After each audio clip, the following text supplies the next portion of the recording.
This day 2, we are going to talk about and discuss wetlands, their ecosystem services, and the communities, the torchbearers of conservation. We'd like to share with you before we proceed that the conference will be streamed live on YouTube, reaching an audience of over 1,300 participants from both India and abroad, ensuring that the message of conservation transcends geographical boundaries.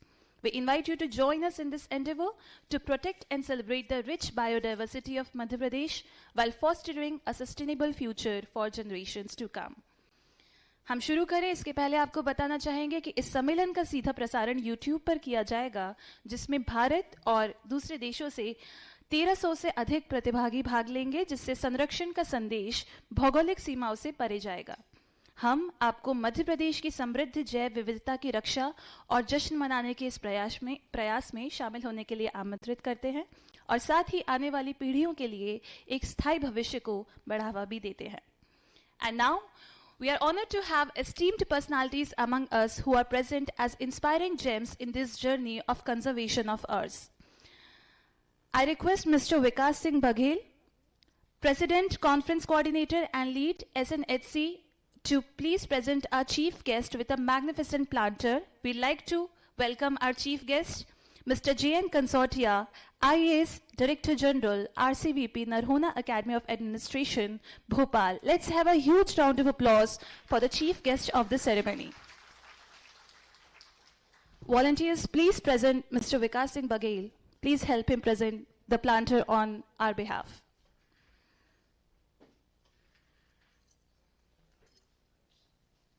Let's have a huge round of applause. We'd also like to request Dr. Suhas Kumar, IAFS retired, former PCCF, Madhya Pradesh, to please join us on stage as one of the kind guests of this ceremony. We request Mr. Vikas Singh Baghel, President and Conference Coordinator, SNHC, to present our guest, a planter, on our behalf. Let's have a huge round of applause. We'd like to request Mr. R. Srinivas Murthy, retired IFS and ex-member secretary, MPSVB, to please join us on stage and accept the warm welcome from Mr. Vikas Singh Baghel on our behalf.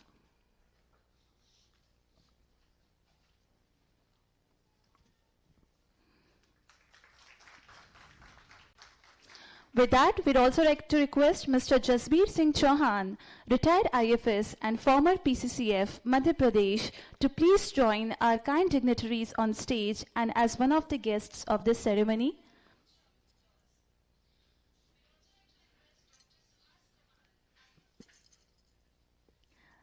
Let's have a huge round of applause for all our guests of this ceremony.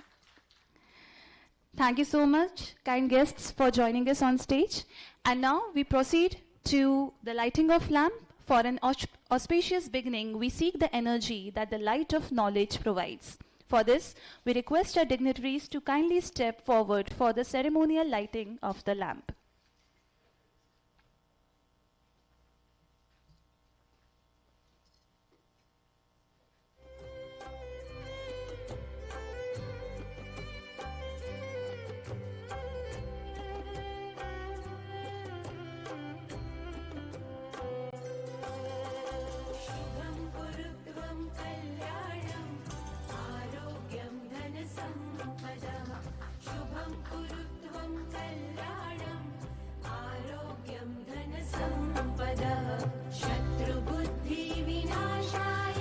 Shubham करोति कल्याणम आरोग्यम धन संपदा स्वयं बुद्धि प्रकाशय दीपक ज्योति नमोस्तुते. I bow before the light that brings prosperity, auspiciousness, good health, abundance of wealth, and destruction of the thought that are inimical.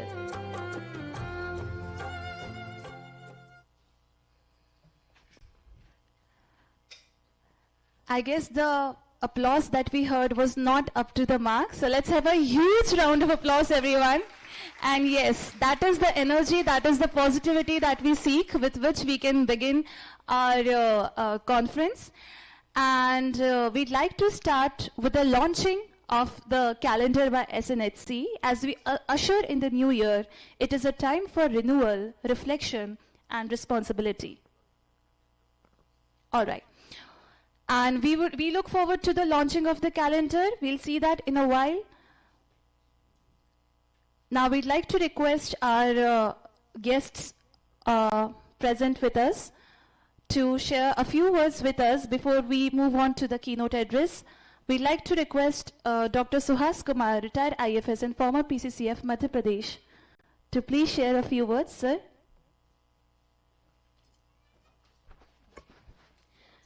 Sorry, first of all, we'd like to...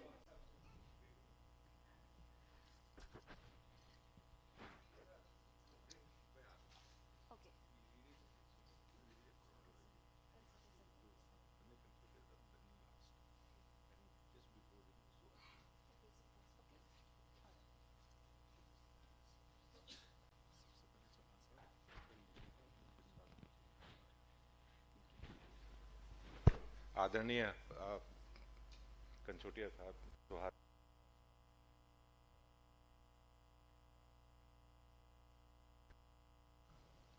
ठीक, ये बड़े खुशी की तीसरी बार इस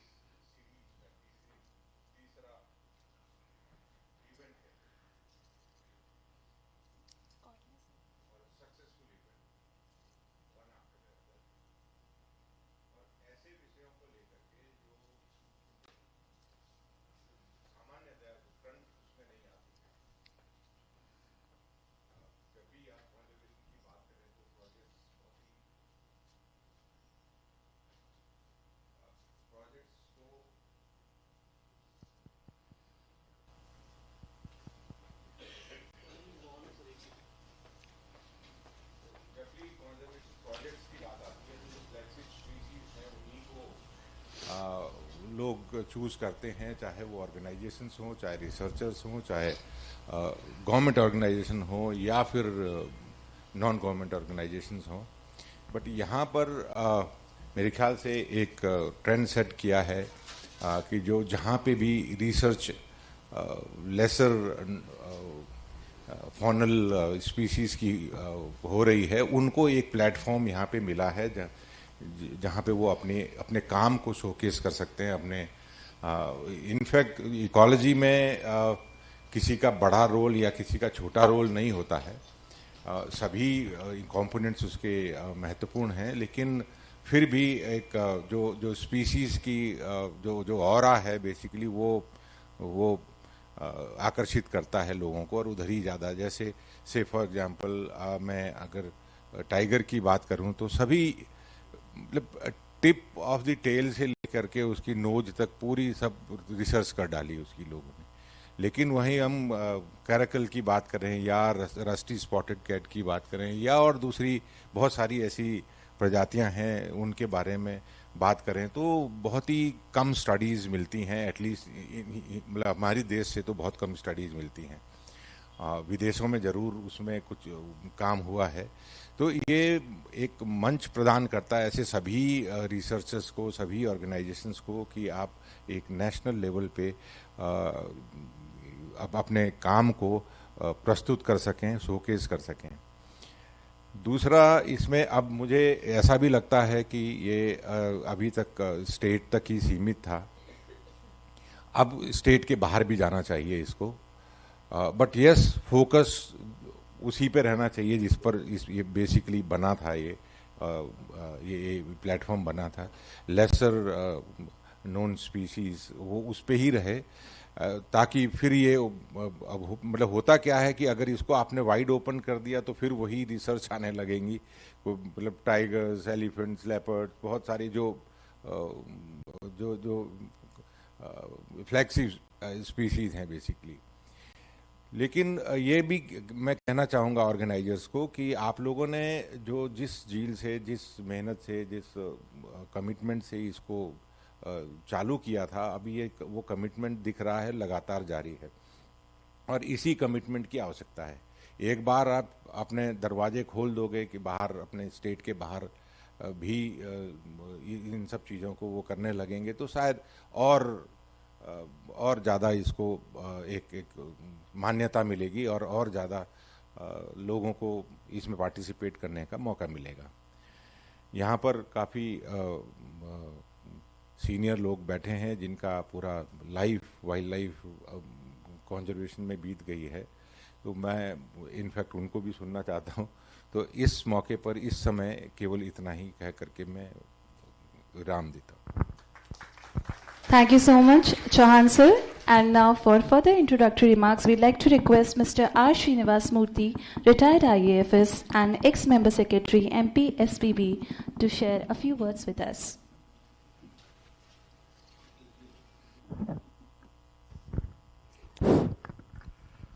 good morning to everybody, specially Kansotia साहब को, सुहास कुमार साहब को, जसबीर साहब और नन विकास, और यहाँ पहुँचे सभी उत्सुक रिसर्चर्स, रिटायर्ड ऑफिसर्स और सब लोग नेचर जो लवर्स हैं, आप सबको मेरा अभिनंदन। मुझे अच्छा याद है कि कोरोना के बाद एक पहली फिजिकल जो कॉन्फ्रेंस है भोपाल में, वो विकास ने ऑर्गेनाइज किया था यहाँ पे। It was a very happy occasion for everybody, not only to participate in the conference, कि एक दूसरे से मुलाकात करने का भी एक अवसर था। साथ में इतना बड़ा एक मुख्य मतलब वो एक विषय को चुना गया जिसको सबको मतलब तुरंत छू लिया, और I am seeing it growing for last 3 years। It's very good, quality wise otherwise बहुत अच्छी बात है। और मेरा इस पर्टिकुलर कार्यक्रम के लिए, और चूँकि एक एनुअल इवेंट है and everybody waits for it, और भोपाल का भी आगे चल के एक पहचान बनेगा, ऐसा मेरा विश्वास है। और कंसोटिया साहब लास्ट ईयर या लास्ट बिफोर ईयर भी थे यहाँ पे, तो उससे मतलब पुराने लोगों को एक दूसरे का मुलाकात करने का एक प्लेटफॉर्म है। हम जैसे मतलब रिटायर्ड लोग हैं कि एक तो नया पीढ़ी से मिलने का और ख़ुद को अपडेट करने का अच्छा मौका है। और इस कार्यक्रम के अच्छे सफलता के लिए मेरे शुभकामनाएं। थैंक यू, जय हिंद। बहुत शुक्रिया मूर्ति सर। और अब हम दरख्वास्त करना चाहेंगे doctor Suhas Kumar, retired IAFS, farmer PCCF Madhya Pradesh से, कि कृपया वो इंट्रोडक्टरी रिमार्क्स के लिए पोडियम पर आए।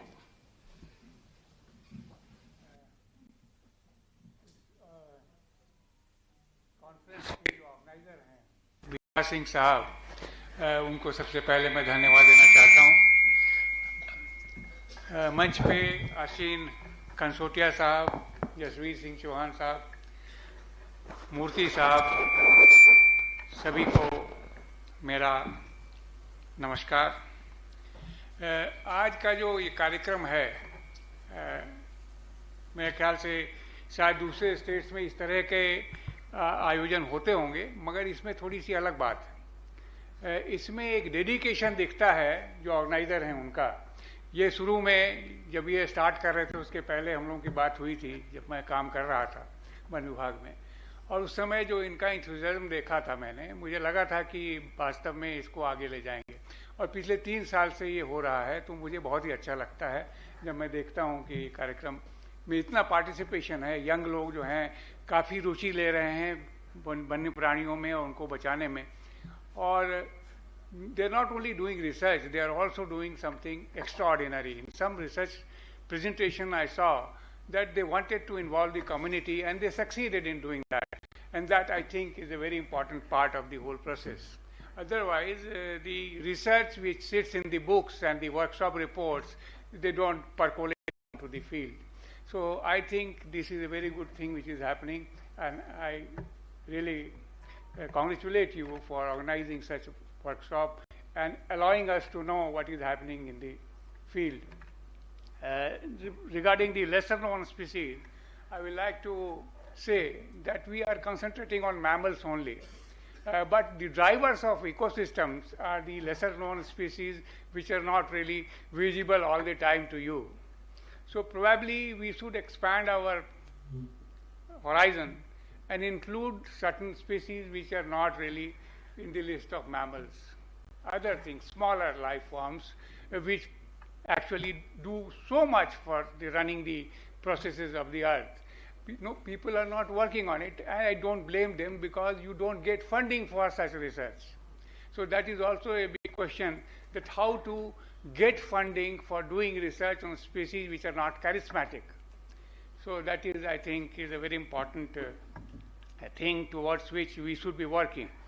So I think today it is not the time for me to give a long lecture. So I will thank you all for inviting me. Thank you so much.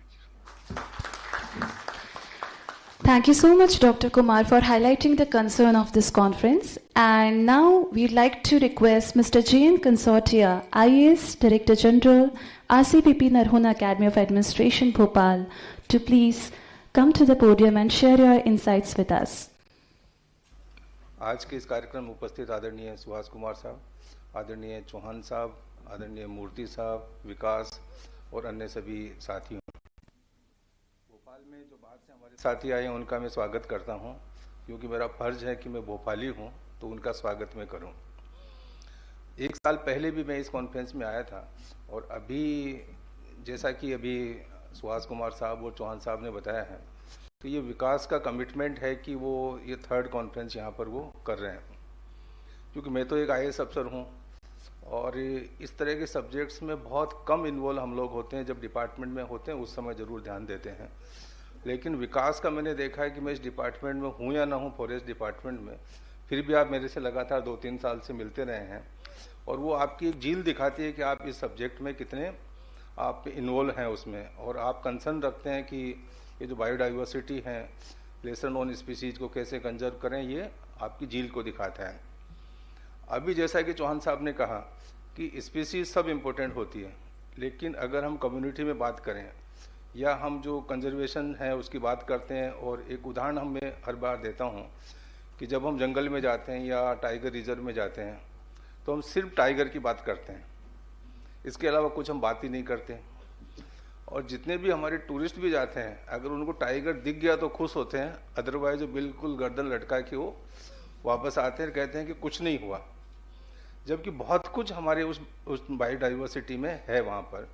तो मैं जब department में था तो चौहान साहब को भी बोलता था कि इस टाइगर ने सबको ये कह सकते हैं कि कमज़ोर कर रखा है, सिर्फ वही उसने अपनी दादागिरी जमा रखी है। जैसे US का जो प्रेसिडेंट होता है उसकी स्थिति होती है, अपने प्रधानमंत्री जी की स्थिति है, वो स्थिति टाइगर की है।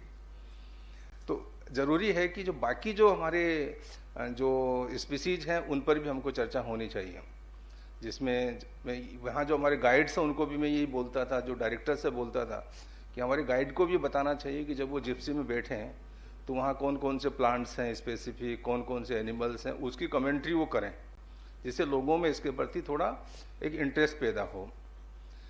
अब चूंकि ये जो विषय हैं काफ़ी एक माइन्यूट लेवल, माइक्रो लेवल पे आप जाकर रिसर्च करते हैं, और उसमें मैं ये कहूँगा कि इन जनरल बायोडाइवर्सिटी जो है वो बहुत महत्वपूर्ण है, और उसको इस तरह की कॉन्फ्रेंस में हमारा उद्देश्य ये होना चाहिए कि हम कम्युनिटी तक कैसे जाएं।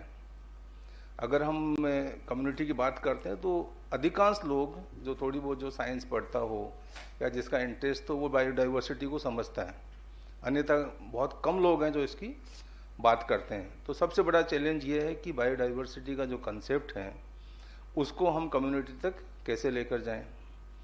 अब इसमें सोसाइटी का जो एक सोच है, वो आर्थिक व्यवस्था, कई चीज़ें इसको प्रभावित करती है कि इंसान उसी चीज़ में इंटरेस्ट लेता है जिसमें उसको कुछ कमाई होने की उम्मीद हो, इनकम होने की उम्मीद हो, पहले उसमें उलझा रहता है। जब उसको लगता है कि कुछ आर्थिक संपन्नता आ गई तो फिर अन्य चीज़ों में वो रुचि लेता है। लेकिन अपने यहाँ क्या होता है कि अगर थोड़ी संपन्नता आ गई तो हम लोग सोचते हैं चलो तीर्थ करके आ जाते हैं। हम लोग ऐसी चीज़ों में रुचि नहीं लेते कि जहाँ हम नेचर को कंजर्व करते हैं। बहुत कम लोग हैं जो फॉरेस्ट में या बायोडाइवर्सिटी में रुचि लेते हैं। तो इसको किस तरीके से लोगों को समझाएं, लोगों का एक विषय बने जीवन का, वो एक बहुत बड़ा विषय है। साथ में अपना बायोडाइवर्सिटी बोर्ड यहाँ काम करता है, और मुझे याद है कि बहुत सालों पहले हर पंचायत में उसका बायोडाइवर्सिटी रजिस्टर भी बना था, लेकिन उसमें अपडेशन और जो डिस्कशंस होने चाहिए शायद वो उतने नहीं हो रहे हैं। उस लेवल पे जो पंचायत में बातचीत होनी चाहिए, क्या क्या बायोडाइवर्सिटी हैं, बायोडाइवर्सिटी का इम्पोर्टेंस क्या है, वो इसकी बहुत ज़रूरत है। फिर जो हमारी एजुकेशन सिस्टम है, एनईपी जो है, उसमें किस तरीके से हम लोग इसको अधिक से अधिक प्रयास करें कि जो स्टूडेंट्स हैं, चाहे स्कूल स्टूडेंट्स हों चाहे कॉलेज स्टूडेंट्स हों, वो बायोडाइवर्सिटी और इकोसिस्टम को समझने की कोशिश करें। जो मध्य प्रदेश फॉरेस्ट के जो प्रयास हैं कि 1 लाख से अधिक बच्चों को हम लोग जंगल में लेके जाते हैं, वहाँ उनको समझाते हैं, बहुत ही प्रशंसनीय है, लेकिन बहुत छोटा प्रयास है, बहुत महत्वपूर्ण है लेकिन छोटा प्रयास है।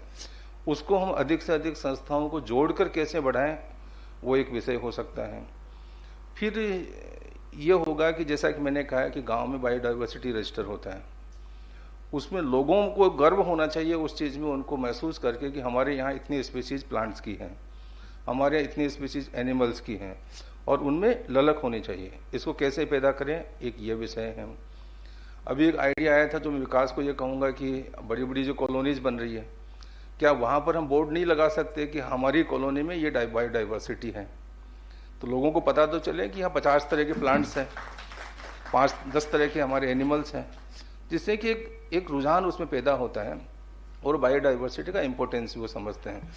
मैंने तय किया कि मेरी जो एकेडमी है उसमें मैं कल ही एक बोर्ड लगाने की कोशिश करूँगा कि मेरे जो लोग ऑफिसर्स आएंगे, कम से कम पता चले कि इस 45 एकड़ के कैंपस में क्या क्या बायोडाइवर्सिटी है।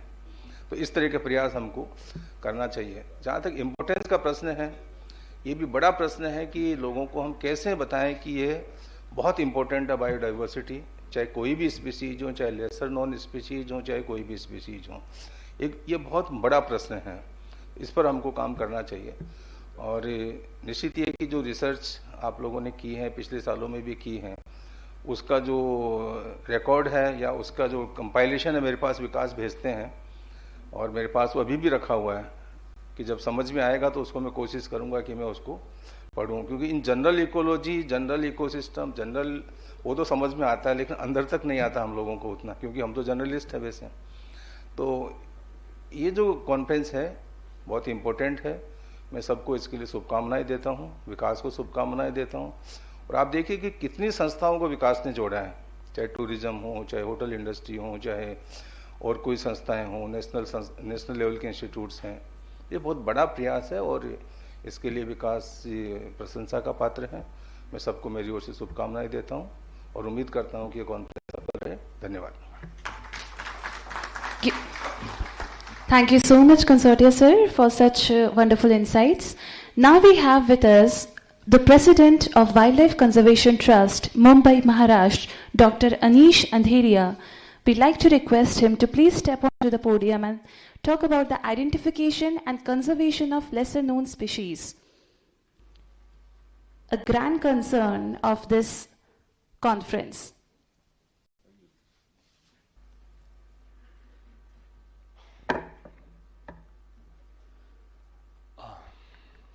Good morning, everybody. Sitting on the dais, Shri Suhas Kumar ji, Jashveer Chavan ji, मूर्ति जी, विकास, आपकी बात मैंने सुनी अभी बहुत। We have been involved in this program for quite some time now, but this is the first time that I am physically present here, so I'm very happy to be here and to also be part of the organizing of this event. I think Madhya Pradesh is a unique state. I have always maintained that amongst all states in India, and we work in about 27 of them, I have not seen the kind of support system that the Forest Department enjoys in any other state. There are other states that fare really well in terms of conservation. Karnataka, of course, Uttarakhand, Tamil Nadu, Assam, Maharashtra, but if you look at the quality of forests, density of large mammals, I don't think any other state can come even close to what Madhya Pradesh is doing. And so in a state where there is huge focus on large charismatic species, to have a program that focuses on the lesser known ones is credible. I think it's very important that Madhya Pradesh leads the way. Western Ghats, of course, and I have some friends come from WCS who have been working on small carnivores, frogs, amphibians, reptiles, but it is because of the highly diverse status that the Western Ghats has, and it is globally known. It is a biodiversity hotspot, and therefore to do conservation of such species in the Western Ghats is not that difficult. Funding also comes by. But if you have to talk of the lesser known species, and here, because lesser known is a very, I would not say ad hoc, but it's not a very scientific term. It means species that are not known. That doesn't mean they are rare. We know very less about those species. For instance, several species of ants, termites, are lesser known, although in numbers they probably outweigh, not even numbers. If you put all ants and termites together from, say, Pench Tiger Reserve, and all large mammals that are found there, ants and termites will outweigh all other mammals, yet they're lesser known. So the way I understand this term, it's those species which are not known as much as the so-called charismatic species are. Highly threatened species, because they are fewer in numbers, they are not known. They are habitat-specific species which are found in good numbers, but in a very, very specific habitat, and therefore they are not known much. Also, those species who don't get any support from funders, even forest departments sometimes are not very well aware about the species that are found there. For instance, when we were doing camera trapping work in Satpura Tiger Reserve, we stumbled upon accidentally a species which was obviously found there for hundreds of years, and that is the Eurasian otter. And Eurasian otter, one of my colleague is here and he'll be speaking about it later in the day.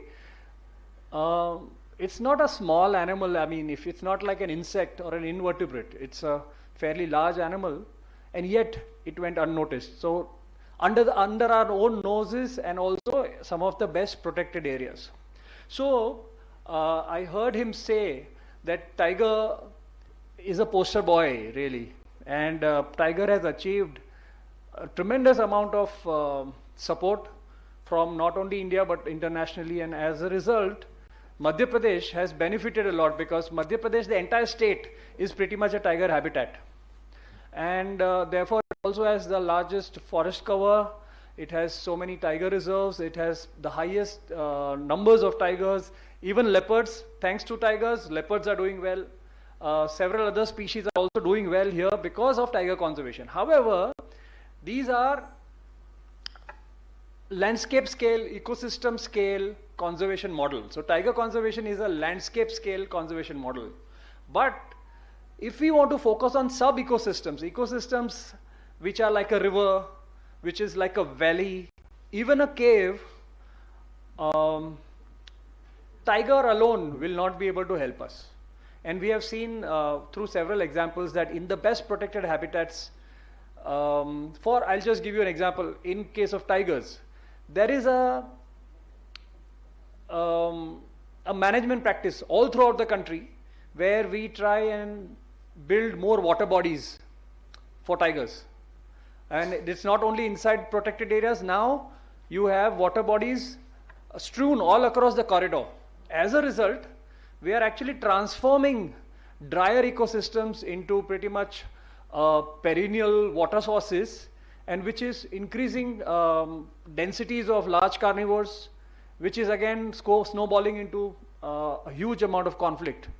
And that again creates bad breath, and as a result, it's a loss on both sides. Tigers get a bad name, and other species also are sometimes slaughtered. Wolves, hyenas, so many other species suffer because tiger densities go up, and conflict happens. People get angry, and when they get angry, they take law in their hands and probably kill pups in their dens itself. So management practices which are one species specific are not helpful, and to diversify different management practices, it's important that we focus on the lesser known species. With the help of lesser known species, we will be able to conserve riparian tracts. There are, Chambal passes through this state, and it is a highly biodiverse river. It's one of the most purest rivers in the country today, which is unfortunate. There are so many rivers that originate from mountains in the Satpura range, Western Ghats, Eastern Ghats, Northeast. There are so many different rivers. However, most of them are highly polluted. There's a lot of sedimentation and all that, but Chambal still has a lot of life in it. But the species that symbolizes Chambal, and I have colleagues from BNHS who've been working on skimmers, Indian skimmers there, black-bellied terns, slightly larger animals. We are working on dolphins, gharial. But very little is known. Even now, people know about these species. They have seen gharial. They love looking at them. But if you ask them about how do you identify one individual from the other, very difficult. How do you count them? Do you count them by going onto boats? That's what is being done. But do we really get accurate figures? The answer is no, because a lot of these animals are not always basking. They are inside. And if the season is not right, you will not get accurate figures. So we really still don't have methodologies that can enumerate many of these lesser known species. And so, to summarize, what are these species? These are species with very low distribution. And for instance, a gecko was, my friend Ali there and his team were instrumental in finding a gecko in Satpura, which is not known from anywhere else. It's very, very habitat specific. You will find them only in certain areas and probably a few valleys in Satpura. Very little research has been done on several of these species. There are also, there is data deficiency, as I have been mentioning, and we need to try and change that. All this is happening because they are difficult to observe. You can't sit in a safari vehicle with food served for you, with a guide, driver, knowing what is happening, with a big lens in your hand. You could be 80-year-old, you could be unfit at 20, you could be anything, but yet you will be able to go and enjoy it. When you are looking and going after these species that we are focusing on, could be dragonflies that somebody is talking today, could be bats. You have to be out in the night, very difficult to see them, so you have to record their sounds, and every bat sounds different. Frogs, you have to walk in the monsoon and donate some blood to ticks and leeches to do that, and it's not easy. So it is difficult. They are difficult to observe. There is absolutely very little understanding of the interactions they have with nature. So we could look at a species in isolation, but if you ask the relationship of the species with other species, not if you just remove the parasites from there, people really don't understand them well. There is a negative perception on many of these species. Owls, people feel owls are bad omen. Bats, even more. There are so many species, even termites. People are fighting with them, but they don't know that termites have been here for 600 million years. We are here for only 1.16 million years. And if we think that we will ever be able to win a battle against them, then we are mistaken. They will outlive us for sure. But there are misconceptions about them. There is obviously lack of funding. There are a lot of funders, and I run an organization for now more than 1.5 decades. And I must tell you that it's not very, very easy to raise money for species which are not charismatic. If I ask a big market leader to support butterflies, they say we can't identify with them. We want to identify with large, most powerful and all that. You're talking about butterflies, you're talking about lizards. They cannot symbolize what we do. So, and that is also stemming from the fact that we are not putting out the right information there. So the onus lies on research community, the onus lies on the forest department to increase the status of these animals in the eyes of others. And I'm sure people are going to, because if you go to New Zealand, they don't have any large carnivore, right? But they can talk about a cricket, they can talk about a bird which is flightless, kakapo, and it is symbolic there. And so in dearth of such large carnivores, people are okay to accept them. Why not in a country as biodiverse as India, where we have more than 400 species of mammals, we have more than 300 species of snakes alone. We don't know how many species of frogs there are. Every year new species of frogs are being discovered. We don't even know the kind of the distribution of so many species of birds. And thankfully, India has a very high density of bird watchers. Bombay Natural History Society has played a big role also for many decades now, over a century, to improve the status of birds in the minds of people through their books and etc. etc. And so we need to do a lot of work to be able to improve the way the understanding of people. I think time is right now, because thanks to the tiger, a lot of large ecosystems have been stabilized. Now we have to do the finer things. So it's just think of a bucket and you have 2 or 3 big rocks in it. There is a lot of gap there. Then you put small marbles, some of the gaps is filled. Finally, you have to put sand in it so that the entire bucket is full and there is no gap there. So we have done the big one. The big rocks are in place. Now we need to talk of the marbles and then slowly move to the sand. And Madhya Pradesh again is one of the few states that has come up with the wildlife action plan. How many of you even know that this state has a 20-year wildlife action plan in place? It was drafted last year. A lot of us were part of the drafting. Chapter 3 and Chapter 7 of the wildlife action plan focuses on threatened species and inland aquatic biodiversity respectively. Kindly find your way to the action plan. It's probably on the website of the department. There are hard copies lying. Please look at them, because in there you have information of the nodal agencies that can be approached when you work on certain species, whose responsibility it is, how does funding, how can funding be raised. So all these have been discussed to length, and this plan has been drafted. I think it is highly underutilized. There are several reasons for it. However, I don't want to go into great details right now, but we can change the way it has been treated till date.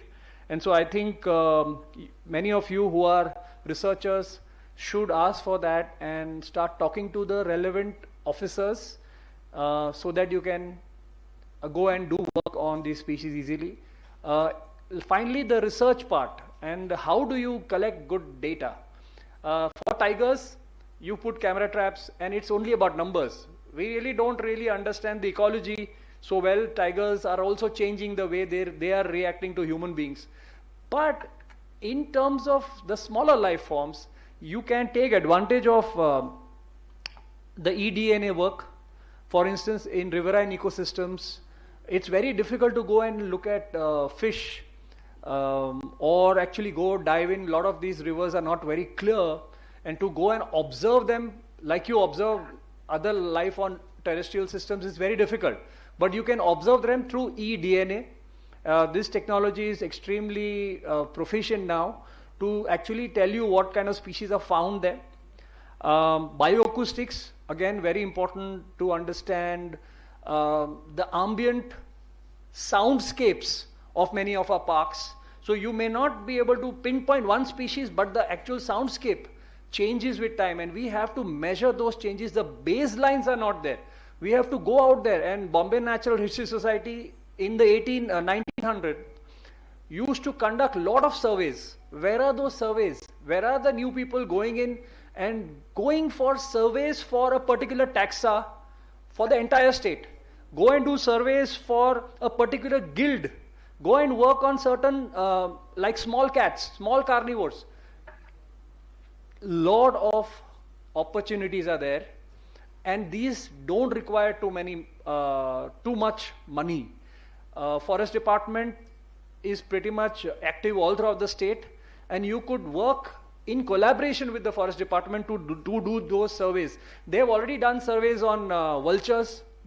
They've done surveys on several such species, but with the help of researchers, young people, college-going people, even school people, students, I think we need to emphasize on surveys on different taxas and stuff going forward. I'm not saying moving away from the charismatic species. They will remain the umbrella, but within that, we need to really understand these granules. Finally, I think we were talking about carbon credits, and this is very important for us to understand. But a lot of people have actually gone in and misused the carbon credit market, and it has got such a bad name that most of those projects in India have not yet realized any carbon credits. Another big shortcoming in the carbon credit world is the cost of land in the country. So if you are living in Chile or any place in South America, 1 acre land is available for $200. It's as cheap as that in some places. In such cheap lands, it is possible to realize enough money to protect those areas. But in India, land is very expensive. The carbon market doesn't give you that kind of money to be able to encourage the local communities to move away from practices that they are doing, right? So I think the carbon credit market is not going to really be the go-to solution for this country. I think tourism for smaller species like say rusty spotted cat. You know, Satpura Tiger Reserve, if you go in the buffer zones, it's a fantastic place for seeing the rusty spotted cats. Skimmers, riverine surveys done with the help of citizen science, and I'm sure somebody is going to talk about citizen science here. If not, we should really have a discussion on it because it has a lot of potential. And so people are now moving towards biodiversity credit, and India can be the world leader as far as biodiversity credit goes because our culture is interlinked with biodiversity. Not many countries can boast of this. Probably two of our neighbors, Nepal and Bhutan, are like us when it comes to the cultural interactions and the love we have for wildlife. And so the West talks about all these things because they want to monetize everything.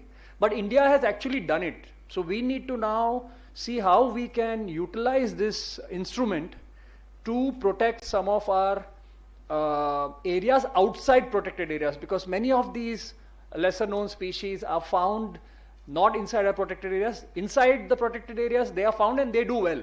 Like the pangolin is doing well inside. But if you go out, the densities drop rapidly. Similarly, the honey badger, wolf, hyena, all these species, even foxes, are not doing so well outside. And so if we can somehow create a mechanism to launch this biodiversity credit, and you call it credit or you call it unit, whatever it is, but it should be homegrown system. I think there'll be a lot of takers in the corporate world who want to offset the carbon footprint that they have through biodiversity credit. And this is, I think, important because the funding, which is now a big, in a way, limitation, this is one way of getting good money, because these kind of credits, which are going to talk about the holistic ecosystem with all the species in it, will be able to fund, because there are a lot of companies who want to put money, but currently they are probably putting money in education, health, because there is not enough tangibility in what we do. So if we have our baselines in place, then we can start working in this field. So I think looking forward, we should in the coming years develop something which is very unique to our country, and probably the world will benefit from it. I want to thank the organizers for creating this space for discussion on some of these most beautiful, most easily seen species yet. So I'm here whole day, and I hope to also gain knowledge from some of the sessions that are going to happen here too. So all the best to all of you, and thank you, Madhya Pradesh Forest Department, for being present on the dais like this. It really is encouraging. Thank you. Thank you so much, Dr. Andrea. Please stay back on the stage and take your seat. And friends, as we usher in the new year, it is a time for renewal, reflection, and responsibility. What better way to mark this moment than with the launch of a calendar that focuses on lesser known species that will grace each day with inspiration, reminding us of the vital conservatory efforts we must continue to nurture. Volunteers, I request you to please bring the calendars to the stage to our dignitaries.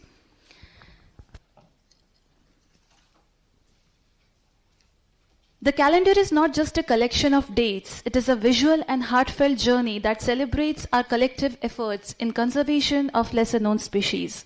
Each page is adorned with breathtaking images, thought-provoking quotes, and key reminders of the actions we need to take every day to protect and preserve our natural world. Let's have a huge round of applause. With immense pride and joy, we are unveiling the official calendar by SNHC India for the year 2025, which highlights lesser-known species of Madhya Pradesh. It serves as a beacon of hope and a gentle nudge guiding us to stay committed to the cause of healing our planet one day at a time.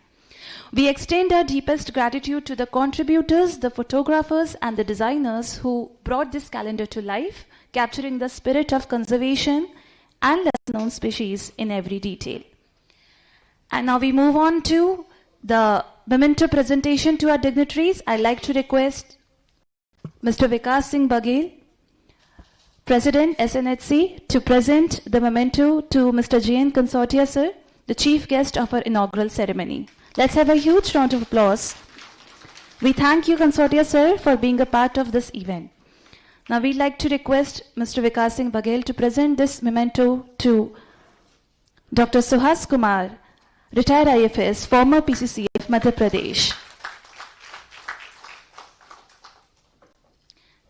Now we present the memento to Mr. R. Srinivas Murthy, retired IFS and ex-member secretary, MP SBB. And now to Mr. Jasbir Singh Chauhan, retired IFS and former PCCF, Madhya Pradesh.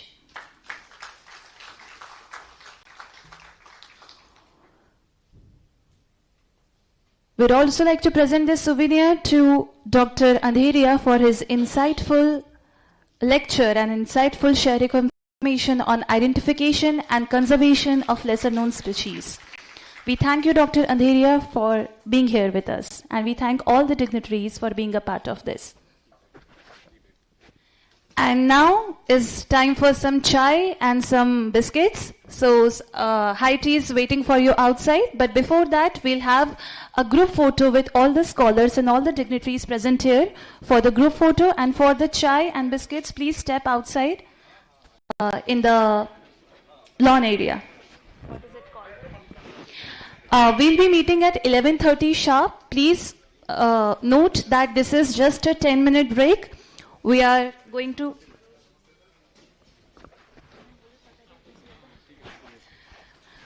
to meet back here at 11:30 to listen to our speakers for the day. Thank you.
से होगा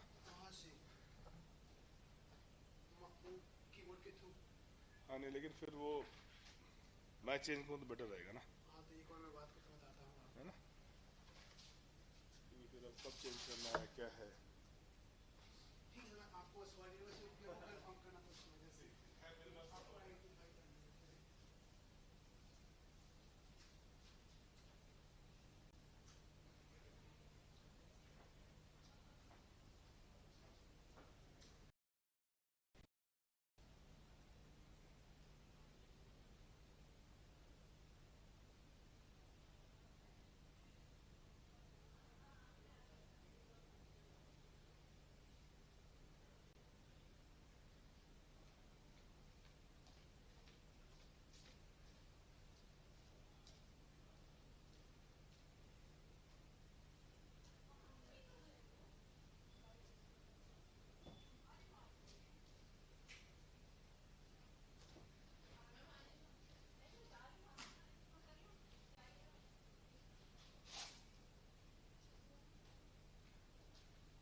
क्या मेरे को भी शायद ये बाप रे इतना लागू रहेगी।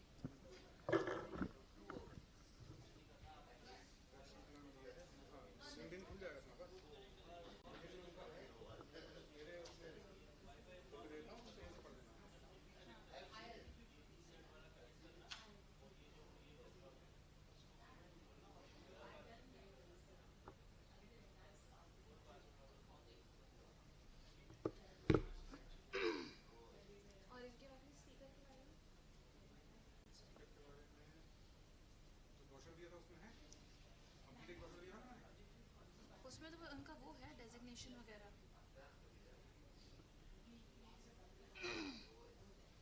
ब्रोशर में डेजिग्नेशन मतलब वगैरह है।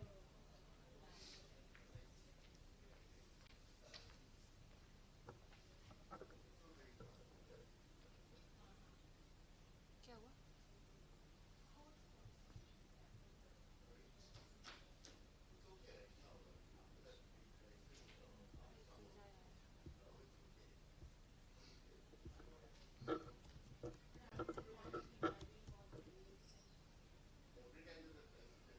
क्या लिंक्डइन पे खोला है ना? ये नेचर ऑथर यही है।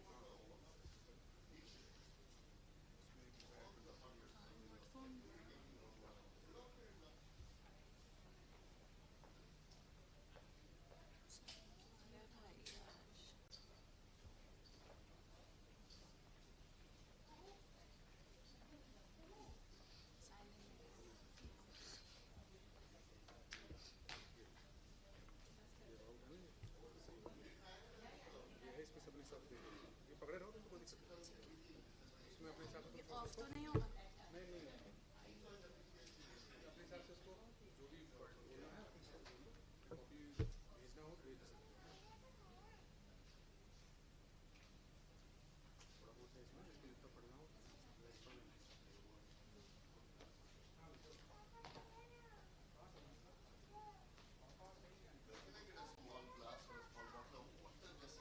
Yeah, of course we can request the volunteers here. Dikshika कहाँ है? दीक्षिका आपके साथ जो वॉलंटियर थी ना, प्लीज ऑन ग्राउंड उनको स्पीकर्स को पानी चाहिए।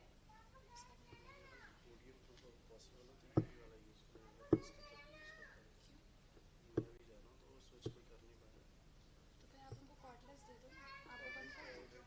हाँ तो बस फिर कॉर्डलेस और ये तो क्रॉस नहीं होंगे ना, तो बस ये कर दो, क्योंकि मेरा लैपटॉप बार बार हटाने में प्रॉब्लम है। नहीं तो रुको काम करते हैं, अभी वो बंद कर दो और ये चालू है ना, एक बार अपन कॉर्डलेस से टेस्ट करें।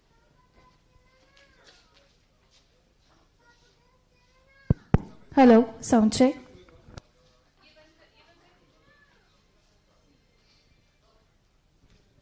Hello sound check check. Hello, उससे क्रॉस नहीं हो रहा वो, है ना? ठीक है।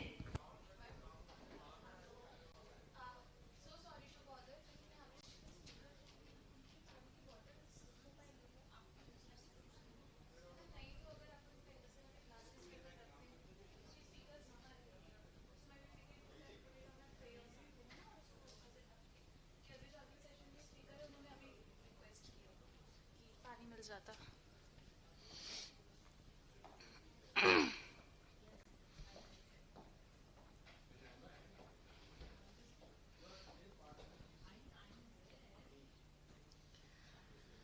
Request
Suhas Kumar has spent 23 years out of 35 years of service managing and supervising protected areas. He has initiated many novel schemes for managing human wildlife conflict, wildlife healthcare, wildlife forensics, wildlife crime surveillance, and investigations, and fully equipped and trained wildlife rescue teams all over the state, and worked toward fundraising for wildlife conservation through Madhya Pradesh Tiger Foundation Society. He has conceived and established conservation breeding centers for vultures and hard-ground Barasinga. And he was instrumental in establishing.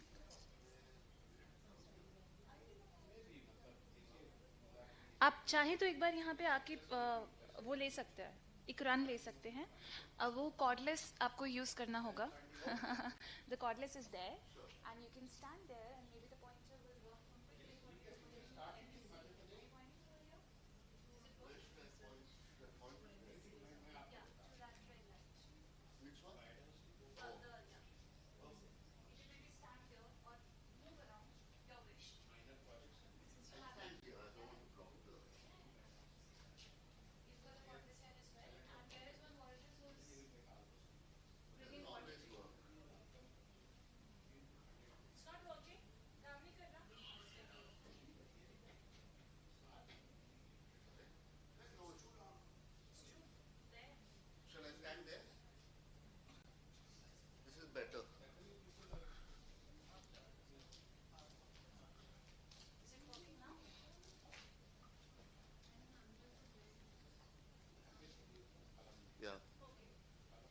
Then cordless should work from here as well, right? Equally.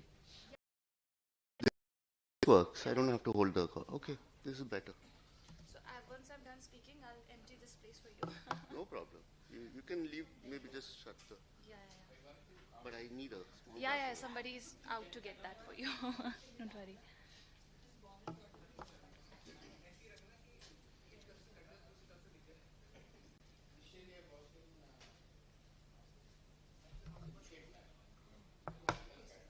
क्या?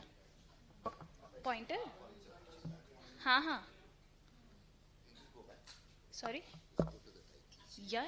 Go ahead.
You've still not gotten the water.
so risky.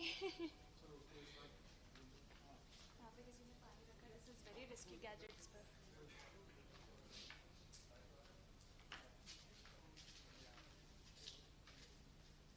भेजा क्या आपने?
Centre में 3 रख दीजिए.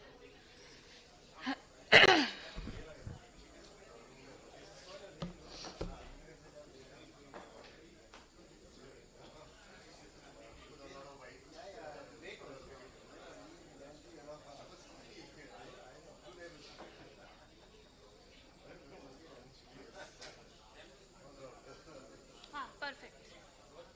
अभी फिलहाल तो नहीं, फिलहाल यहाँ पे 2 रख दीजिए फिर.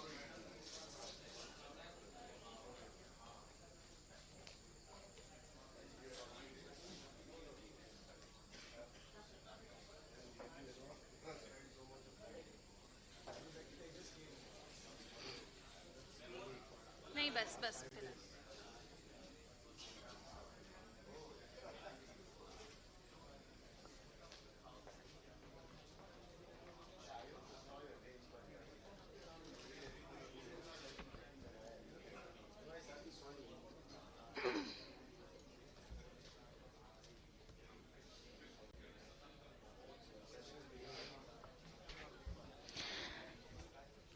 Hello and welcome to technical session number 1. I hope you had a good chai, a good breakfast, and I hope you are fully energized for the day that is awaiting us ahead.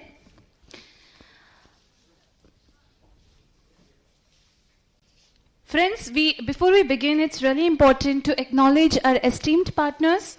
This conference has been supported by MP Forest Department, Wildlife Trust of India, Madhya Pradesh Tourism Board, Jahanuma Wilderness, Wildlife Conservation Trust, National Biodiversity Authority India.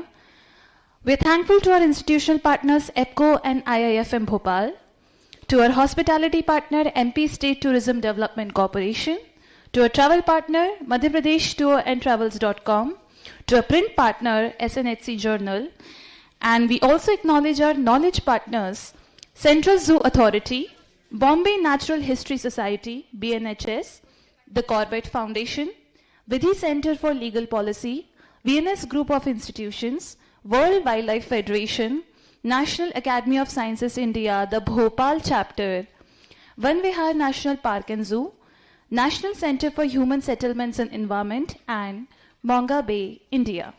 We are thankful to our media partners, Kala Bagh and Green Hub.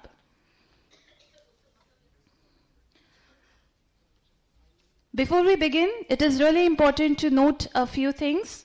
Please turn your phones off or you can keep them on silent mode. And please hold your questions for the end of the session, for each technical session. Now for technical session number 1, first of all, we have a really amazing discussion on conducting small carnivore research using camera traps. Recommended best practices. To talk on this, we have from WCS India, Mr. Devcharan Jathana, PhD and Senior Scientist and Program Head, Carnivore Conservation Ecology. I would like to request Mr. Vikas Singh Baghel, President SNHC, to please welcome our speaker, Mr. Devcharan Jathana, onto the stage. Sir, please take the center stage. And let's have a huge round of applause for Mr. Devcharan Jathana, PhD, Senior Scientist and Program Head, Carnivore Conservation Ecology, WCS India. I didn't think to talk about the focus that Devcharan Jathana ji is working with, he's focusing on population biology, ecology and conservation of carnivores, small and large herbivores as well as other taxa, especially birds collaboratively.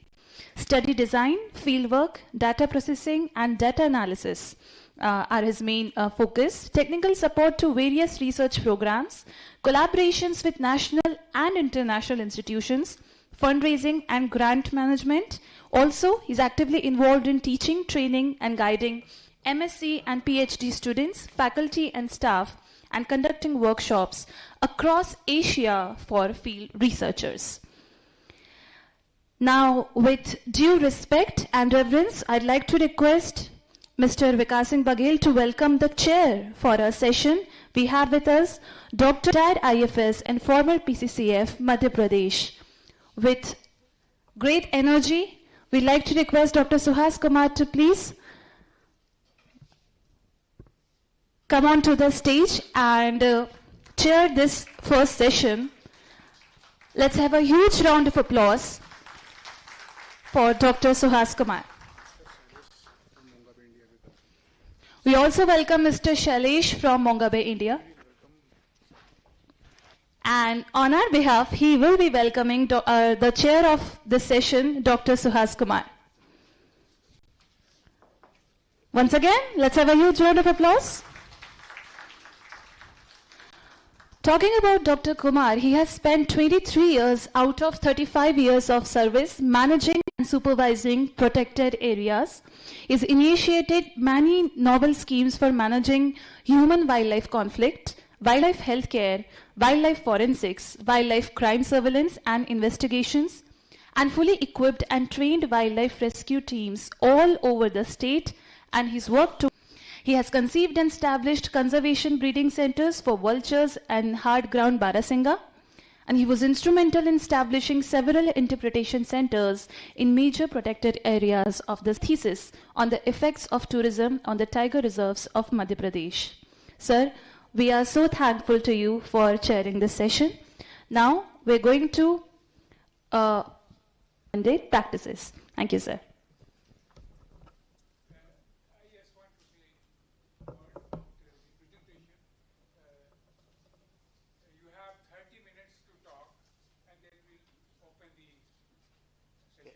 Questions, absolutely.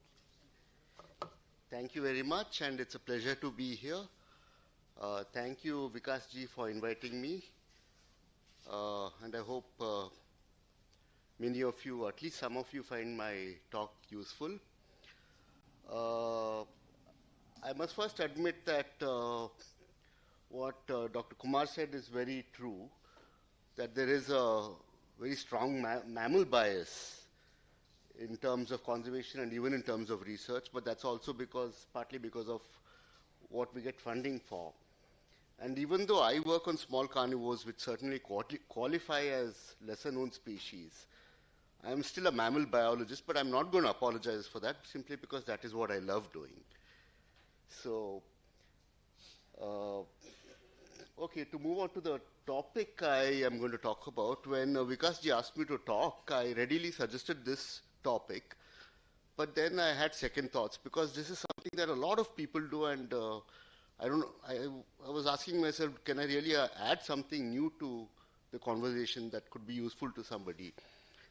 But I've been associated with this for a long time, and I've done literally all aspects of it, from planning a survey, designing a survey, doing the preparatory work, doing the field surveys, doing the data processing, analysis, writing it up, all of it. And there are a few things I've learned, some the hard way, and I think a few of these you might find useful. My target is really the young researchers and students who are here, because G told me that I think 60 to 70% of the audience is young researchers and students, so that's who I'm really talking to. And whatever I say, please take it as a suggestion, not that something you have to do. And anything I say, you can ask me why I'm saying that. And if I don't have an answer, you don't have to do it. You're encouraged to ask why, in fact. And maybe not during the talk, there may not be enough time, but you can catch me during one of the breaks. So all of you are very familiar with camera trapping. I don't need to really go into what it is. And it has really revolutionized the way we estimate species densities, the way we assess population dynamics of species, the way we understand species-habitat relationships, the way we understand temporal patterns of species, and especially for secretive small carnivores, their occurrence and putting together those occurrences, their distributions. This has really made a huge difference, especially in the last 10 or 15 years since camera trapping has become very widespread. There are so many new records of species. We found striped-necked mongoose in the Eastern Ghats, the ruddy mongoose in Nepal. I'm just giving small carnivore examples because that's what I'm familiar with. And it's made a big difference. And since we're in central India, and I'm thinking all of you know all these species, but since they're really beautiful species, let's just go through what species there are. I hope I haven't missed any. Please let me know if I have missed some. You have the viverids, the Asian palm civet and the small Indian civet, the herpestids, which is the grey mongoose and the ruddy mongoose. There's a couple of reports of the brown mongoose, but if you look at the pictures, those are clearly really grey mongooses, one from Pench and one from Tadoba. And the smooth-coated otter, and very recently WCT's work has found the Eurasian otter very exciting, and I look forward to the talk this afternoon. And of course, the very ferocious, pound for pound, it's probably the most ferocious animal, ratel. And of course, what's probably the smallest cat in the world, the rusty spotted cat. It's either that or the black-footed cat, but it may well be the rusty spotted cat that's the smallest in the world. The long-legged and beautiful jungle cat, and the even more beautiful caracal, which has been reported from Madhya Pradesh. What is camera trapping? I'm not going to spend much time. All of you know this. I'm actually not even going to read the text on the slides. There's a lot of information I'm going to throw at you, and you don't have to necessarily absorb all of it during the talk, because I've emailed the talk to Vikas ji. And any of you want the talk, because if you forget something I said and want to look it up later, you're welcome to use it. As long as, in case you use any of the pictures, please use it with the photo credit. That's all I'll ask. But I'll say a few things that I have learned along the way. A lot of people just start camera trapping, just go put out camera traps without being clear about why you are doing it. And I think it's very clear to state your objectives clearly at the outset, even before you start planning your survey. And the objective should be clearly placed in the context of either a conservation or an ecology, or maybe it could be both, problem that you are trying to address. And that will really crystallize your thinking, and it might change the way you do it, it might change your design. But it's important to do it at the outset rather than think back later and say, oh, if I had done this, it would have been useful for this or this purpose or this objective.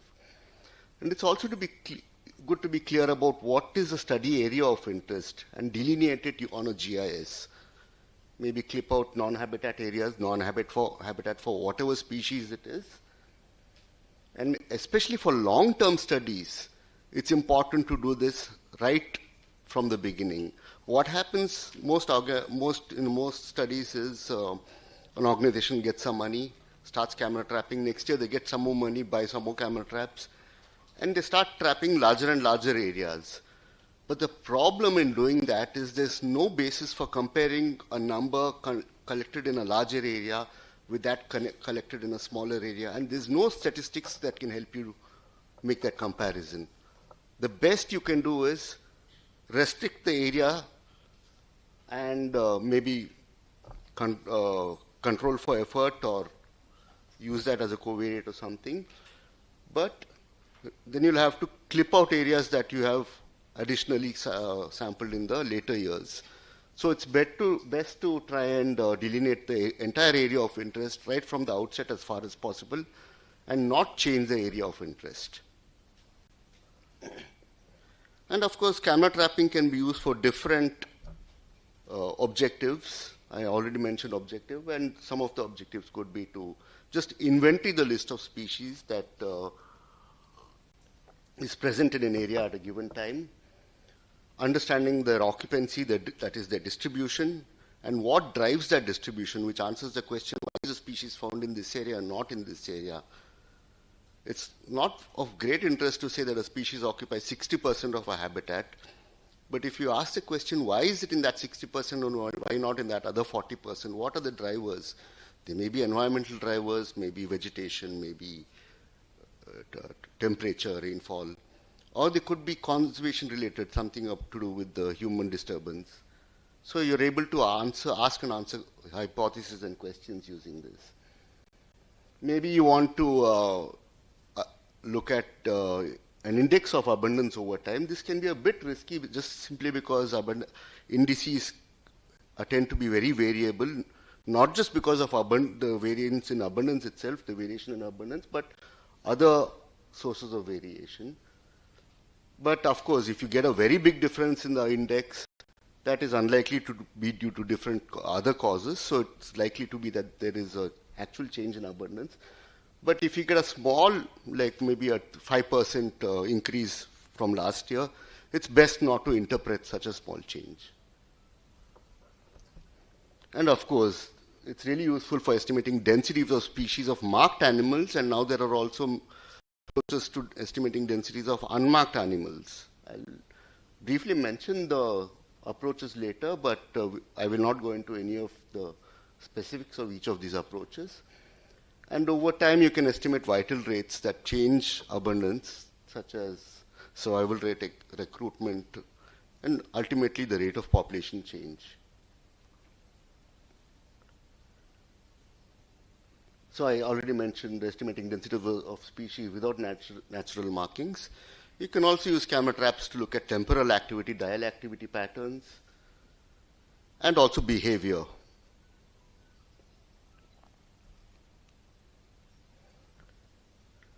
So in designing camera trap surveys, how you design the survey and what analytical framework you use really depends on the objective, the species, the habitat, weather, and other factors. And this completely dictates how you will carry out the survey, how you design it, and what analytical framework you use. And some objectives and analytical frameworks require very strict randomization, and if you do not randomize locations, for example, you will get biased estimates. But in other cases, you don't have to randomize, but you have to optimize capture probabilities. What are the key elements of designing any survey? The size and extent of a study area, how far apart camera traps should be spaced, the duration of the survey. For example, if you're doing capture-recapture or spatial capture-recapture, the duration is very, very important because of some critical assumptions that the analytical frameworks carry.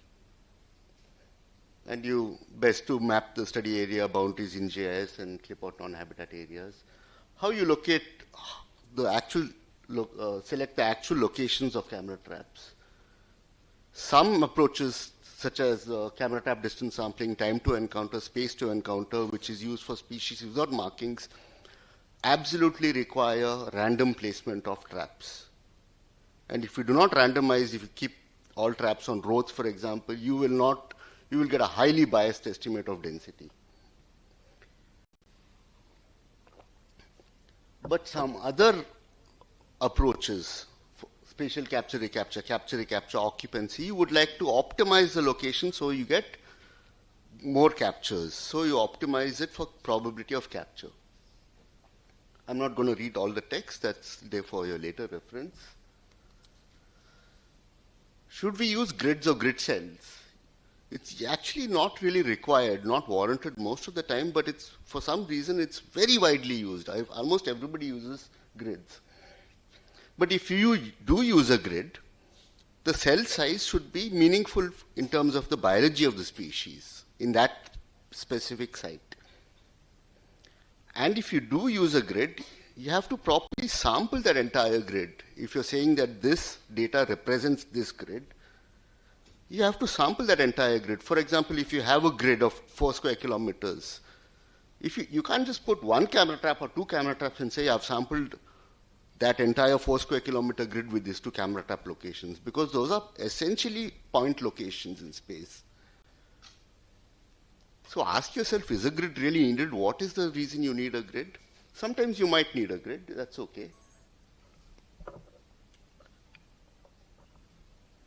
So the most important thing that I'd like to emphasize in doing any kind of camera trap surveys for whatever objective is attention to detail.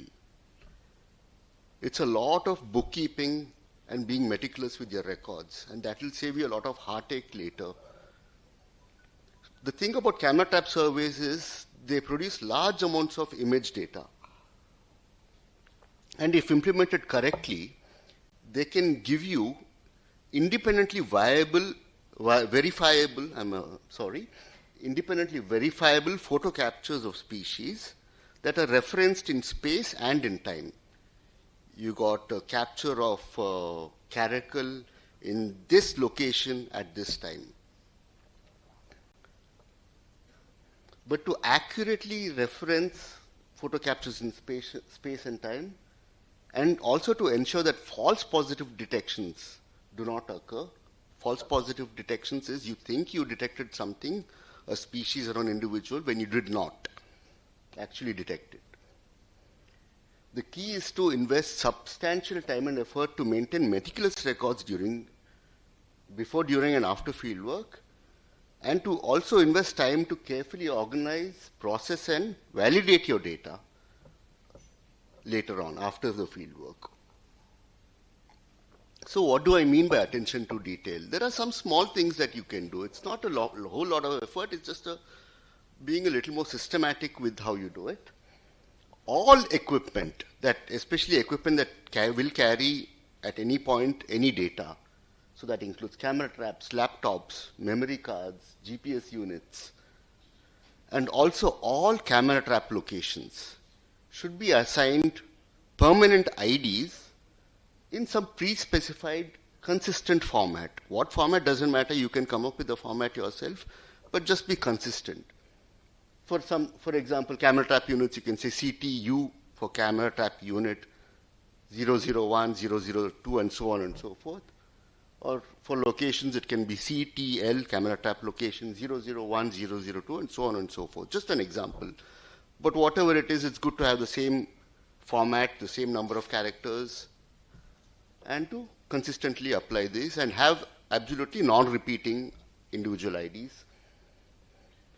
And to make sure that you do not have any repeating IDs, you have to maintain master lists of permanent IDs of everything. And this also applies to species and individuals, either in terms of temporary ID, especially for individuals. Before you do the final identification, you might assign it a temporary ID and then a permanent ID after you identify that individual.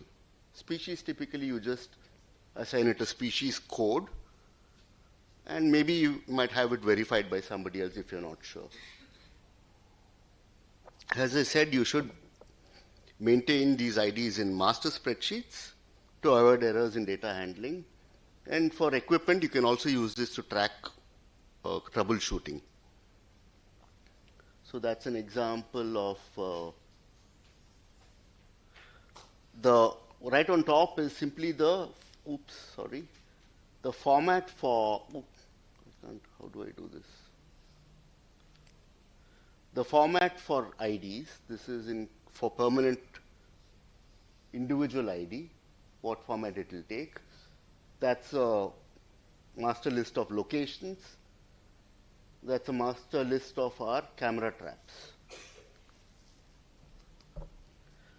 And it's also very important to use a consistent and pre-specified folder structure to save your image data. For example, in this very simple example, where we did some camera trapping in Valley School in Bangalore, everything goes into this folder, Valley School Camera Trapping March, April 2020. Within that, you have different dates. Within each date, you have different camera trap locations. Within each locations, you have a pair of camera traps. Within each pair of camera traps, you have the image. Within each of these camera trap folders, you have the image data. So you just have to be consistent. This is a very simple structure. In most field situations, you would use something like site, block, route, submission, location, camera, images. Sometimes there may be no block. You might go straight to route. If you check camera traps daily, there may be no submission, so you can tailor it to your requirements. Preparatory work prior to service, it's also important to clean, check, and test all your equipment before deploying them in the field. All the settings. And you have to check and recheck date, time, and other settings just before deployment, and once again just when you're deploying it in the field. And there's some planning of routes and blocks that you have to do about camps and all the planning that's related to camps. Deployment of units in the field. Okay, I'm not going to talk about this. Most of you know about this. Where to deploy, how high, what macro habitat, what species site habitat, all that really depends on the species site and the objectives. But I will repeat this again. Please do a final check of date, time, and settings. Set it up. And there's one small thing you can do that can make your life really easy later on, which is to take a slate shot, which is simply holding a slate with the site, the location ID, date, and time written on it. And you do this so that each set of images that you download at one time starts with a slate shot and ends with a slate shot. So when you leave a camera trap, the last thing you do is take a slate shot.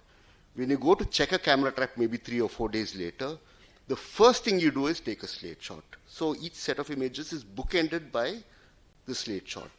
Trust me, this is so helpful, especially if time setting is wrong in one of the cameras, or the camera itself loses time due to some electronic issue. This can really help. And sometimes you get only, if even in paired cameras, you only one camera takes the picture, and if that is wrong and you're not sure, you're still able to correct the time using this slate shot. And you're also able to match images to locations, because the location is written here, and sites, of course. This really helps a lot. I cannot recommend this strongly enough. Deployment of units.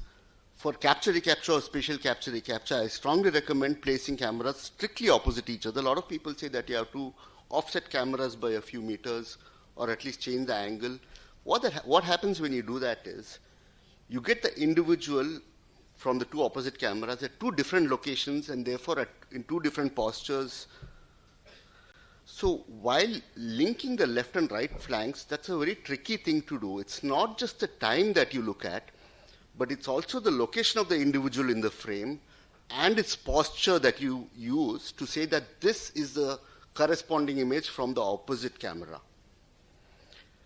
The problem is sometimes siblings, for example, of the same size and age, travel together, and you cannot even base which sibling is which based on the order in which they're traveling, because by the time they reach the next camera, the order may have reversed. One might stop to sniff something, the other might overtake. And if you end up linking the wrong left flank with the wrong right flank, you can imagine what's going to happen down the line. So for this, I strongly say that you have to recommend that you place cameras strictly opposite each other. A lot of people say that the opposite flash creates disturbance and doesn't allow you to see the image, but most of the time in passive infrared cameras, you don't even see the opposite. It doesn't flash, it doesn't synchronize. There is a small time lag. All you need is a 40 millisecond difference between the two cameras so that the other flash doesn't show up. By the way, that leopard knows what's good for it. It's just going past the porcupine without trying to disturb it. Also, as you can see in the common palm civet and the study mongoose picture, the opposite flash has not gone off at all. Even sometimes, occasionally, the opposite flash goes off at the same time. But if it's a large enough animal, the animal blocks it if it's properly framed in the image. And even if the animal doesn't block it, I've never had to throw out an image because of the opposite flash. I've had to throw out images because of the animal is too close to this camera, and this camera's flash has washed out the side. That can be a problem, but I've never had to throw out an image because of the opposite camera. So do please place cameras, or try to place cameras strictly opposite each other. Of course, when you check, you have to repeatedly check, and you have to decide on what frequency. That depends on logistics, the battery power, memory that you have, how many pictures you expect to be taken. Risk of theft is, of course, a factor that you have to consider. And it's very important to maintain data sheets. And then when you remove the CT units, of course, you need to keep records of when you deployed the data, deployed the camera trap, and when you remove the camera trap. That allows you to use the effort later on. And of course, this is a sample data sheet for that we use for checking camera traps. You could have different formats. I'm not saying this is the only format, but do come up with a consistent format for a data form, and please do use it. There are some things, for example, camera ID, memory card ID, the SD card in this case, that have to be on the data sheet so that you can track the location of the data as it moves from the camera to the SD card to the laptop, maybe the hard drive, and then the computer in the office. It's very important to be able to track that movement.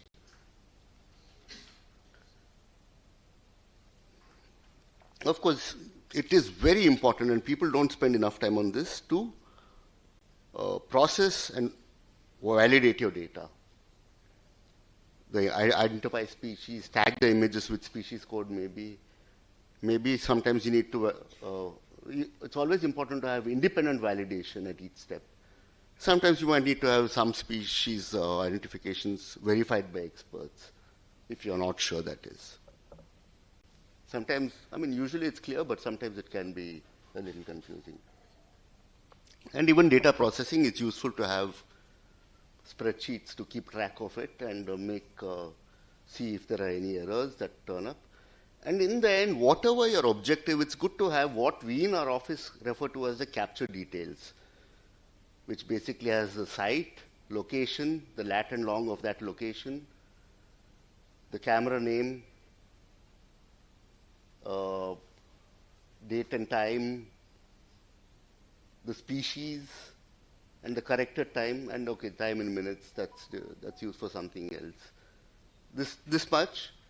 And from this, you can create input files for any different type of analysis, whether it's spatial capture, recapture, occupancy, or whether it's data input files for dial activity analysis. Whatever it is, this has all the information you need. So I would strongly recommend coming up with this kind of a file at the end of your data processing, and from this, create the input files. And then from there, you go into statistical modeling. I'm not going into the details of that, but is it always required to do statistical modeling? No. You don't have to always shoehorn your data into a modeling approach unless it really fits the data. Ask yourself, do the processes generating the data reasonably match what the model is describing? And if for that, you have to understand a little bit about the modeling process itself. It's not very hard. There are a lot of resources out there now. Think about sample sizes, and that, of course, leads to how complex your model should be. If you have a small sample size, don't try to fit a model with lots of covariates, for example. If you have only like 70, 80 sites, don't try to fit an occupancy model with 5 covariates, 6 covariates. That won't work. Start with no covariates, 1 covariate, 2 covariate, and at some point the model will tell you, criteria will tell you when it's enough. Think about precision. Accuracy is not something you can actually measure because you never know how much bias is there. And the choice of analytical framework really depends on the objective of the whole exercise. So I'm not going to go into that. There's some outreach material that we created very recently. I have a few copies of the printout of this, maybe just about 10 copies. So please take it from me later. But I'm pretty sure there won't be enough for everybody here. But otherwise, you can write down this URL and you can look at it online on our website. Or maybe take a picture if it's clear enough. This covers the same material, maybe not in as much detail as I went into.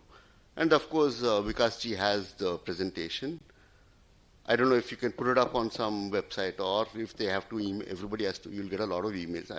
I don't know if anybody will email you at all for this presentation. I don't know. But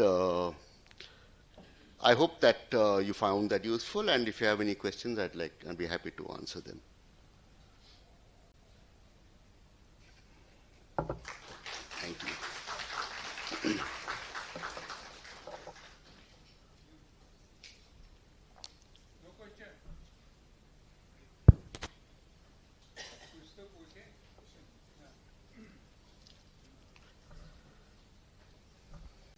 So I just want to know that, using flash cameras or infrared cameras, which is better, because camera trap is used as a non-invasive kind of thing. So this is one thing.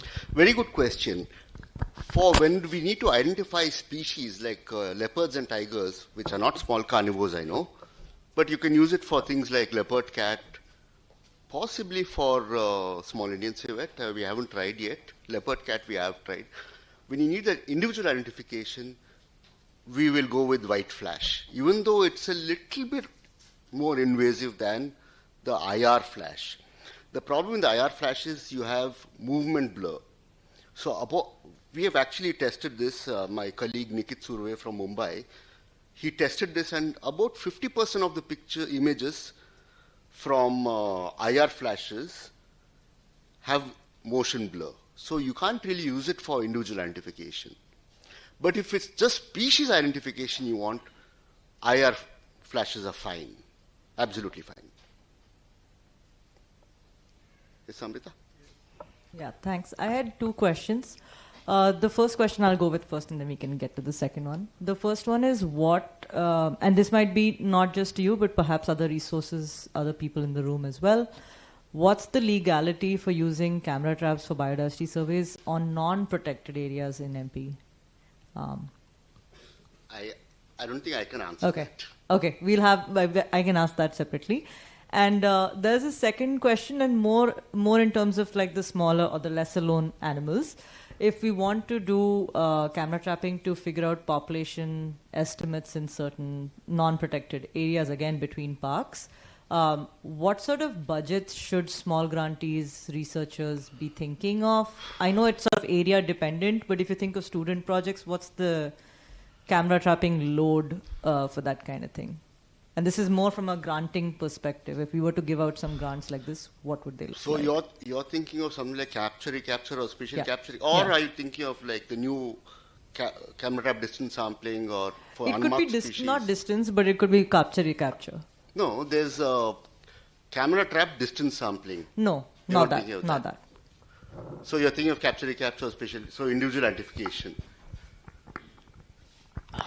It's not an easy question. You need paired cameras, definitely, because opposite sides are not symmetrical. And you need to be, if you get two pictures, you need to be able to link those two together unambiguously without error. So always pairs. No, it doesn't help if you have single cameras because you'll only get one or the other, and then half the data you'll have to throw out later, which you don't want to do. So paired cameras, that doubles your requirement.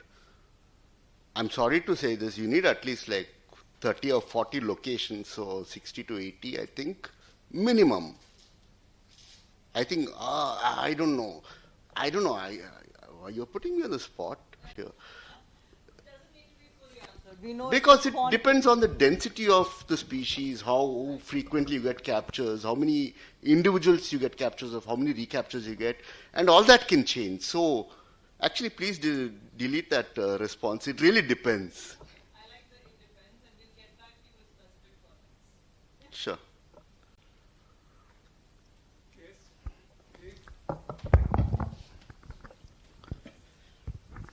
Have a good afternoon, sir.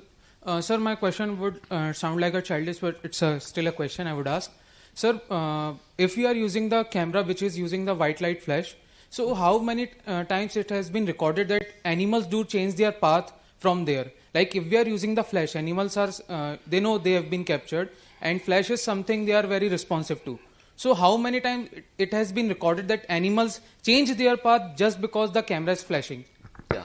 Well, why would you think that's a childish question? That's a great question, actually. So there are two ways that this can be measured. One is that some capture-recapture models tell you if there's something called behavioral response. If the animal first gets captured with one probability and then subsequently gets captured with a lower probability, that means that animal, once it has been captured, now has a lower probability of being captured. That is a behavioral response, and the model will tell you that because those models will be ranked higher than other models. Anish knows about this. Did you? No, you didn't use maybe more. Okay. You want to add something? No, after please. The second thing is we have observed, once especially we got panther cams, which Anish also uses. The panther cams, those are made by Panthera. They're excellent cameras, they're made specifically for bird work, especially. And they have very good, and they capture animals that go behind the other camera. And we have a lot of captures of animals that were walking on the path but went outside, but captured by this camera. So there is some response. There's no doubt, but you can account for it in a model. But I don't think it's a huge thing that all it does is instead of walking like this, it walks like that. So I think it still qualifies as a non-invasive method, I think. Yeah.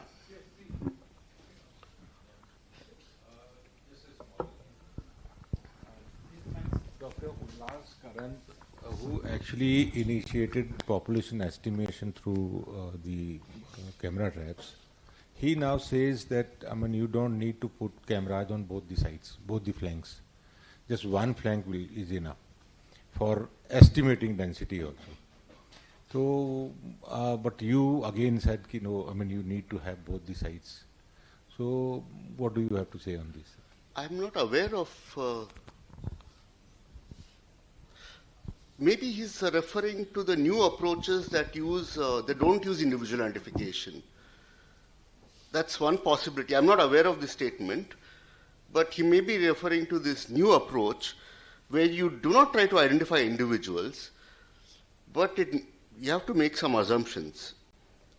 That the main assumption is that the camera traps are located randomly in space, so they really represent the entire area of interest. And you need a large number of camera traps so that you get a representation of the entire area of interest. And you know exactly what is the view shed that is captured by each camera. Of course, with the cameras, there's a decline. So that is what camera trap distance sampling measures. How does it decline as you go farther and farther away from the camera? How unlikely are you to get a capture? So maybe he was referring to these approaches. There are some more, time to encounter, space to encounter, but I'm not sure if you can use any capture, recapture, or spatial recapture with single flanks. I'm not aware. This field is moving so fast, it's impossible for an old guy like me to even keep up with the new advances. So I will admit that first. I mean, in that case, if we need both the flanks, I mean, that is good enough. I mean, the country has been doing this since maybe more than 2 decades now. If it is, I mean, the one flank camera, if it is just presence and absence of the animal, then probably our own old this thing was good enough for PIP pads and just getting presence and absence. The thing is, that is all on roads, sir. And roads are not a representation of the larger area of interest. If you were to do that, you would have to sample, definitely not on roads, but all along, and some of those might randomly fall on roads, very few of those. But you would have to sample the entire area of interest. So, very interesting. So when we camera trapped in Madhya Pradesh, the camera shy behavior was compared to the area that I'm now going to talk, it's Cobbett. So when we did our samplings in Cobbett area, tigers would, and because of the PIPs and the sand that is there, it is possible to know. And every time you go, you wipe off the footprints of the tigers that have approached the camera. And we know that the tigers in Cobbett were far more camera shy. Once their camera photo was taken, on the same camera again, the tiger will walk till the camera and then either go behind or go from the other side. So that was very clear. But in places in Madhya Pradesh, it was far less camera shy. But definitely it happens. But PIP is a good way of knowing that. So probability that he's talking is definitely there, but that you will know later once the entire study is done. But if you have a regular monitoring of that landscape, you will know if a certain animal is actually changing. But if the cameras are random and tiger are long-ranging animals, in its territory you will have multiple camera traps. And if they are placed with all the statistical and all the program protocols in place, you will not miss out an animal if you keep it for a particular, like a 30-day period. Another important thing which all the camera trap people should know is that we tend to maximize capture. And for that, we keep cameras for unending proportion of time. So say 6 months. That is a very, very erroneous thing, because you will have build-up of animals. So the first day of your camera trap, if you found an animal which actually moved out of the population, that animal will still be counted in your final minimum number of camera trap individuals. So at the state level also, we have to be careful and we need to really do it in a fixed time period, which is 35 to 40 days. In general, you want to add if you want? Yeah, because otherwise you will keep counting animals which are not in the population. There's actually a twofold bias with this. One is, as Anish correctly said, you accumulate animals, including animals that are no longer in the population. Maybe some have died, maybe some have moved out. But you also get new individuals who have just moved in, who were not there in the beginning. So you accumulate individuals. That is one. The second thing is, because some of these individuals are not there initially and some of these individuals are not there later because you have sampled for, let's say, 6 months, the estimated capture probabilities would be lower than if you did not sample for so long. So you get an inflated estimate of number, divide that by a very small capture probability, your estimate of abundance will be doubly biased. So it's a very serious thing. So this 30 to 45 days, this is for tigers, this is not for all species. So you can go up to 60 days. I mean, you can't say that even in 30 days a tiger will not die. There's no time that you can guarantee is closed, the population is closed. You cannot guarantee that. But 30 days, you can reasonably assume that no or very few individuals left the population. 45 days, it's a little more likely. 60 days, it's a little more likely. 6 months, it's very likely that a large number of individuals have left the population. What I could gather, I mean, just is you need to have some kind of, say, closure time in 2 square kilometer grid or 4 square kilometer grid, whatever you're using. But as a thumb rule, when the new individuals stop coming in the camera traps, that is probably the time when we basically, withdraw from the camera trapping exercise. And this cannot happen in one day, maybe a week's time or 10 days' time. So what, according to you, would be the ideal time of closure in both the formats, 2 square kilometer grid and 4 square kilometer grid? So the grid cell basically refers to the spacing between cameras. 4 square kilometer grids, cameras would be on average 2 kilometers apart. In 2 square kilometer grid, it will be square root of something. I can't do the maths in my head right now. So that is really related to the density. In a 2 square kilometer grid, you might end up packing cameras too closely.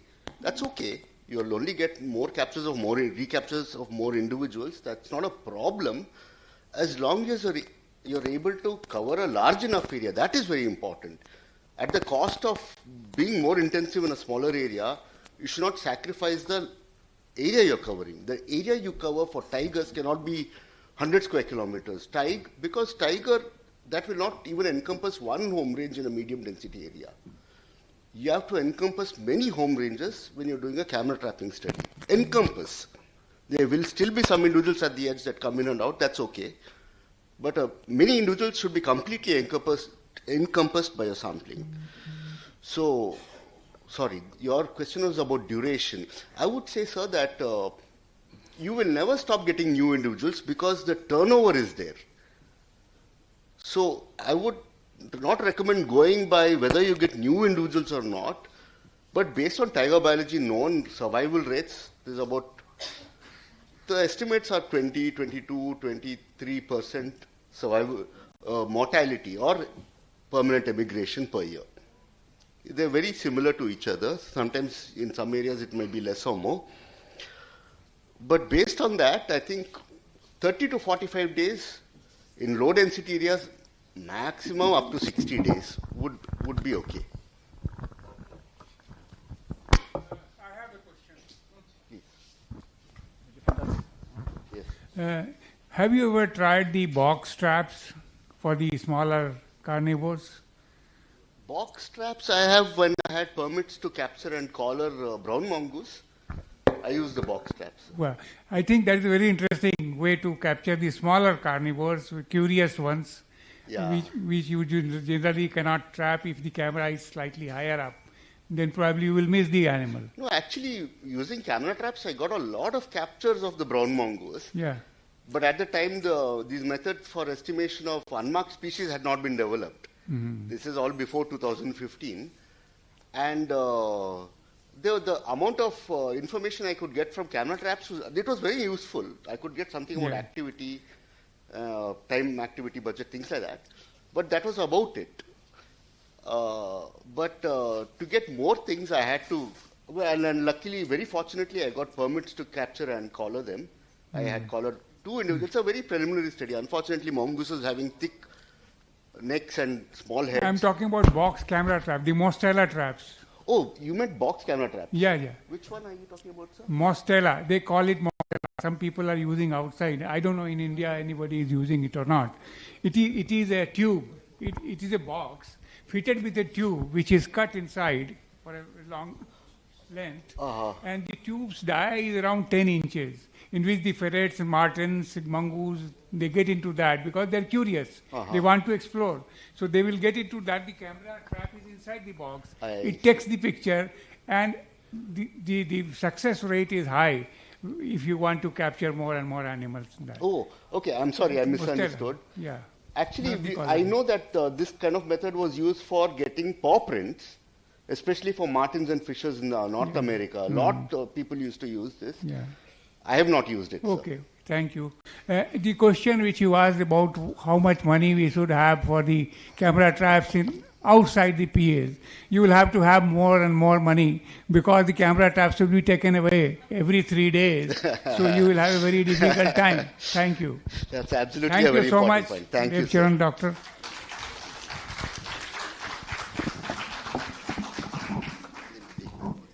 Thank you so much, sir, and Chair, sir, for being a part of this session. I'd like to request Mr. Vikas Singh Baghel, President, SNHC, to please give a souvenir for the session on our behalf. Let's have a huge round of applause for our wonderful speaker who kept us all engaged so well. And now for our Chair as well, I'd like to request Mr. Vikas Singh Baghel to please give a souvenir to our chair for the session as well.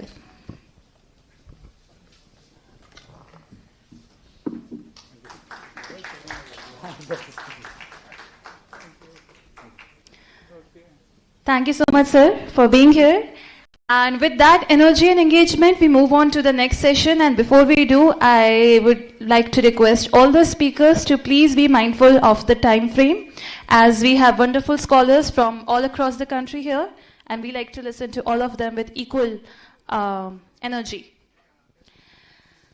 Now to talk about the striped hyena, we have with us Dr. I.P. Bopanna, Landscape Coordinator, WWF, India. I'd like to request Dr. I.P. Bopanna to please grace the stage with your presence, and I'd request the volunteers to please make sure that his presentation is ready to go.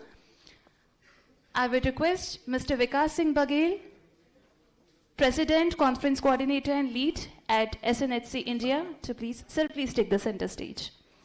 I'd like to request Mr. Baghel to please welcome him with a planter. Dr. I.P. Bopanna, Landscape Coordinator, WWF, India.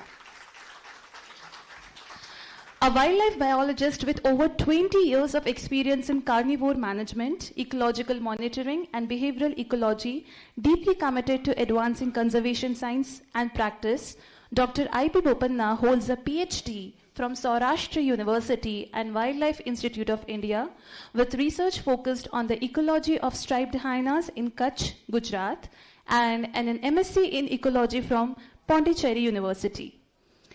Throughout a distinguished career, he has led a wide range of conservation initiatives aimed at species recovery, enhancing habitat connectivity, mitigating human-wildlife conflict, and promoting community-based conservation efforts. As Landscape Coordinator at WWF India, that is the Dehradun office, he has played a key role in tiger translocation, advancing landscape-level conservation, and building capacity among forest staff. His special interests include carnivore ecology, biogeography, evolutionary ecology, and designing innovative conservation strategies to tackle the challenges posed by urbanization and infrastructure development on biodiversity and ecosystem. Dr. Bopanna, thank you for being here. Now to chair the session with due reverence and respect, we'd like to request Dr. Yogesh Dubey to please come onto the stage, and I'd like to request Mr. Vipin Dhoteji from VNS Group of Institutions to please welcome him with a planter on our behalf. We have to chair this session. We have with us Dr. Yogesh Dubey, Professor at IIFM, Bhopal. And to welcome him, we have Mr. Vipin Dhote from VNS Group of Institutions. Let's have a huge round of applause. Dr. Yogesh is a wildlife biologist. He holds a master's in wildlife sciences from Aligarh Muslim University and PhD in wildlife from Wildlife Institute of India, Dehradun. He's currently working as a professor at Indian Institute of Forest Management since 2001. His area of interest is human-wildlife conflict management, wildlife conservation, biodiversity, inclusive impact assessment, and sustainable tourism. Dr. Dubey, thank you so much for being here. And now I would like to ask you to please take over the mic, sir, and start with your presentation.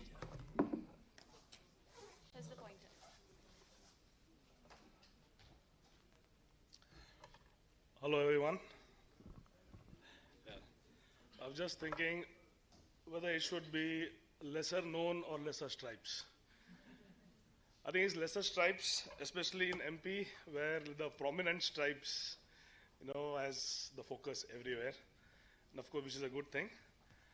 The lesser stripes, not because it is a rare animal, as Anish was pointing out, simply because it's an infrequently seen animal. It is quite widely distributed in our country, not just in our country, but outside India also. It's probably one of the widely distributed of carnivores.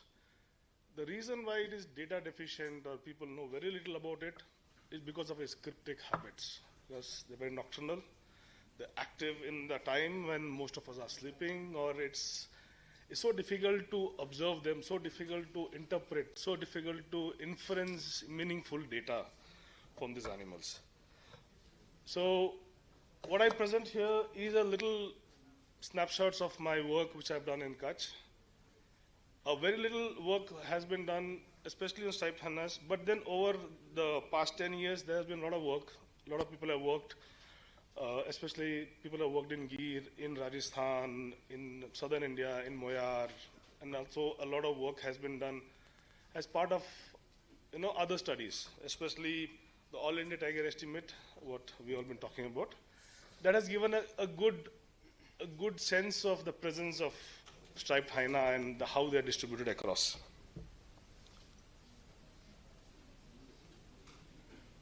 How do I change it?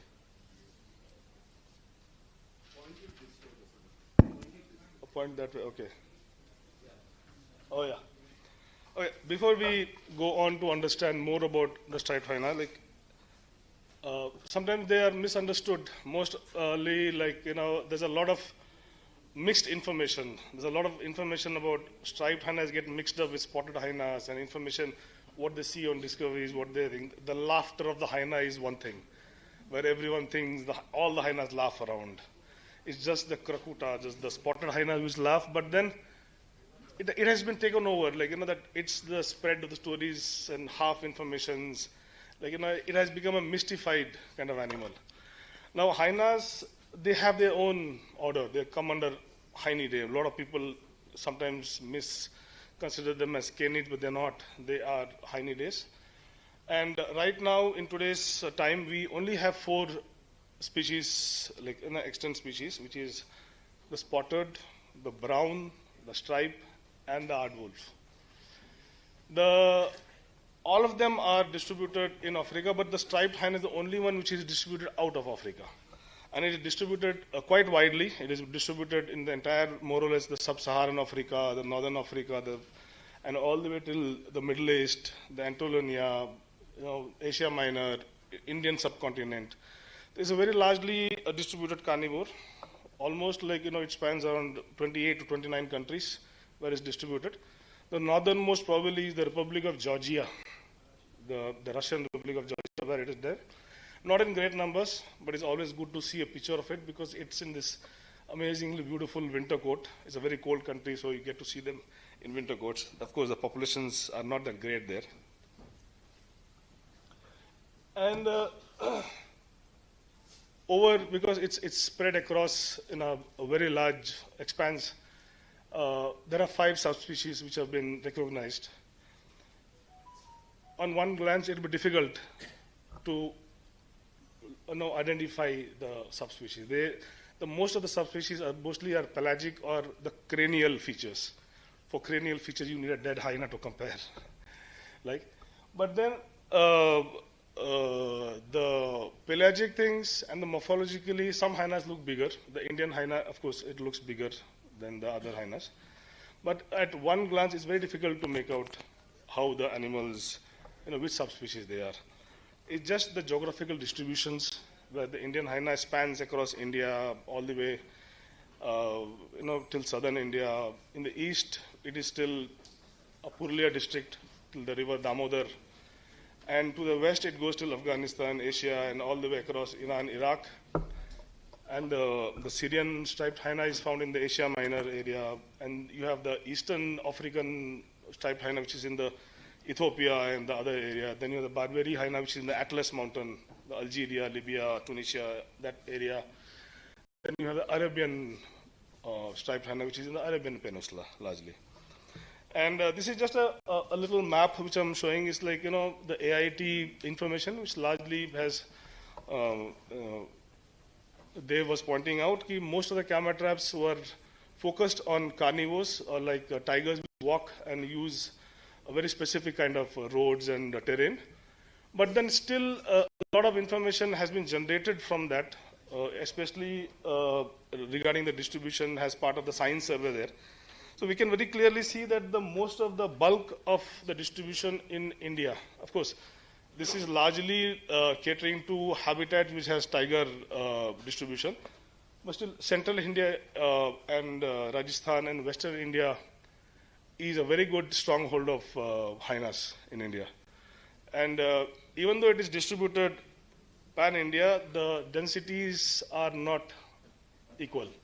The western India, central India, even parts of Maharashtra, they are good habitats. Even parts of northern Karnataka, which are drier areas, are good habitats for hyenas and which have good densities there. And the foothills of Himalayas also have hyenas, but not in great densities.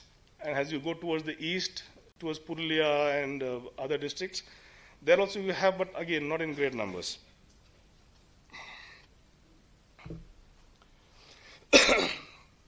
The hyena is like a very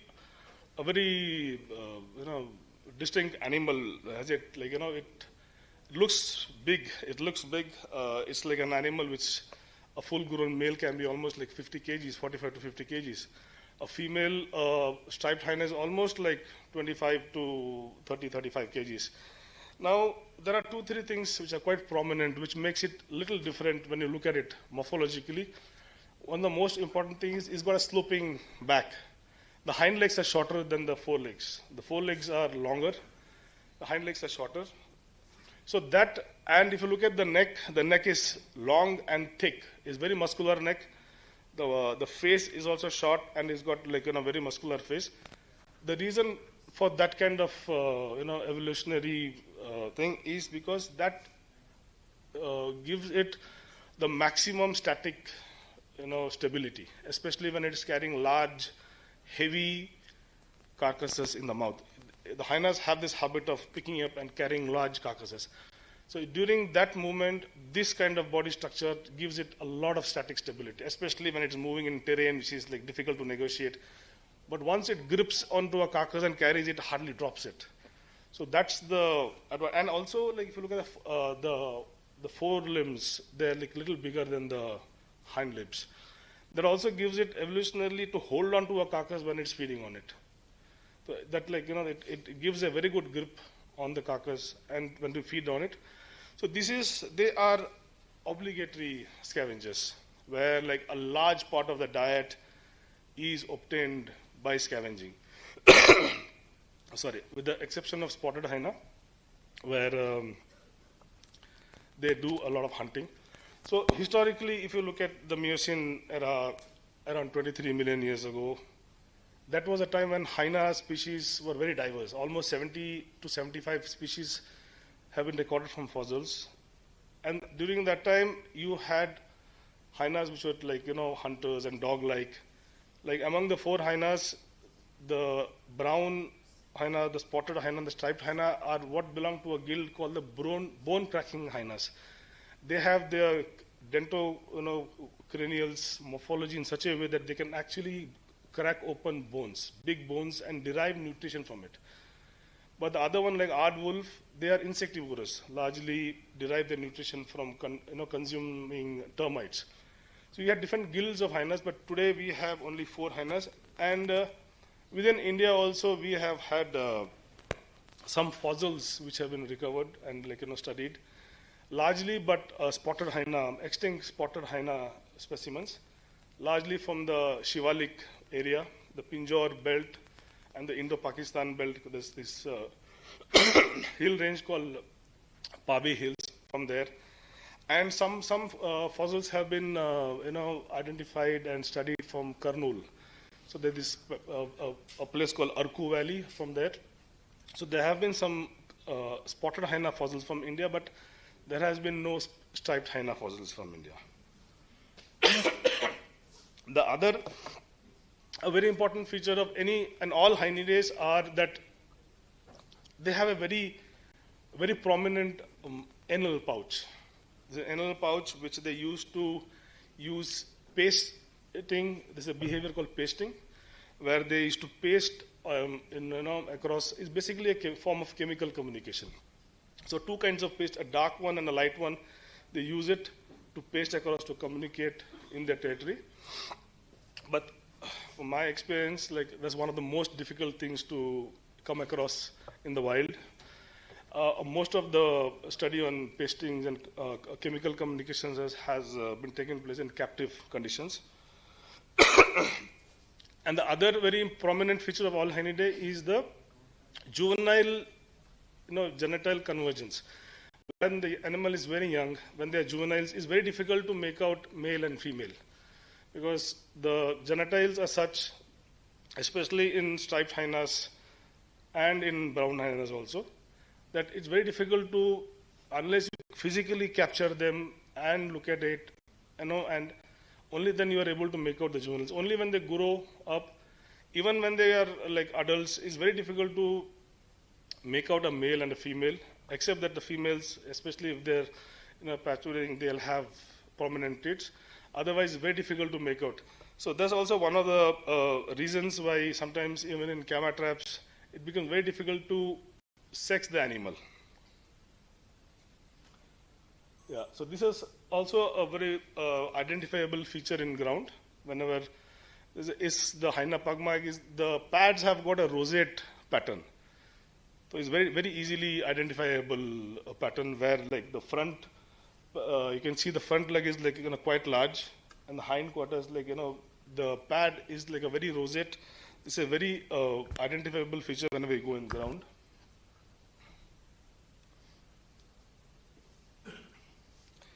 So they are very nocturnal. The very nocturnal habitat they prefer can be a disturbed habitat also. There are studies, even in my study also I've seen them living very close to human habitation. The reason why they can survive through it is because of the temporal difference. They generally are active after 6 and they become inactive by 5:36. So the period where they're active is with hardly the encountering of people and other are very different. So there's also a reason why very little is known about them, and it is also very difficult to understand and know more about them also. Now,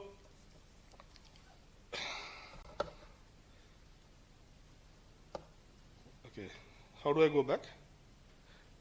It's okay.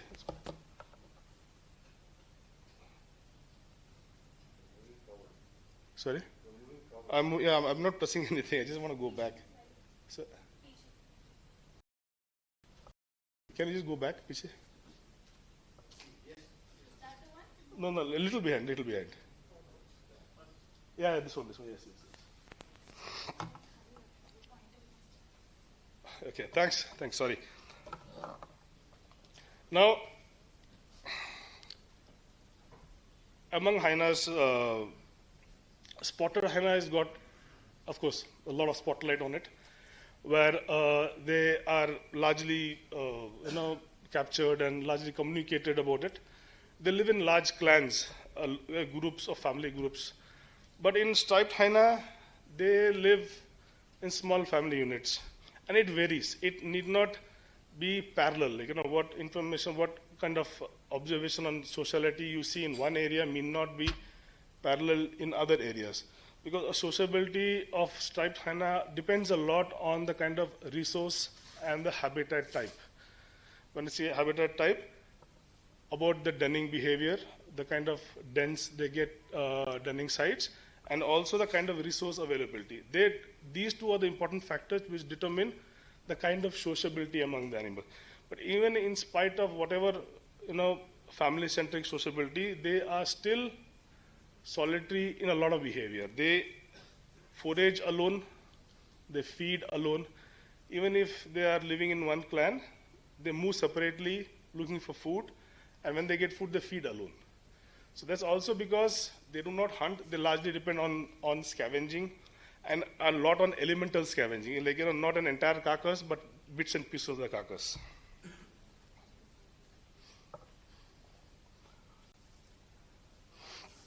Another very important feature of hyenids, especially striped hyena and brown hyena, is a bone accumulation thing, where they carry a lot of carcasses, carry a lot of elemental carcasses back to their den, and they accumulate bones there. So the bone accumulation is an active sign that the den is active and they have cubs. And a lot of information can be derived, especially on the diet, can be derived from the bone accumulation niche. As I said, this is a behavior they generally, young, when they have youngs, they move together sometimes, but then, even then, they will feed separately. They are very solitarily when it comes to feeding and foraging. So this is a very typical hyena scat in field, is very, very easily identifiable by this whitish, bolus. This is also because there's a lot of bone consumption which happens, and because of which there's a lot of thing. But also, sometimes if the animal is eating a lot of tissue, it need not be of white color. It will be like a normal dog scat. So the best thing is to do is to collect scats around the active hyena den areas. Yeah, this is a very typical hyena scat, how it will look. And the other very interesting feature of hyena is that they have something called a regurgitated pellet. Like how owls regurgitate pellets when they eat something, they discard, they bring it out from their mouth. So hyenas also regurgitate, where they, especially when they have a lot of bones and hooves and hard structures. So they have this bolus which they regurgitate from their mouth, which is a very good sample, which is a very little difficult to find. Generally, you'll find them around the den areas. Very difficult because this is free of fecal matter, so it's very easy to analyze it. A very good sample size if you come across this. This is a very typical bone accumulation in a den area, where over time, the hyenas bring in food to the den area, especially if they have cubs, or even if for themselves to eat at leisure. Because sometimes they are built in such a way that, evolutionarily, whenever they get a good pulse resource, a pulse resource is like when the resource may not last for long. So they'll try and accumulate, they'll try and hoard. They have this hoarding behavior where they'll get the pieces and elements of carcass so they can eat in lean period when the carcasses or food is not available. So this is a very typical behavior where they bring a lot of food and they eat on it, even the cubs eat on it, and the bones get accumulated.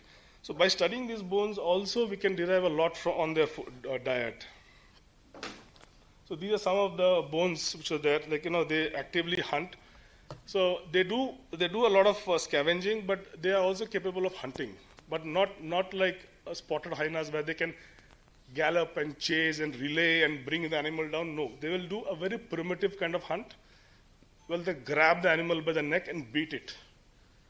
So largely, most of the animals, they go for the subadult dogs or a jackal, even like goats and sheep, or even like a sick, animal or in the injured animal.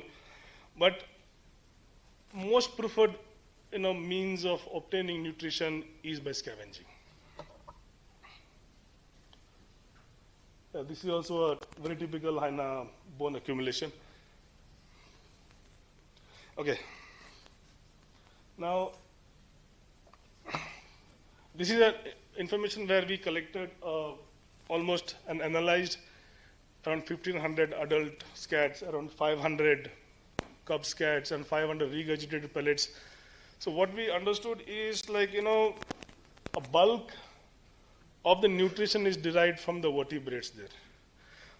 If you look at the trophic niche, the trophic level of the entire, whatever animals were present in that landscape is represented in the scats.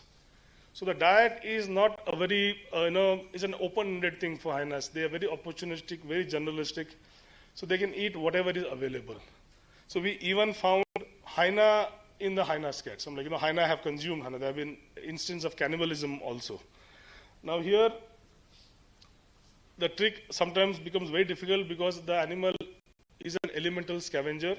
So you will never find a scat which is, is always a mix of different species. So it's very difficult to understand how much of, each species contributes to its diet.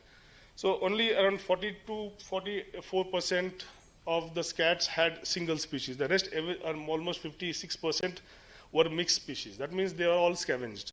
Bits and pieces were scavenged from here and there. But here, the cattle in that area contributed to a bulk of its nutrition, which is very important. Most of the and also if you look at the other thing, other vertebrates, they had very little thing. And also you had some plant products. And because they are also moving around transition areas between their dens and the village areas, they do a lot of scavenging in the garbage dumps. So in and around village areas, wherever we have garbage dumps, the hyenas do go and spend a lot of time. There's a lot of garbage, and human produced food is also consumed.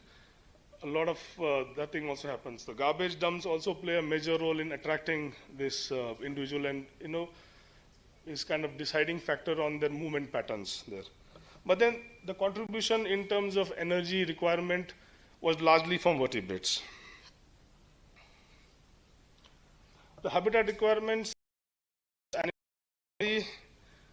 prefer drier areas, where even if you look at the Western India and the Central India, drier areas are preferred, and the densities are also quite higher in these areas. But then when we looked at the denning sites are very, very crucial. The denning sites are very important, but they are the ones which decide the presence and survival of this species in any given area. So when we put across, we had collected a lot of information on the number of dens, and we also had some collared animals. So we put all the locations together and used some 16 variables to see how the denning areas are important and how they are placed. So most of the denning areas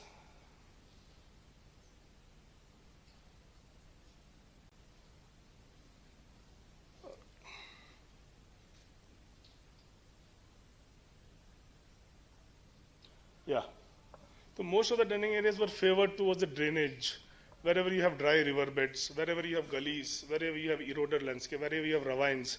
So most of the gullies and gorges, these are the areas where the denning sites were. So mostly it doesn't sometimes matter if the drain or gully is closer to a human habitation. They will still go and nest, well not nest, the den there. So the denning sites are very, very crucial there.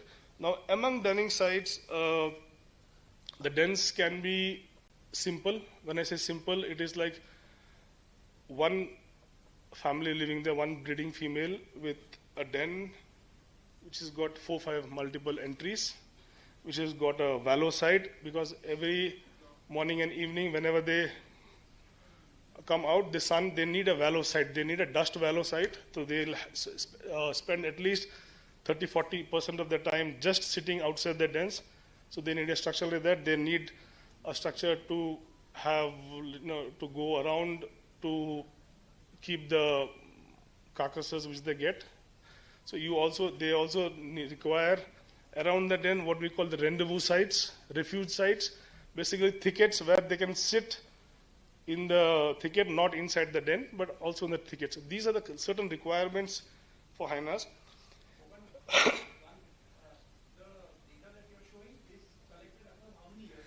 This I've collected across 8 years. So there are not as many denning sites as you can see. The density looks very high. Density looks high, but it may not. The same animal may be denning in different. No, this is these den sites are for 24 different clans. 24 different clans. So they were like. So multiple sites per clan. One clan average had 14 dens. Right. So it's just. Yeah. So okay. Like 24 clans. So there were 5 intensive sites. 5 intensive. So in that, so we had 116 dens they used over a span. So like that 24 you can. Correct. Because it looks too dense for a low density species. That's why I was. No, yeah. So there the density is almost like 12 animals per 100 square kilometer, which is quite decent. Okay. The other thing about hyenas is also they have something called complex dens, where you have the simple dens but multiple simple dens. So that determines the complexity of the social life of the animal. In the sense, like you'll have multiple breeding females. So multiple breeding females with multiple cubs and multiple animals interacting. So the complex dens depends on the kind of area. Largely on ridge areas, on gorges, in dry river beds, which is plenty in the landscape. In the western landscape, you have plenty of those. So I think even in central India, we have a lot of ravines and stuff, which can actually facilitate, complex den structures, which will have multiple simple dens with so many holes that even if you sit there and watch, you will never know when an hyena has come from where. So it can get very complex. So it's easier to study a simple den because you can actually know the clan composition. You can actually know probably in the kinship also, and you can probably even observe them better and derive meaningful informations. Now a lot of this information is possible because we had collared around 9 individuals were captured. Of course, one died very early, so we just had 8 individuals. In that also, like 1 individual's data we didn't utilize. But then, as we talk, this animal is so cryptic that just sometimes in a landscape you just get to see them. So just seeing an animal is not enough. It's just a presence record. Just understand that yes, the animal is there, but how it is surviving there, what it's eating, what is its time schedule, how much of activity pattern. So all that information is or was possible because we had some collars on them, and unfortunately we only had VHF collars. These days things are better. We have satellite collars and stuff, but then now the VHF collars are good to understand the behavioral aspect. So whatever behavioral aspect we have collected is because of the VHF collars. And I think very few studies have actually have hyenas collared. One of the reasons is like within tiger reserves, it becomes difficult to go behind hyenas after dark. So hyenas are active only after 6, and you can't do that in a tiger reserve. So mostly if you have areas outside protected areas where you have good population of hyenas, that's a possibility where you can actually follow them and study them and try and get good information about it. But then your interpretation on the diet and those things will vary because there the apex predator or the major predator is not tiger. Here things will be different. What we understand, what we see, the diet and the kind of movement pattern and the time spent in foraging and feeding, it will vary with a small variation, and the variation can be a bigger predator. In the sense, like in a tiger reserve or in an area where you have larger predators like a tiger or a lion in Gir or a leopard. So the movement and the dependencies of hyenas are different. And in an area like Kutch, where I studied, so this was the largest carnivore there. So it didn't have any other carnivore. So the behavior and the time spent is different. So different landscape and different scenarios will differ, with variations in the species and composition. Oh, just it? Oh, sorry. Okay, I'll just skip through fastly. So these are some of, I'll just go. Okay, now what we understand is like the male. We didn't have enough males collared because most of our capture attempts were around dens, so we largely landed up capturing females. So an average female home range was around 54 square kilometers, and a male, of course, it had a larger home range of 100 plus square kilometers, and it can become even bigger. Like a mature male can even have a much larger home range. That is something which we still don't have information on, how the males move between and how they play a role in courtship, and all that is still unknown. Okay, now here when we looked at the kind of movement pattern, of course it's very, very clear that most of the movement pattern is in the early mornings and late evenings. So mostly the evenings they start getting active, and by early mornings they are back into their thing. And the thing is they're resting. They're resting almost 48% of the time. They're resting. Only 52% of the time they're active, and in that 30% of the time they have spent in movement, which is far less for an animal which is looking for food. This 30% is only possible because in this landscape there were cattle dumping sites. Every village had something called Haddakudi, where they would dump all the cattle. And it's an agro-pastoralist area where you have a lot number of cattle, and you have a lot of small livestock farmers. So there are a lot of carcasses available. So this animal knew where to go look for it. So known food sizes reduced its foraging time. So because of the reduced foraging time, it could manage to spend more time in the den. So 10% of the time was spent on the den when they're cubs, so which in turns it improves the fitness of the cubs. So that's what happened here. So most of, again I'll just try and skip. I'll go to the social part. Okay, this is just a quick. I just want to show that there were three individuals from the same clan, from the same family group, which used. There was no overlap, but then you can see a dense thing that is largely around den area. So a lot of their activity is den centered. So mostly the sociality of this species is also around because of the den and the cubs, and because they can afford to suckle their young for much longer than a lot of other species, almost like 8 to 10 months, depending on the kind of food they get, because they can eat a lot of bones and calcium. They can afford to suckle this thing longer, and because of this 8-9 months of association, they all converge on the den because of the cubs. So this is a photo of one of the very typical hyena den. This is one entire family, which is a breeding female, cubs, and intergeneration siblings. So like a female with one generation cubs and a second generation cubs. So this is a typical clan. So this was one of the clans where we had identified, we knew each and every individual. So it becomes much easier for us to. So this is how the cub-centric sociality is in the study area there. This may not be parallel everywhere. This is only possible there because of the kind of resources which is available, because of the time they could spend 10% of their time on the den. So simple dens where there's only one female who is largely breeding, and her cubs, especially her intergenerational cubs, are giving time for the rearing and protection of the new cubs. Here in the complex den, there can be multiple breeding females. That complexes things even further, which individual takes care of the cubs or how they play a role. That's a very difficult thing to answer, because this also I'll just skip because I just spoke about it. So the social behavior, I spent around 800 hours trying to observe the different clans, in which only 11% of the time were they social. The rest of the time they were like non-social. They would be sitting outside but in isolation. So only around 11% of the time was the sociability there.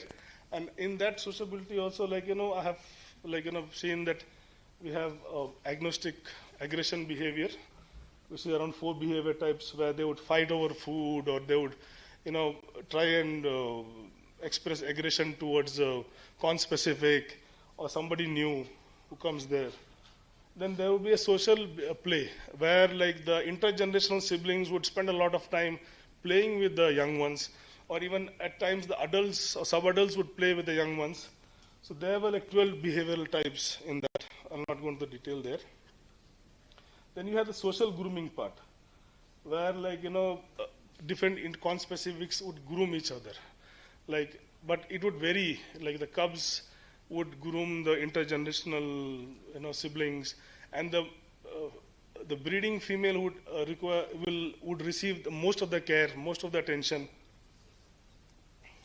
Then you had an attention soliciting behavior where younger individuals would seek attention from older individuals, where they would have this behavior of like an infant cry, where they would cry out and take the tail and display very submissive behavior for an attention seeking behavior, largely around mature individuals. Something like this, where they would show their submissiveness and try and solicit attention from. Then vocalizations. So there were 4 or 5 different types of vocalizations which affects and which communicates a different kind of stress or a warning sign or a calling the cubs, those kind of stuff. The other one was group movement. A group movement was very, very important, because in a given clan, to raise the cubs successfully for around 8-9 months, they would shift dens. They would shift dens for different reasons. Either it would be like parasite overload, ectoparasite overload, or the dens were visited by dogs or people, or it was disturbed by people. So one den, which I was just showing the picture, they had shifted the dens 16 times. They used 16 different dens to raise cubs. And we would have never known that if we had not put collars on the individual. And there are others, there's some miscellaneous behavior which I could not put into categories. But then, okay. Yeah. So around 5 more minutes. Almost. Almost done. Oh yeah, sorry. Okay. I'll just quickly glance through it. Yeah, so this is just an ethogram where it's the youngsters and the sub-adults were largely were interacting the most. Most of the other individuals were there in the den, but then, as the cubs grow older, the frequency of these individuals coming onto the dens become lesser. And they start living mostly in the refuge areas or the rendezvous sites, which is not in the den, but in the areas around it, like mostly thickets. So they would be doing that.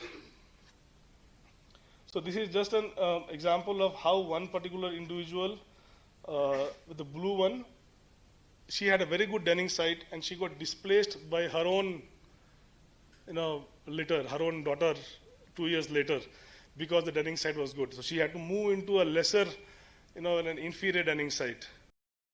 So it's a very, very crucial part of their survival in a landscape there. Okay, people and hyenas, I'll skip this. I'll just go to the other part. These are some of the things which we think, are still areas where we don't understand a lot about hyenas. We still don't understand the disposal ecology. When I say about disposal ecology, I'll just give an example. So this is one example of an individual which we had collared. And these are the dens which we had identified and we were monitoring. So this individual dispersed from this area, she surpassed all of them, all the other clans, and went and died in a snare. So around almost in the Indo-Pakistan border. So which is almost like around 800 square kilometers of area where she could have done a fission. Largely, hyena clans have this fission and fusion, where different individuals from different clans come and join them, or different individuals leave and go away and break into smaller groups. But this individual didn't join any of those groups, but rather she dispersed really far off.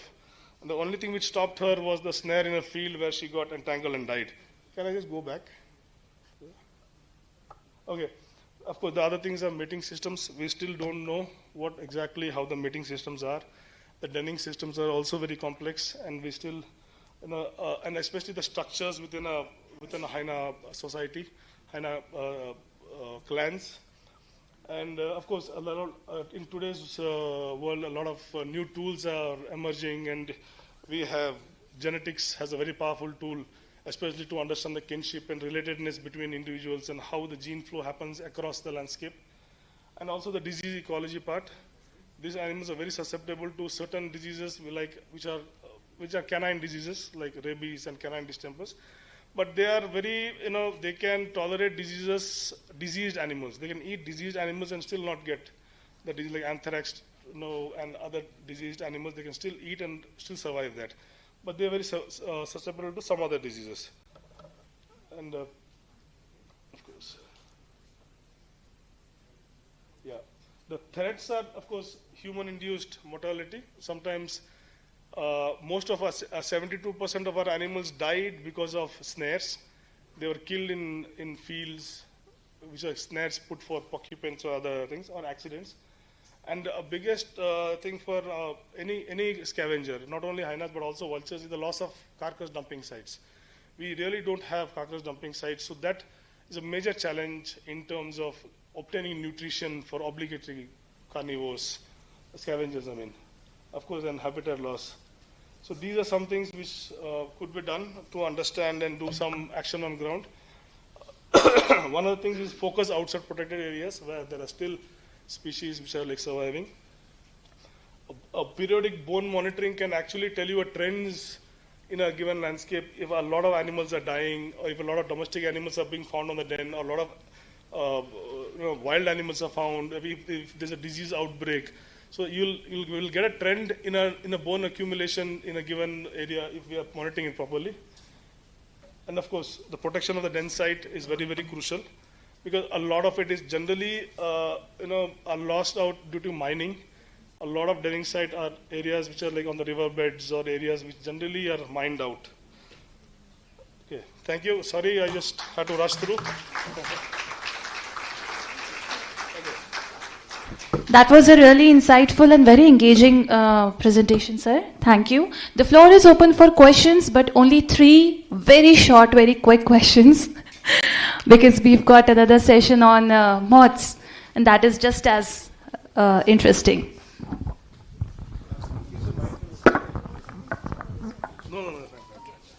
Yeah, here is a question for you. Yes, sir.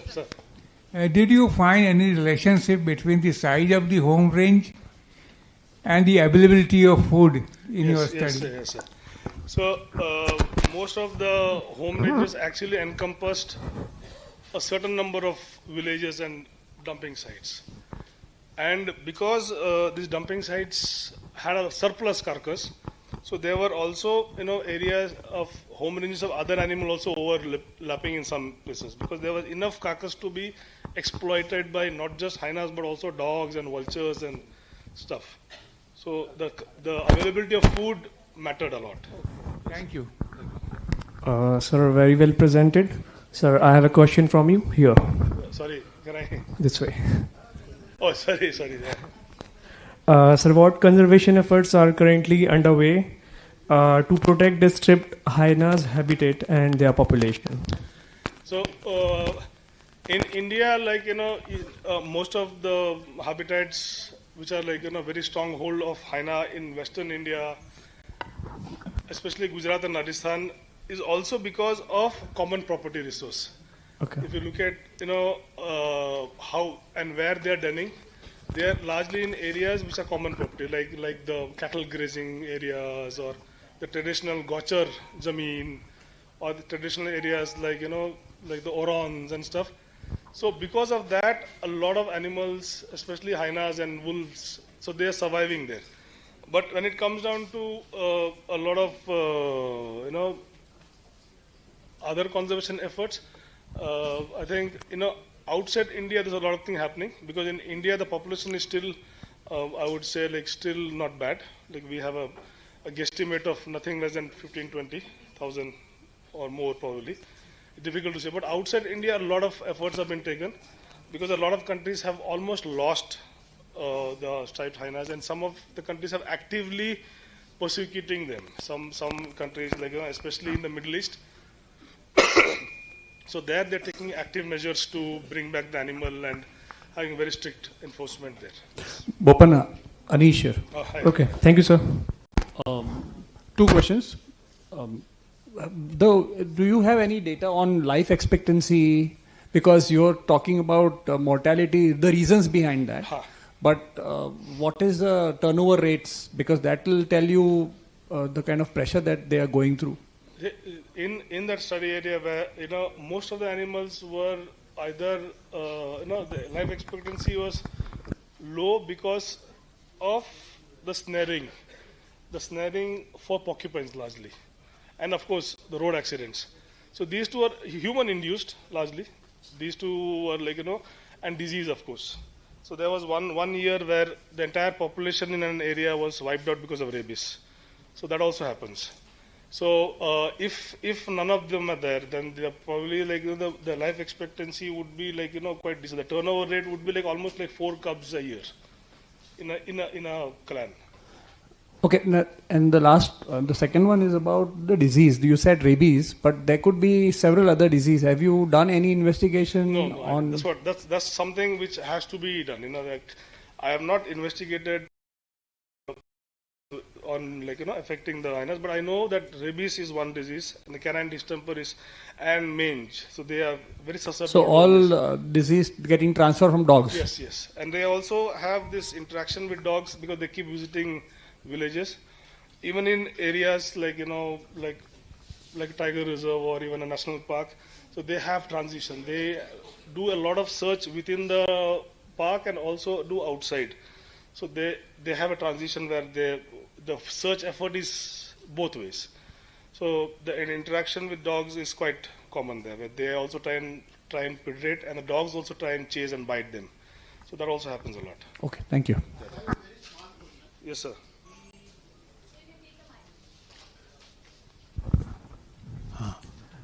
Is there any man-animal conflict situation with hyenas there? Not exactly, but there are incidences where rabid hyenas have attacked people. So there are incidents in Purlia, in Maharashtra, and some places where generally this animal is nocturnal, but a rabid animal, generally is out in the day, and how a typical a furious rabies animal behaves. Otherwise, very little. Otherwise, okay. Thank you. Yeah. So I think with that will close. Yeah. Take any more questions. We have one more session before lunch. Thank you, Bopanna, for this wonderful presentation on a species on which very little information is known. Generally, all natural history related presentations are very interesting and would, in fact, raise a lot of questions. But Bopanna is here. People can catch him during the lunchtime and ask him as many questions as they would want. So thank you so much. Thank you so much, Dr. Bopanna. Please accept a souvenir from Mr. Vikas Singh Baghel on our behalf. Mr. Vikas Singh Baghel, Conference Coordinator and Lead, SNHC. He's giving you something to remember us by. As a token of appreciation, please take the center stage.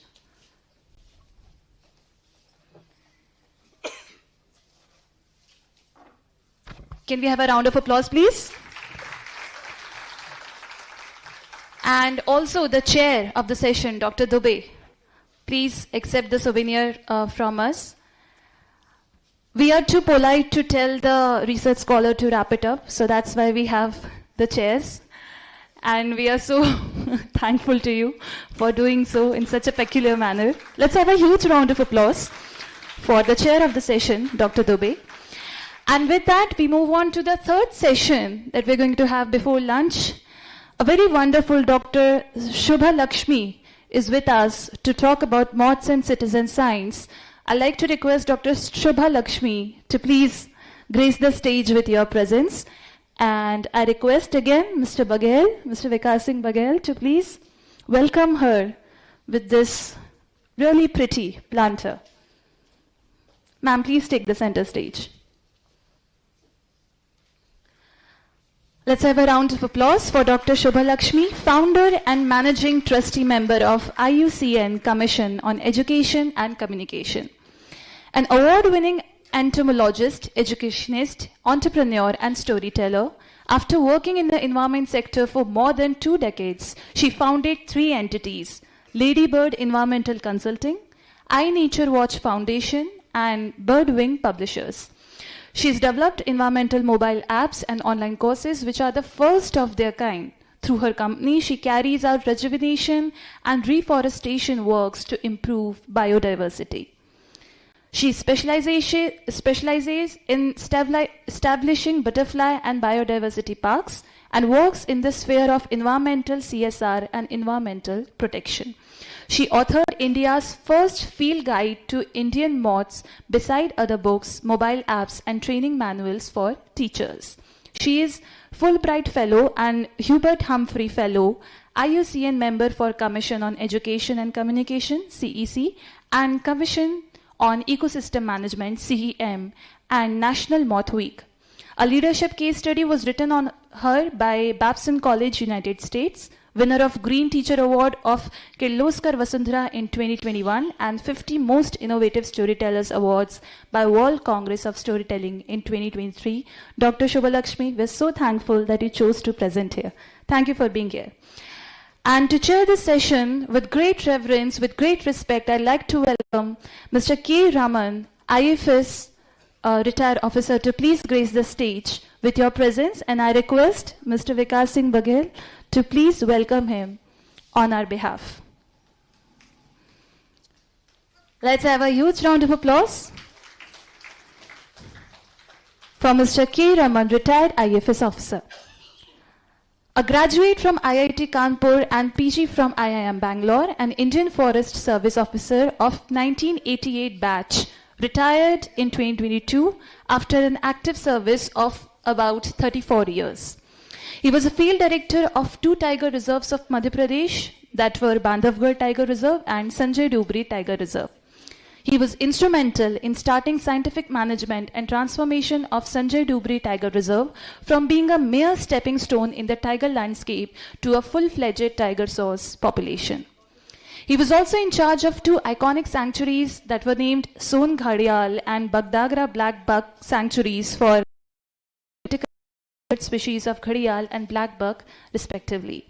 In the process, he introduced and gained the recognition of ecological flow for facilitating optimum water release mechanism from the dams for facilitating the breeding of Ghadials, Gangetic soft-shell turtle, and Indian skimmers.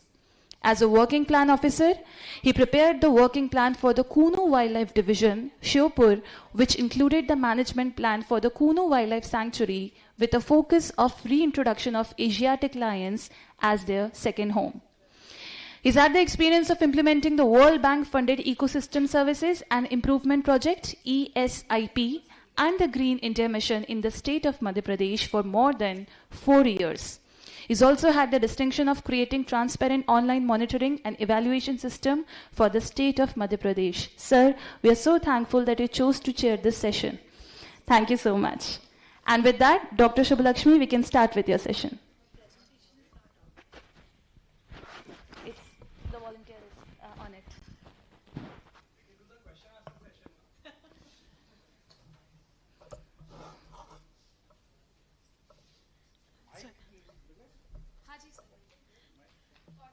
But I believe my time starts after the presentation comes, right? I can use that time till then. Sir? Yes, disclaimer hai. There is just one disclaimer that I am chairing a session about an issue on a subject which is being presented by the pioneer of the in the field, and I cannot claim any authority on this subject. I struggle with the moths. I have learned butterflies in past couple of years, but with moths I have struggled a lot. So I'll take this opportunity and I'll request others also to. Moths are wonderful people, right? I'll call them people, right? So to learn about, and we have the right person to learn from. Only her presentation is not opening.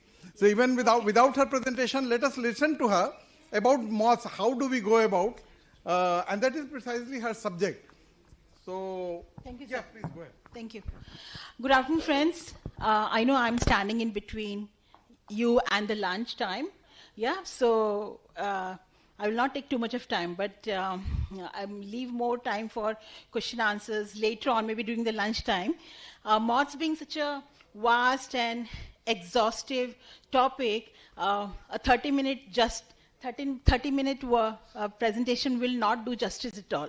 Well, I'm not going to talk about moths as moths, like not doing a natural history session over here. Anybody can be a citizen scientist, and what kind of pitfalls they may encounter if they are trying to study moths. So those are the aspects I'm trying to cover.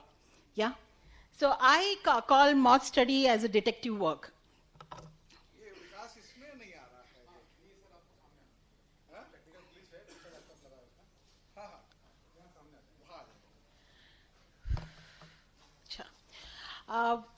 Many times I get photos of moths and people expect me to, they said, मेरे पास 25 photos है, I'll just email you, I'll just WhatsApp you.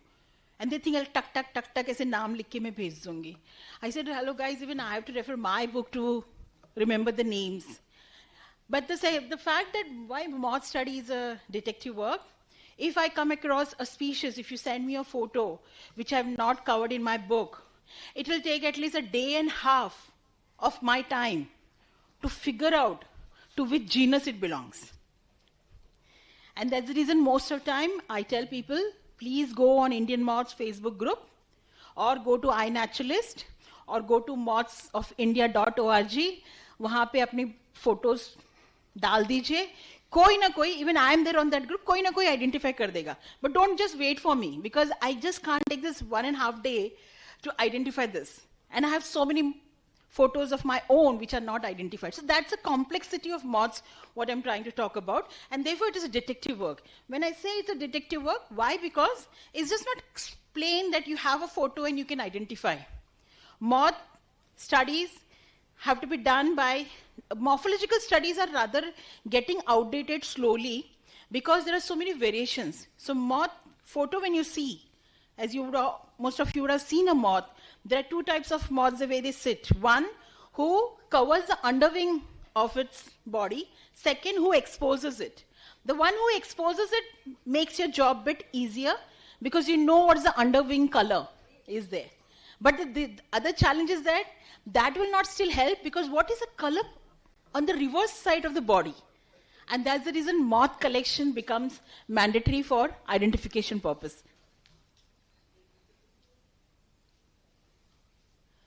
So this is my book which I published.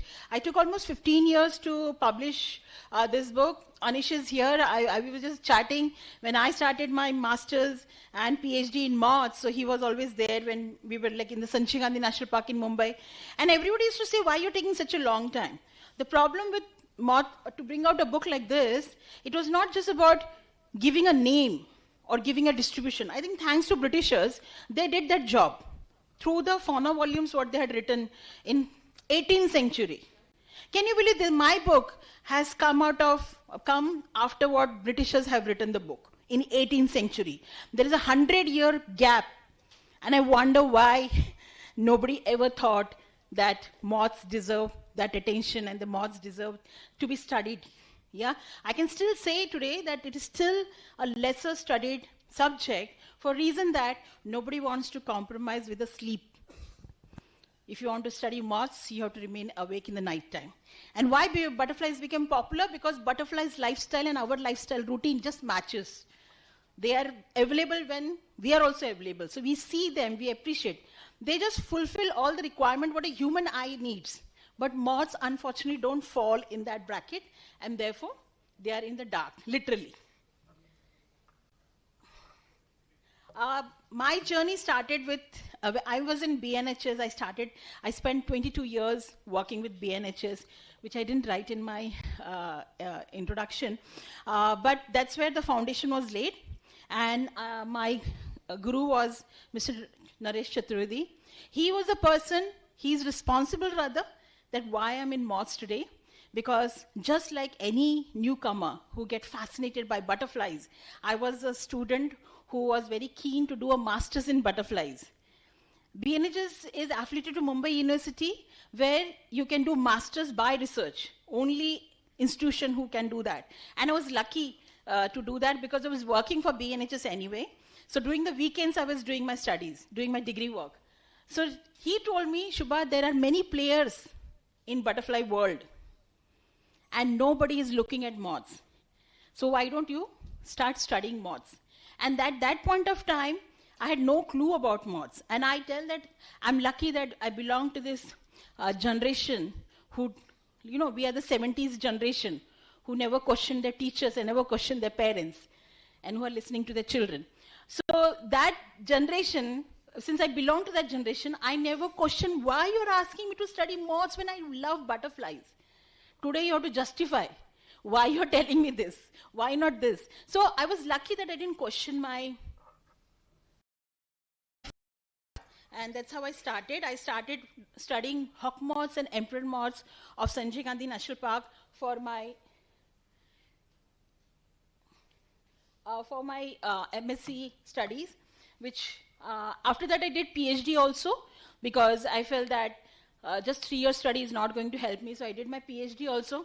And somewhere after doing PhD, not many people would know that actually I chased PhD for a doctor title. As a child, I always fascinated by this doctor title, and I couldn't get into medical because of not proper grades. And someone said, you do PhD, you get that same doctor title. It's a very silly reason to do a PhD, and that too on a moths. Okay, so after doing moths PhD, I felt that I had arrived where I want to be. But then, I was in BNHS, and BNHS belongs to a clan who looks up. And I was the one who used to look down. So I became a center of attraction because, and I think one of the members gave me this name, Moth Lady. Because on the weekends, I used to stay back. I was working for the Conservation Education Center, which is inside the forest of Sanjay Gandhi National Park. So I used to spend my weekends studying moths in the night time. And the Sunday mornings when I'm leaving for home, that's where all the bird watchers group are coming. And they say, there goes that moth lady. And I started getting this recognition that I'm the one who knows more about insects and moths. So every now and then people used to share photos with me, and I used to tell them, hello, I only know about hawk moths and emperor moths. I can't help you with the other moths. Then I realized that, no, I have to expand my horizon, and then I started doing studies thanks to BNHS members who, forced me to study and continue my journey with moths. And that's how it started. With the pressing right button, yeah. And I started, and since I had done my PhD, sitting in front of light sheet, as you know that moths are studied using the light sheet rather than light trap. Light trap is a lazy man's approach. I call lazy entomologist who wants to have a sleep and kill whatever insects, moths are coming in a jar. I don't use that method. We sit in front of the light screen whole night just to see which moth is coming and which moth isn't coming, and photographing them. So it was a very lonely affair, myself, the driver, and the field assistant. In fact, the CCF of the Sanjay Gandhi National Park, he was very worried to give me permissions also. He said that, तू क्यों लड़की हो के ऐसे जंगलों में भटकती रहती है? हाँ, कुछ सिंपल वाला टॉपिक लेने का ना, बटरफ्लाई वटरफ्लाई देख लेने का दिन में, कर ले, डिग्री मिल जाएगा, तो I have to tell him, sir, कोई लड़का कर ही नहीं रहा है तो क्या करें, हमें ही करना पड़ेगा. At that point of time, I was the only female studying moths. Okay, 1993. And today, actually, there are so many females actually pursuing moths. I'm so happy to see that youngsters are pursuing that. Okay, so then when I decided that, okay, I have to expand my horizon, then I said, abhi akele kaam karke chalega nahi. I want volunteers. So I was running an entomology course for BNHS, myself and my guru, Naresh Chaturvedi. Again, our only course in India, which was converted into a correspondence course. So I had students who were interested. So I told them that I want to do this Maharashtra, Northern Western Ghats, Sahyadri Hill surveys for moths. But I want support. Support in terms not only as a company, but you bear your own expenses also. But what I will offer you is a joint authorship in my paper. So I got 3 ladies who took up the bait. They were basically housewives with no science background, but they were just interested. They worked with me for 4 years. We did the entire documentation of Northern Western Ghats, of Maharashtra, and after 4 years we published paper, and they are my co-authors. So that is my first experience of working with volunteers, and that's the time I learned about citizen science. And I'm very passionate about citizen science, about which I'm going to speak today. So this book, which while I was writing, I couldn't complete the information that why it took such a long time. Because ecological information was missing. And so through my study, all these years of which I was in study, I was collecting the ecological information myself and then putting in the book. Therefore, it took a very long time. So this kind of information is there in my book, which basically tells about the distribution, it basically tells about whether it comes to the light or not, because not all moths come to the light. And also, like moths are mostly known to be agriculture pest. So any insect that is agriculture pest, it is actually celebrated because uska pura chitta pitta ready hai. Everything is known about it. Like one person from ministry, when we heard this that funding nahi milta hai, for lesser known taxa.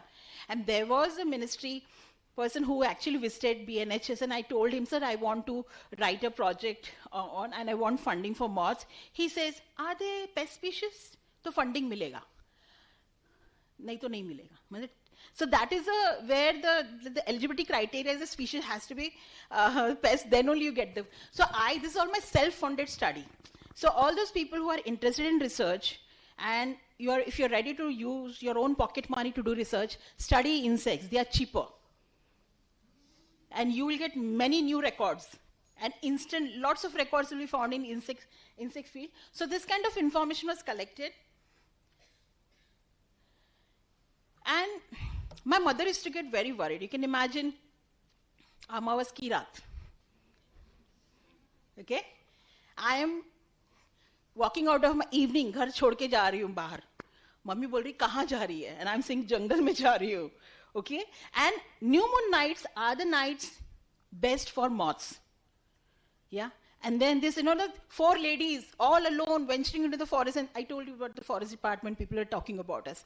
But this is how exciting it could be for a girl, talking about safety, talking about all kind of things, plus leopard activity was we were working the core zone of Sanjay Gandhi National Park.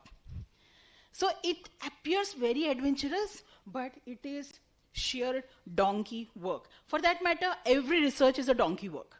Yeah. So students who get very excited with research, who come to us, I tell them that you just work with us for 1 month. I'll put you in the field work. That is a testing ground.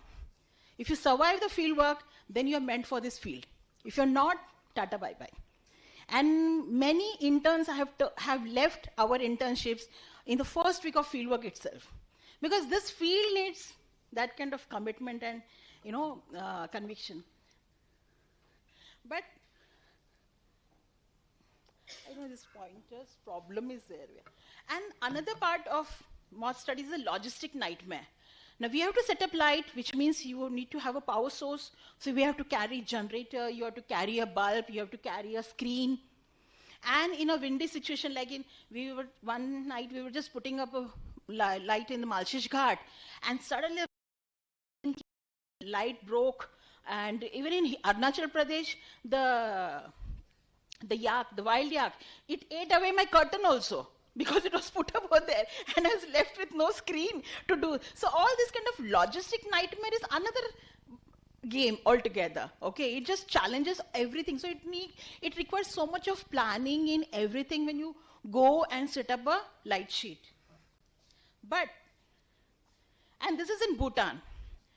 In Bhutan, I had to literally wear a mosquito net to cover myself because there were so many moths entering all clothes everywhere, and I just couldn't take it. I said, okay, I at least put a mosquito net and then go and approach the light sheet. I barely was able to reach to the screen because the ground was carpeted with moths. And I felt really bad there was no place to walk. And all I wanted was just a photograph. No collection, nothing, just a photograph. But like I usually run my light sheets from sunset till morning 2 o'clock or before sunrise. Because once the sun rises, the moths will not move. They're almost stuck over there, and the birds and everyone will have a breakfast. So I time it out in such a way that after dark and just before the sunrise, so I usually remain awake till 2 o'clock. And I run the light trap, and we put alarms. We all ladies were there. At 3 o'clock, tu uthegi. Okay, at 4 o'clock, you are going to get up. Whichever new moth has come, you take a photo, and again you go and sleep. So this is how we actually did. Then this light trap I had to switch off by 9 o'clock because it was very overwhelming, and I can never forget this experience. But the rewards. This is a screen from Arunachal Pradesh. You will just... And people say that, moths, I usually ask, what you know about moths? Okay, they are dull and drab, they're not attractive, they're not... So all these cover photos deliberately, which I chose, and all the photos which you see in my book, I have deliberately chosen rather. Every genus has so many colorful. I said, you are just biased. You're making an opinion by those tiny brown moths which come to your bedroom light. I say, you want to see moths? Go into their territory, go into their time, and then you'll appreciate the difference. So one of the biggest challenges, as I mentioned, color, combination, colors, form, all is fine. But how it looks on the top, how it looks inside, how it looks reverse is the biggest challenge for identification. And I mentioned about the fauna of British India, which was written by Britishers. And there are 5 volumes, rare books rather. They are fortunately available online today. But when you open the book, it is literally Greek and Latin. The taxonomy is outdated. Everything is outdated about this book. But what is really still valuable is that, why is it detective work? It is like the genus has changed. Species name would have been also changed. The subfamily has also changed. The family has changed. Yeah? But somewhere, so I go by the general characteristic. What is the characteristics? What is the stuff? So the description is very beautiful. Just like, Salim Ali's bird book, the way he has described the book, every bird, you will see the description, same kind of description. And not every species has a photo. Huh? There's a black and white book, but some illustrated thing is there. But the description you have to visualize, okay, this is a color, and they mention some color names which even you haven't heard. I have to go and Google and find out what this color could be. Then it says brown plus green with a tinge of gold. I said, okay. And I did study in the time when Google was not there. Okay, I started my research, so things are bit difficult. But then there are moths of Thailand. This is another book.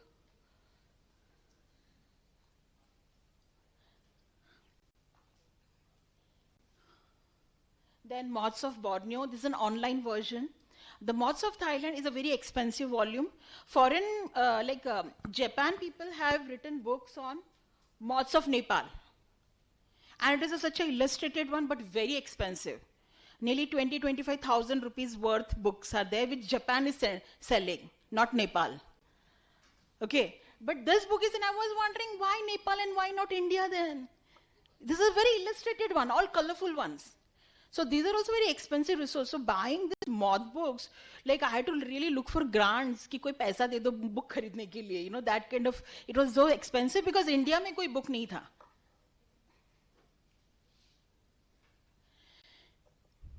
The way India में books नहीं थे, so there were no role models for me. There were no mentors or no experts for me to whom I can go back.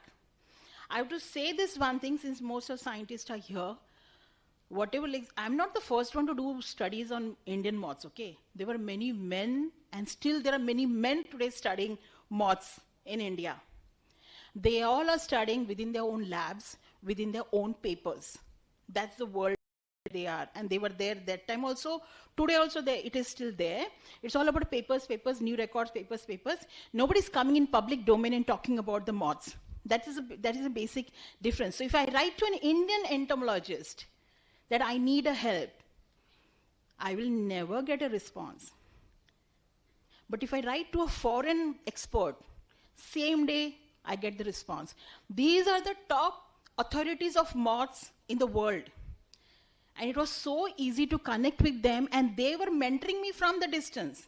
Somebody from UK Museum, somebody is from Hong Kong, somebody is from US, somebody is from Borneo. They were all guiding me. So I really consider, thanks to them. In fact, Roger Kendrick became now very popular in Indian moths social media groups, because everyone knows that he's very prompt in identifying moths. So everybody approaches him. He himself is writing moths of Hong Kong currently. So this is very important, that as we achieve a status where we know everything, let's actually guide youngsters or the new researchers and who are writing an email or even a WhatsApp message, because the new generation only knows WhatsApp. So sometimes I get irritated, people sending me photos on WhatsApp, then I have to understand, okay, they are used to this. If I tell them, nahi, mujhe email karo and all that, so we have to be a bit, like, I would say, adjusting with the new generation. So what are the parameters of the moth studies? So size is one. For morphological, still you can. Like my book is all about morphologically, you see the pictures, so you can at least put them into a category, into a group at least. So size is there, resting position matters, and that's the reason, this book, I have not taken specimen photos. The earlier moth book photos which are there, international I've shown you, are specimen photos, because you can see all the features. So I took actual, in habitat, how they look. So those sitting postures are there. So posture matters, shape matters, color combination matters, legs matter, leg space, spine hai ki nahi, antenna matters. And everyone says, what's the difference between a butterfly and moth? The only difference left in India is an antenna, nothing else. Butterflies, simple living beings hai, unke paas koi style statement jaisi koi cheez nahi hai, so they have simple clubbed end antenna. Moths are very stylish. They have hairy antenna, spiky antenna, like this, all types of antenna in the wardrobe. That's the basic difference. That's it. Nothing else. Rest, everything ke liye exceptions hai in the moth world. And why I say in India? Because in South America, there is a moth which has clubbed antenna. So there is no identity of birds left, butterflies left then. So this is my book, and I brought a second edition of this book. And why I have to bring a second edition also? Because there have been revision in the names. And how? Because the similar looking species can be very confusing. You can see they all look very similar, but still, in spite of having all the experts guiding me, there were mistakes. So we had to really do some corrections. Then here, the earlier photo which I shown, that was like gender-wise, the species look different. Here, there is no gender. There's no gender differentiation. Just color hi alag hai. That's it. Different color. So that's where the confusion also happens. And here, okay, all they match, but there are variations. Since we are all talking about tigers, at least thoda bahut mujhe bhi pata hai tiger ke bare mein, that one tiger is different from the other tiger. Sabka stripe match nahi hota hai. Same applies for this moth also. The moth identification is done, but the spots keep on changing. Therefore, it is not really, you can't confirm. So what really confirms a moth identification is the genitalia dissection, which is a laboratory process, which I have not learned. But taxonomical labs mein ye bahut hota hai, so that's the only way of doing. So wherever we have such kind of confusion, we don't write, even in my book, if a species is very closer, so we write it close. Close means if it is genitalia dissection is done of that particular species, the species name could be confirmed. So that is what it has been used as sp.cf. I've used such terminologies in my book also.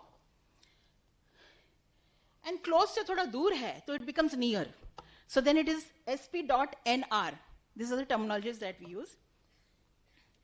And दिखता सब ठीक ठाक है, फिर भी समझ में नहीं आता है इस ग्रुप का है कि नहीं. That is where it is indeterminate. So indeed करके वो term use किया जाता है.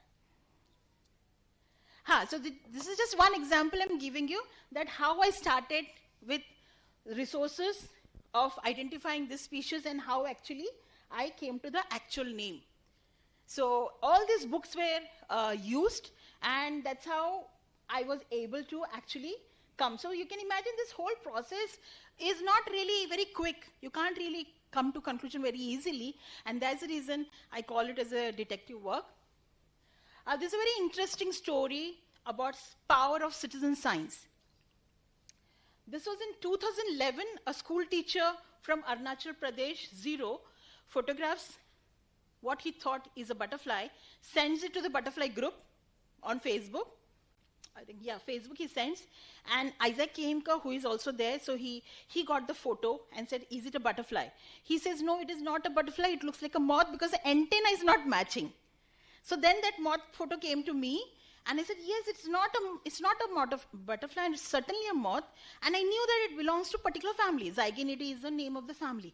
But then I sourced all this detective-giri, I did a whole thing, kuch nahi mila. Then I have to go back to the experts. I went to the person, to the Hong Kong person. I said, what do you think about it? He said, no, even I don't know because my resources are all not helping. So this could be a new species. So what he did, he sends that same photo to a Zygonidae specialist in Taiwan. And that fellow confirms that this is a new species. He says, if you can find this species, it'll be a new record. So I went to Arunachal Pradesh to look for this moth. Arunachal Pradesh, you have to search something, it is like a needle in a haystack. So I didn't find that moth, but I found another 500 moths. So I was more than happy. But by the time I reached there, ये खबर फैल चुकी थी कि Zero में एक नया moth उड़ रहा है, which looks like a Bhutan glory. I said it was using the Bhutan glory habitat. It was flying at the same height, same location. So newspaper interviewed me. I told it looks like a Bhutan glory and it flies like Bhutan glory. It should be in the same habitat. I didn't find it. Because the news went out, so many people flocked there and everybody started looking for this moth. And then in 2016, the moth was discovered. Because तब तो बहुत आसान था ना, इसको ही ढूंढना है. And then that group actually discovered, and then new species was, and it was only because a school teacher shared a photo. The power of, so this is what citizen science is. So misidentifications is very common in moths because the patterns don't match, patterns keep changing. Because of the sexual dimorphism also, that is also one of the reasons. And even if you're like moth of Borneo is an online version, you'll say this moth is matching. And if he is mentioning that, the author is mentioning it is only found in Borneo, तो ये नहीं सोचने का India के लिए नया record है. Not to undermine the study what that gentleman has done. So you have to suspect what I am doing. But when we are very excited ना, तो हाफ बेक इंफॉर्मेशन भी फुल ब्लोन बना देते हैं. नहीं यही है एकदम सेम मैच होता है.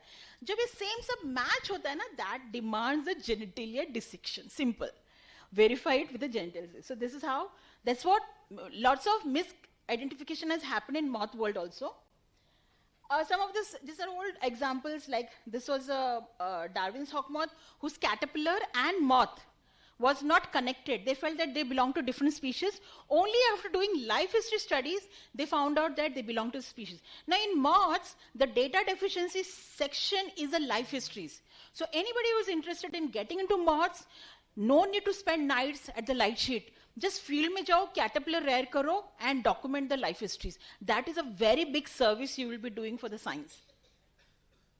Similarly, the bumblebee, just because वो yellow color में नहीं था, brown था, तो brown bumblebee नया हो गया. No, उसका color variation है, seasonal variation होता है. Based on the horn, this fellow got so many times misidentified, and his classification changed because the horn sizes keeps on varying, and everyone thought, okay, it's 1 centimeter longer, then it is a different species. So even this Herculean beetle had revisions.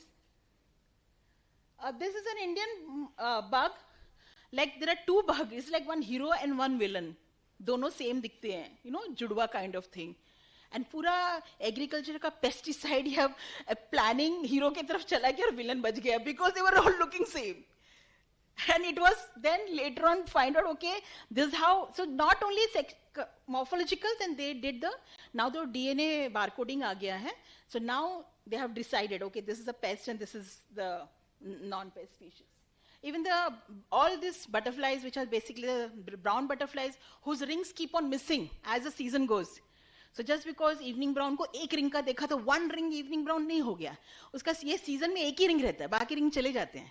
So on the ring base also lots of misidentification has happened.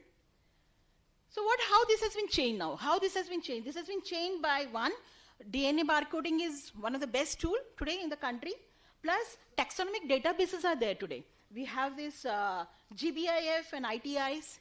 And then we are also having this, our own in India, the Zoological Survey of India and the NWAS and NCBS, who have been actually, even BNHS has a large collection of insects. So all these database institutions are getting refined, and that's where these mistakes of the past are getting corrected. All I'm saying that today when we are getting into the field, we are going to do this study, let us not repeat these old mistakes. So we have to always, as I said, we have to be double sure before we even declare that we are looking at a newer species. And scientists have habits rather to work alone, but when you are into citizen science, it is not working alone, it is working with a group. And even scientists who are working with citizen science have a better bandwidth. Their citizen scientists become the ears and eyes.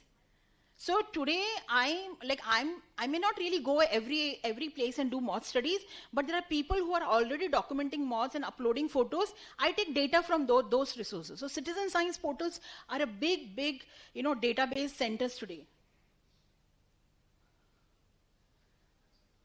The big challenge with citizen science projects is that, there was a biostatistician in BNHS, and Anish mentioned about the surveys what BNHS used to do earlier. Every year the surveys are done. And his job was to analyze the data. So he in the lunchtime used to joke, तो शुभ ये data में तो बुलबुल 6 centimetre बड़ी हो जाती है बाद में. What data he got, because the data which was fed was not accurate. So citizen scientists being an amateur, obviously they will not really have that kind of knowledge, but you should be whoever is trying to practice citizen science, they have to be very, very particular that no wrong information is going, and there is no approximation, I think so, itna ho sakta hai, utna, no, nothing. Nahi hai to nahi hai, ya to hai. It's like that. I'll just come to this do's and don'ts for citizen scientists, that what all you can actually follow. One is the guidelines. So iNaturalist is a very good place. Why I recommend iNaturalist? Because iNaturalist has a mobile app also. So if you take a photo of a bird, of a flower, of anything that you have taken photo, and you want to contribute to science, go to iNaturalist site, create your own account, and just upload the photo. iNaturalist portal will extract all the GPS information, time, date, location, everything from your photo itself. And at the most, it will also suggest I think it belongs to this group. And if you don't identify, that's okay. Nobody's going to see it, because there are experts who are sitting who are going to identify it. In iNaturalist, as most of you who have been using, and this for the students or people who don't know about iNaturalist, that if I say that, okay, it is an oleander hawk moth, unless 3 people validate that it is an oleander hawk moth, that is not taken as an actual name. In Facebook, mein kya hota hai? Somebody, no, I think it is a death-side hawk moth. So anybody is trying to look for the right answer, they have to really go down and wonder ki actual hawk moth kaun sa tha wo. But in iNaturalist, the name will only appear on the top once it has been validated by the other 3 members of iNaturalist.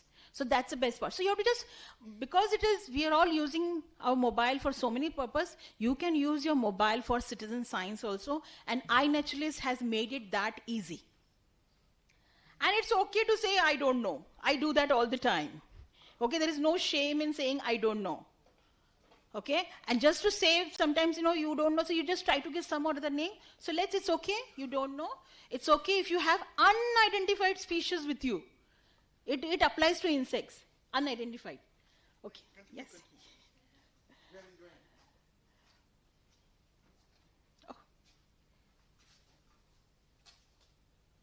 Oh. sorry, this is one message which I want to, this is my analogy.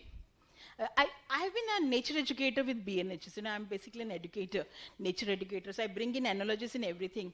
So I keep telling, so I get these people who are lifers, birding में बहुत lifers का चक्कर बहुत चलता है, lifer. Or people ask me names. I said, I give you a name. What does that make? Is your life better when I give you a name? That's it. But उतना ही है क्योंकि social media पे नाम डालना है, that's it. There's no learning. I said there's an importance of ecological data. We need to collect ecological data. So you need to have a holistic approach for a species, whichever species you are basically looking at. So not that just ID is important. Ecology is also important. So I always say that don't be Arjun, who could only see the eye of the parrot. Be rest of his brothers, who saw everything. So that you collect the ecological data, because my book got delayed because the ecological data was missing. So now when you are doing your observation, you are there at that moment. No harm in understanding which bird is sitting on which tree. Is a tree, it's pollinating? Is it the tree that takes nectar or it feeds on the fruit? Whatever, I'm just saying the holistic information is important. I think with that I conclude. Thank you very much.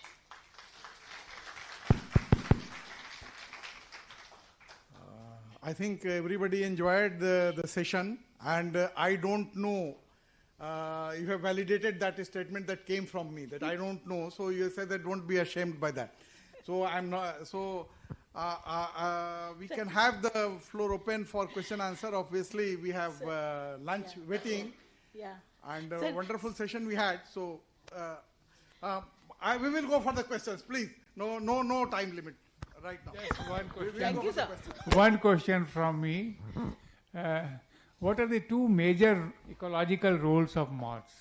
Okay, so moths' ecological roles are equivalent to what a butterfly is. In fact, 10 times more, because their population is 10 times more. Yeah. So one is that it is a food base. The amount of insect food which is available for all vertebrates, that's one. Second, they are also indicator species. Many of the moth groups like emperor moths or geometridae moths or prominent moths, they are only found in a habitat which is good. So they are indicators of habitat also. And in foreign countries, they have done climate change studies using moths as an indicators. Okay. So habitat indicators. One more thing. Do you see any role of moths in pollination? Yes. Yes, sir. Hawk moths. Hawk moths have the longest tongues in insect world. Helping pollination, many flowers? So wow. So moths do help. So the reason there are no studies done, enough studies, the way honeybee has been studied, Honeybee is a top class pollinator. But उसके नीचे किसी को देखा नहीं जाता है. But hawk moths are the one. In fact, in moths, almost 60% of moths don't have mouth parts. They're non-feeders. But 40% which are there, they are feeding and they do help in pollination. And to do that, pollination studies or pollination biologies related to moths have to be taken up. Those kind of studies have to be taken up. Yeah. Anish, can you please wait? That gentleman, he has been raising his hand first off. So please. आपका नाम बता दीजिएगा please for everybody's benefit.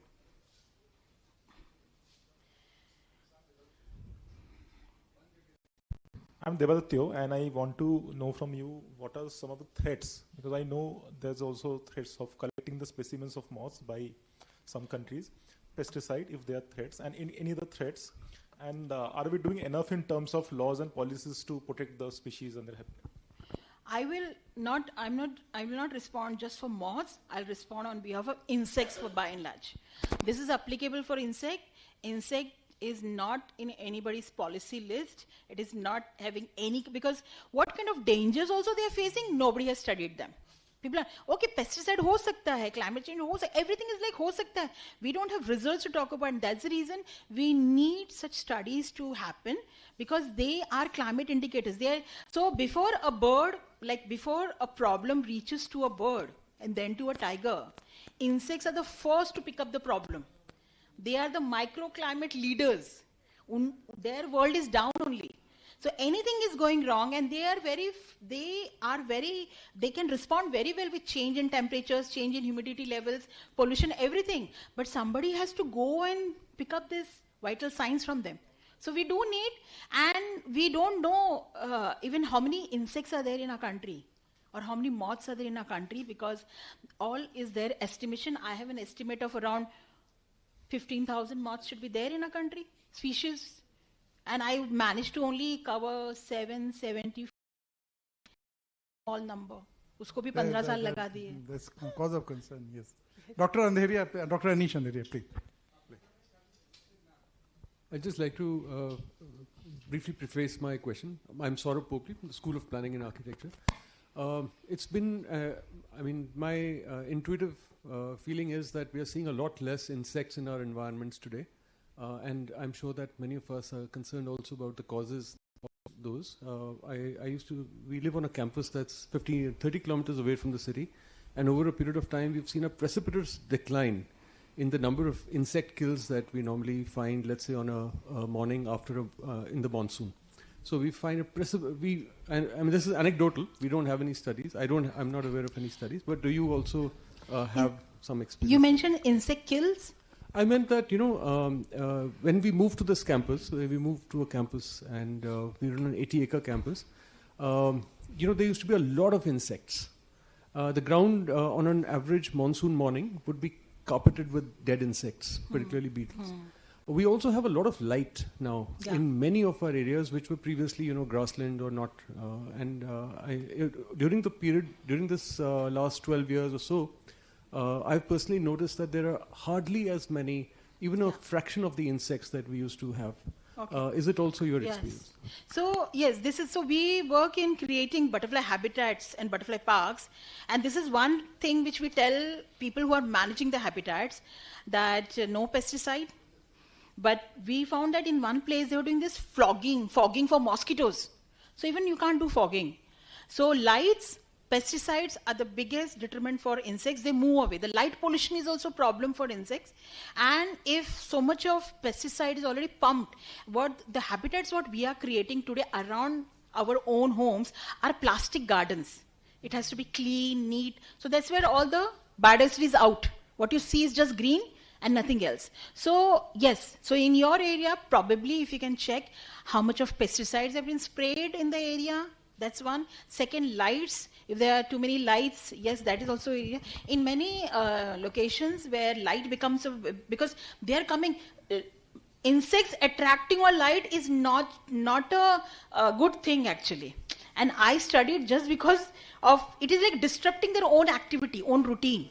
So if you dim those lights in the night time or change some frequencies, that some lights are on, only crucial lights are on and others are, that might be helpful to have insects. But overall the habitat, if the habitat nature has changed, it is no more conducive for insects, then probably, and no insects means birds numbers will also, everything will reduce because they're part of the food chain. So maybe these two things I feel are probably factors. I think so, yeah. And one example I would like to give, because I heard you're from architect background, like one example I got this when I was delivering lecture for architect students. They told me that we planted all these lilies for an inaugural event, and then the day of the event, all my lilies were gone because the lily tiger moth ate away all my plant. Yeah, so I said the planning of planting lilies in hundreds and thousands was a big mistake. Aesthetically it looks good, but if you create a buffet for insects, then we don't blame insects. So in the planning stage also, if you can create a combination of mosaic plantation, that will reduce this kind of massacre. Yes. One question for you and some response to questions that have come. One is, you've done all this trapping in the, not trapping as in photographing. What is your maximum record in a night? How many species have you got on one? 500. 500 on one in sheet. One night. One night. Because what happens, the moths keep adding. Okay, they keep adding, and the one full night, yes. This was in Bhutan or Arunachal? Arunachal. Yeah. So in terms of threats, I think light is one of the biggest threats to moths and roads. So if you, people have not studied, but because we work on roads, any new road that comes, for instance, this Samruddhi Expressway that has come, and I was on the panel. So I used to go there when the road was being constructed. then, which was 2-3 years ago, it started before COVID, and now when I go, already the number of insects hitting the screen of the car has dropped drastically. Because lights from the car attract, and then there's a vacuum created at the speed. So speed of the vehicle, the amount of damage that roads are doing to your agriculture is unimaginable. What we talk of is tigers and we create all these underpasses, all that's fine. But the major depletion is happening of beetles and moths, and we are also going to study them. But moth caterpillar and beetle caterpillar are the main food source. It is actually the conveyor belt for the ecosystem.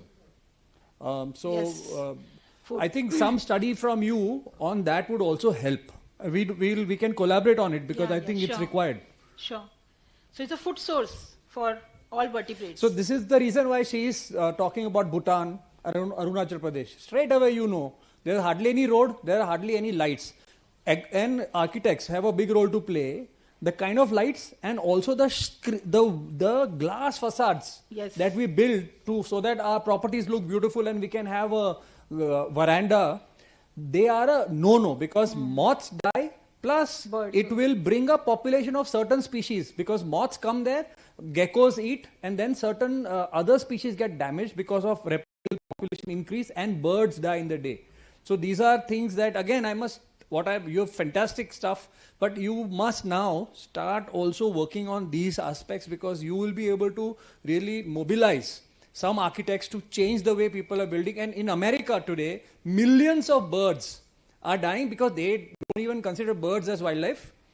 But moths, they absolutely don't understand.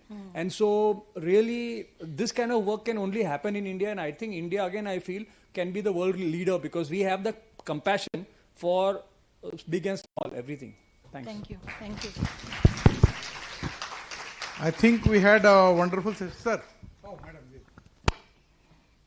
Okay, so it was a wonderful, wonderful presentation. And I think this is the best way to motivate people. And I'm sure that many of the students, those who have come, they will now start studying moth and they'll come to you. Thank you. So, I'm Sangeeta Saxena from WWF India. So I just want to know, because we are also working on this and we have just started, it's an initial thing and working for this citizen science project. So recently when we got the mail that we have to do some moth study and all, so for that photo trapping, the screen or the sheet you put at the night, we got the idea that we have to spread some either the fruit juice or something along with the light and all. So is it required or why? But maybe we got the wrong information or something. In my book, I have given the entire process and what all things are needed. But on the side by side, you can keep a fruit bait. There are moths who probably come on the fruit bait. So you can keep it for them. But light trap for getting the moths on that, no, nothing. Just plain light. It is a destructive method, but this is the only best method. And that's the reason following the time duration is very important. So nowadays, I only run my light trap till 12 o'clock or 1 o'clock. Uske baad, bhaiya jao apna kaam kar lo. I release them. So ye bahut zaruri hai. Thank you. And with WWF, we did the National Science Moth Week programs with them. That only we could know about. And sir, आप बोल रहे थे ना आपको पता नहीं आपको तो रहा है. When I did my PhD in the Viva, my referee also told me, whatever you say is सही है, मुझे भी कुछ पता नहीं है, तो I'll anyway grant you the degree. नहीं, ये है कि इस presentation में nobody complained about lunch getting delayed. I think it was wonderful presentation. And I thank Vikas. उन्होंने मुझे जब बोला कि I have to chair this session, मैंने बोला भैया मुझे मौत के बारे में कुछ नहीं आता है, समझ में भी नहीं आता, किसी को एक आध फोटो खींचा पहचान भी नहीं पाया हूँ अभी तक. लेकिन I really thank कि I agreed that day कि to chair this session. So it was lucky me to get this opportunity. But I have a complaint against you. आपने कहा कि youngsters के लिए opportunity है, हम लोग कहाँ गए? हम लोग के लिए कुछ बताओ भाई, we want to learn. So हमें या तो हमें यंगस्टर्स मान लो, या I've फिर been very modest in saying that. She has already said about the housewives. She said so we can also join. I mean the people. Because क्या है कि no, but others also ना, the seniors. अच्छा ये भाई एक मैं memento मैं प्रेजेंट करना चाहूँगा. I'd like to do that honor. So it was wonderful opportunity for me to learn. I think many people learned, and I'm no exception. So ये opportunity विकास मैं आपसे लेना चाहूँगा.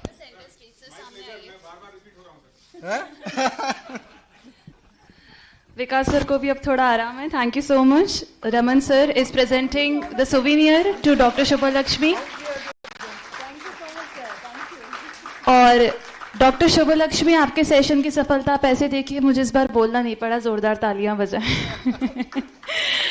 तो थैंक यू सो मच इतने अच्छे सेशन के लिए. हमारे साथ यूट्यूब लाइव स्ट्रीम पे आप मुझे दे दो एक फोटो, हमको देने वाला खींच लो यार, जो कि हमको मिल जाए. और यहाँ पर डॉक्टर शुभलक्ष्मी मिस्टर रमन को यहाँ पे सुवेनियर प्रेजेंट कर रहे हैं. जोरदार तालियां हम बजाते हैं.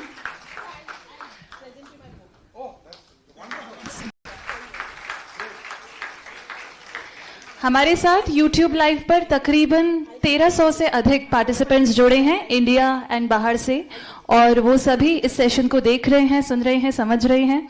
और जैसा कि इस लगातार इन सेशंस के दौरान जो एक ऑर्गेनिक बातचीत निकल कर आती है, उसमें जैसे चौहान सर ने बताया, उनके सजेशंस को मद्देनजर रखते हुए अब जो अगला एडिशन होगा इस कॉन्फ्रेंस का, that will move on to a broader scope. वो और ज़्यादा ब्रॉड होगा, और दैट विल बी, जैसे विकास सर से भी बात हो रही थी, उसको बोला जाएगा national conference on central Indian landscape, lesser known species of central Indian landscape. That is going to be a theme for the next national conference. So we can have a huge round of applause for that as well. और इतने अच्छे session के बाद अब भोजन का समय हो चुका है. हम भोजन के बाद फिर से यहीं पर मिलेंगे आप सभी को सुनने के लिए, समझने के लिए. आपके साथ अभी तक मैं जुड़ी थी मॉल Shri. Thank you.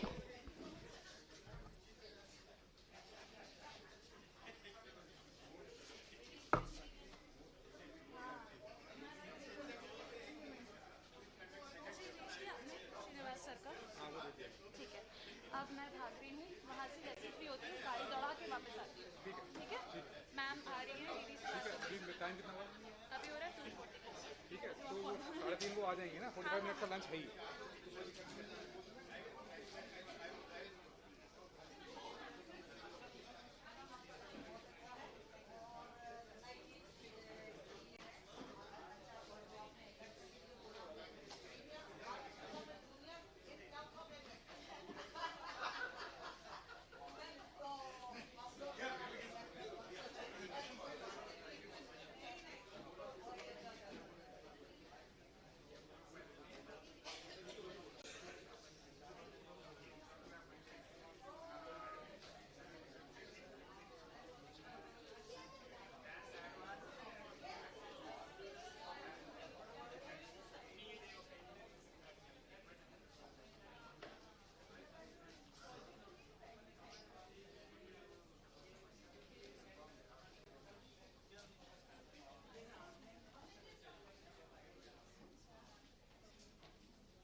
Hello hello hello hello hello.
We request everyone outside to join us here for the next session, please.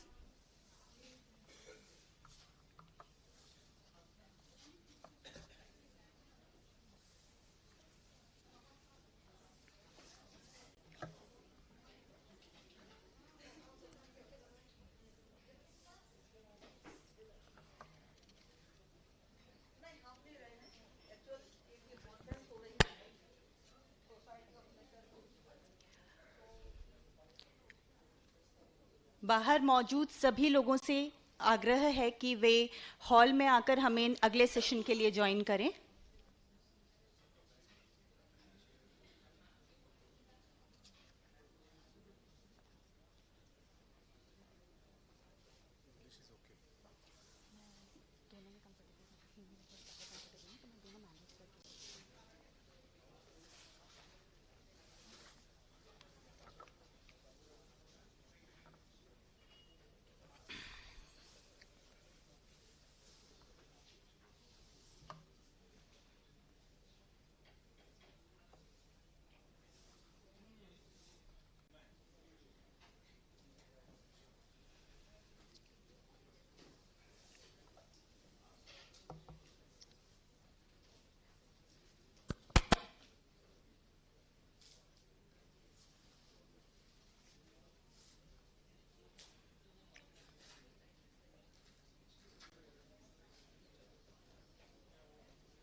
Before starting our next session, we would like to express our deepest gratitude to the esteemed organizations and institutions whose invaluable support had made this endeavor possible. This program is supported by MP Forest Department, Wildlife Trust of India, MP Tourism Board, Jahnuma Wilderness, Wildlife Conservation Trust, National Biodiversity Authority India. Our institutional partners are EPCO and IIFM Bhopal. Our hospitality partner is MP State Tourism Development Corporation. Our travel partner is mptourandtravels.com. Our print partner is SNHC Journal. And our knowledge partners are Central Zoo Authority, Bombay, Natural History Society, the Corbett Foundation, Vidhi Center for Legal Policy, VNS Groups of Institutions, WWF India, National Academy of Sciences India, Van Vihar National Park and Zoo, National Center for Human Settlements and Environment, and Monga Bay, India. Our media partners are Kala Bagh and Green Hub. Their unwavering commitment to environment stewardship has been instrumental in fostering this platform for dialogue and collaboration. As you all know, that today's theme is current status, conservation efforts, and management challenges of lesser known and endangered species of Madhya Pradesh. We would like to mention that the conference is streamed live on YouTube, reaching an audience of over 300 participants from both India and abroad, ensuring that the message of conservation transcends geographical boundaries. Our next session's topic is Otter Ecology and Hydrology, exploring the vital connection between and Eurasian otters and hydrology in the Satpura landscape. And for this, our speaker for today is Mr. Prasad Gaidhani, Wildlife Ecologist, WCT, Mumbai. Sir, आपसे request है कि please stage पर आएं.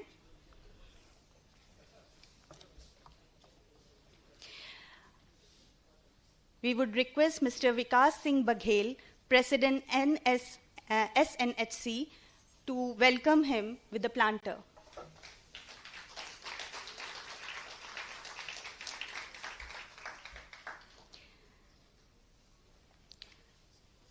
Prasad's passion for nature and wildlife inspired him as a teenager to volunteer with a local NGO on environmental awareness initiatives.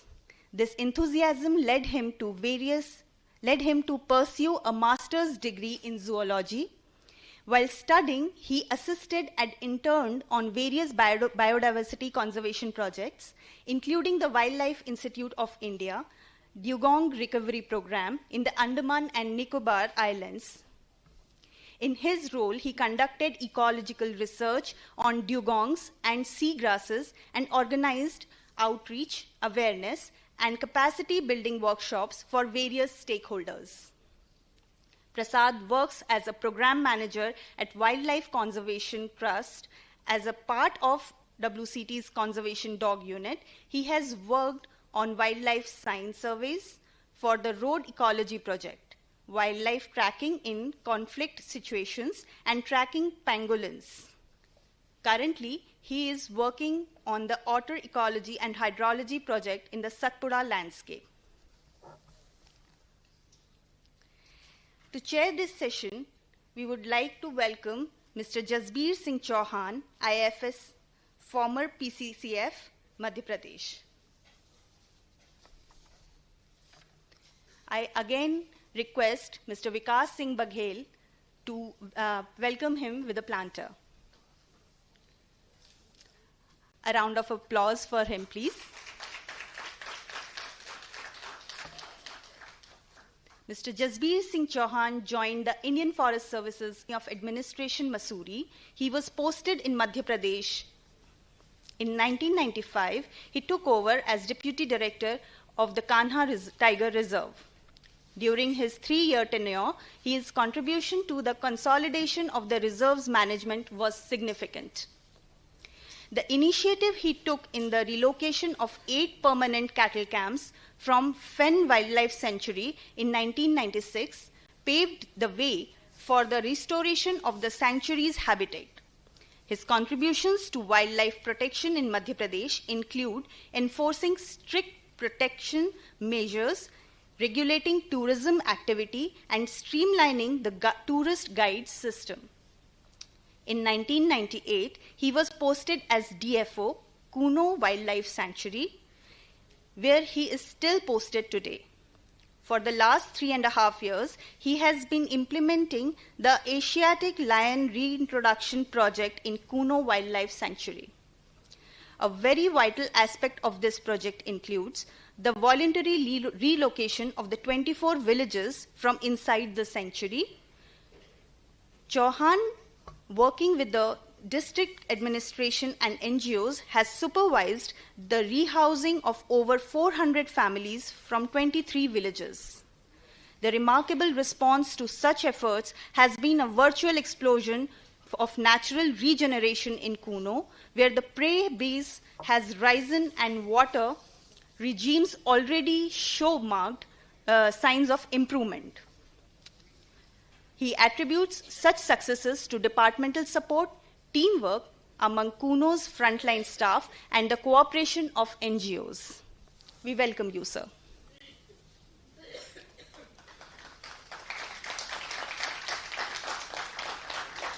We would like the session begin.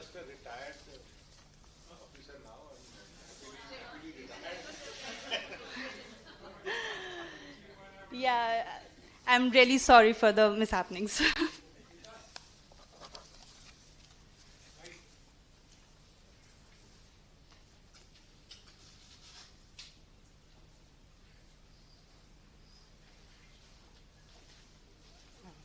Can you open the first page? Good afternoon, everyone. Any guesses? ये कौन सा species है?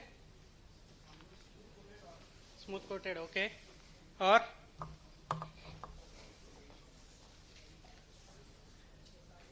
सुनाई नहीं दे रहा. Eurasian, okay. Okay, small cloud. अच्छा, okay. Anything else? एक minute, मेरे को बस ये देखने दो कैसे इस्तेमाल करते हैं. How to use this.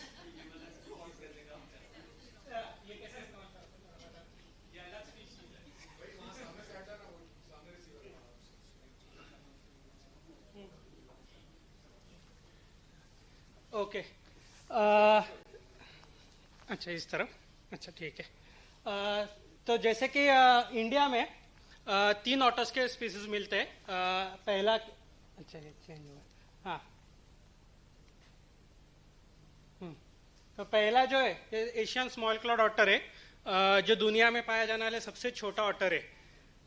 फिर आता है स्मूथ कोटेड ऑटर, जो एशिया में पाए जाने ऑटर में से सबसे बड़ी साइज का ऑटर है और इंडिया में सबसे वाइड डिस्ट्रीब्यूटर और कॉमनली पाया जाने वाला है. और तीसरा जो है ये यूरेशियन ऑटर है.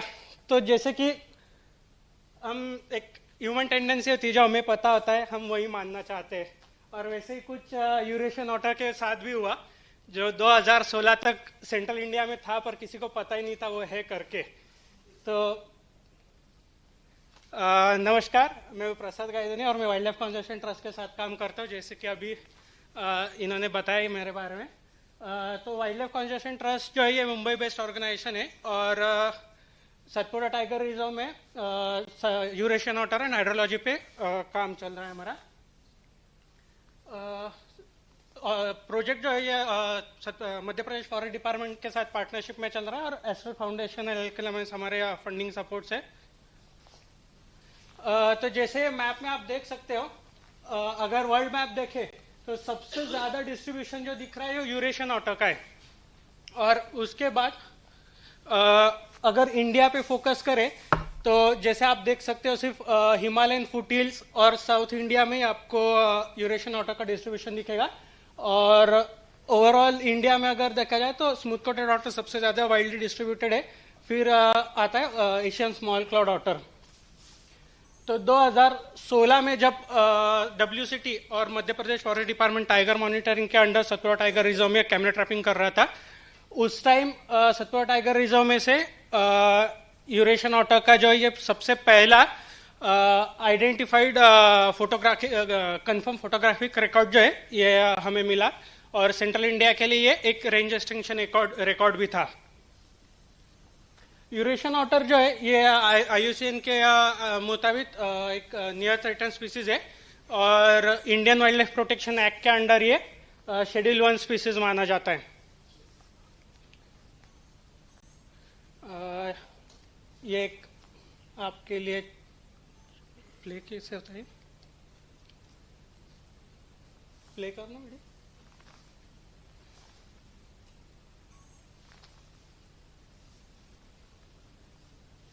नहीं, पीछे वाला वीडियो प्ले करना.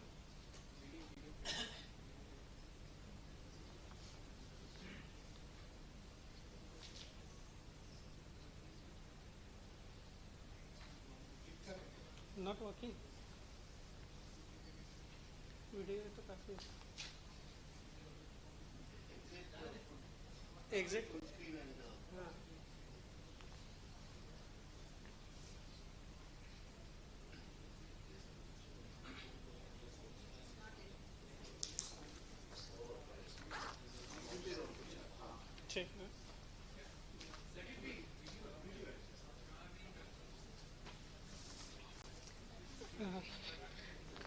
करना है इसके.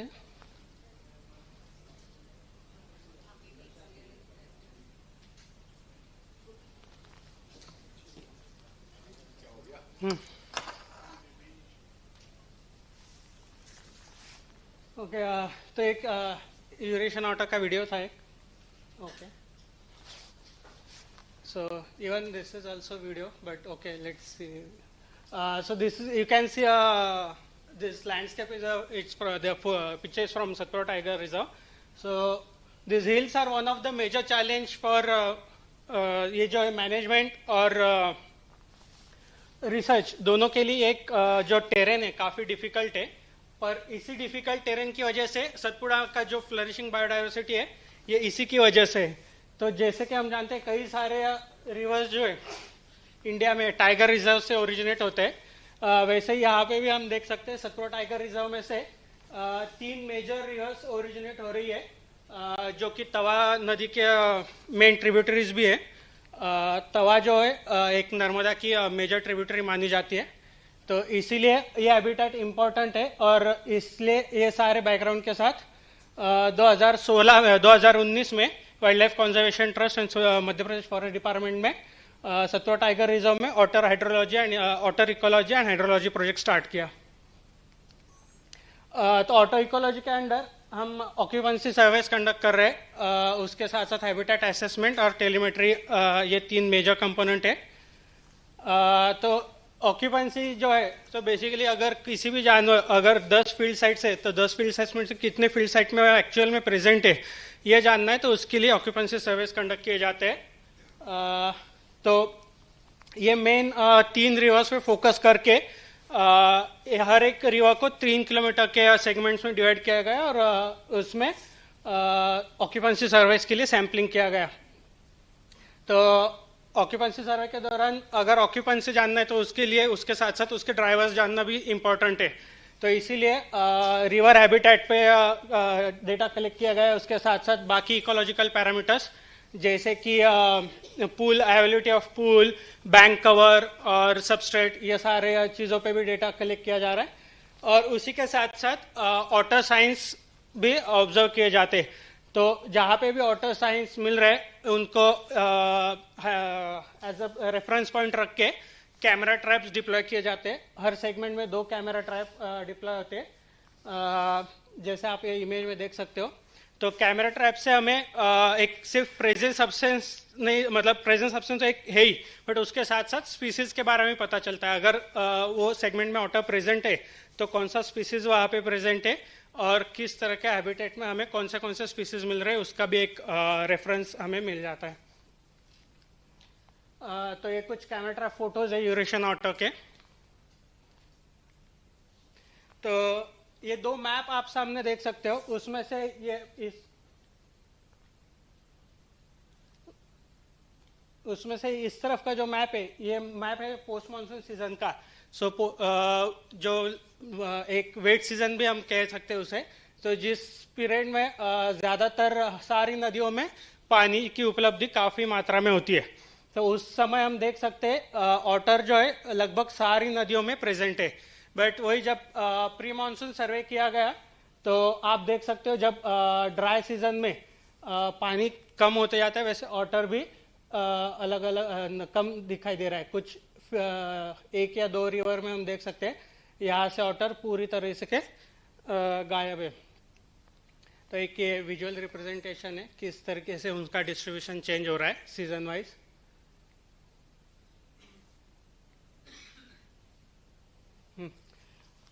तो डिस्ट्रीब्यूशन और एक ऑक्यूपेंसी डिस्ट्रीब्यूशन, इसके साथ साथ इकोलॉजी जानना है तो उनके बाकी भी इम्पोर्टेंस इकोलॉजिकल पैरामीटर्स है वो जानना इम्पोर्टेंट है। इसी के लिए स्प्रेड कलेक्शन भी हम लोग कर रहे हैं अभी। उससे ये पता चलता है कि यूरेशियन ऑटर है ये फिश के साथ साथ क्रैब भी काफी ज्यादा पोर्शन में वो कंज्यूम कर रहे हैं। और ना ही सिर्फ फिश और क्रैब, तो वो बाकी भी चीजें खाते हैं, जैसे कि ये भी वीडियो प्ले नहीं होगा क्या, जैसे कि क्रैब, ठीक है, जैसे कि क्रैब, देन रेप्टाइल्स, ये भी वीडियो है।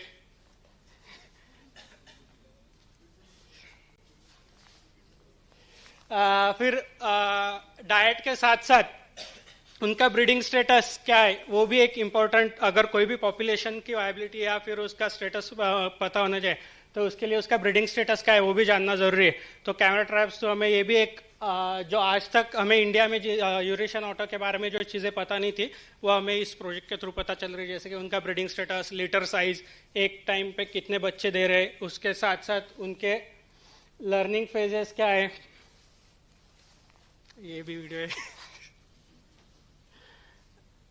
तो बेसिकली इस ये वीडियो में देख सकते हैं हम जो पप है वो कितना टाइम वो पेरेंटल केयर कैसा है उनका ऑटर्स में, कितने समय तक वो माँ के साथ बिताता है, क्या स्टेजेस है उनके लर्निंग स्टेजेस, ये भी काफ़ी डेटा हमें इसके थ्रू मिल रहा है। फिर इंटरैक्शन विथ अदर स्पीसीज, सो ये भी वीडियो है।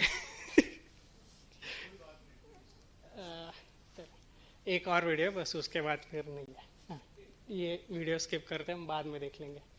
ओके, तो और एक इकोलॉजिकली एक one of the major component otter telemetry भी हम कर रहे हैं, जिसके थ्रू 2024 में WCT और सतपुरा टाइगर रिजर्व में कोलैबोरेशन में पहली बार इंडिया में एक यूरेशियन ऑटर को टैग किया गया। तो ऑटर जो ये मस्टेलिड ग्रुप में आते हैं, और सारे मस्टेलिड्स का अगर हम देखें तो उनकी बॉडी जो है स्ट्रीमलाइन बॉडी होती है। तो नेक और मतलब हेड एंड नेक का जो साइज होता है वो ऑलमोस्ट एक जैसे होता है। तो हम टाइगर से कॉलर नहीं पहना सकते इन्हें, तो इसलिए एक अलग तरीके से अटैचमेंट करना पड़ता है टैग का। तो जैसे आप यहाँ पे देख सकते हो, टैग जो है वो एक्सटर्नल अटैचमेंट के थ्रू लगाया जाता है। VHF टैग यूज होता है इस टाइम, और ये टैग्ड इंडिविजुअल। तो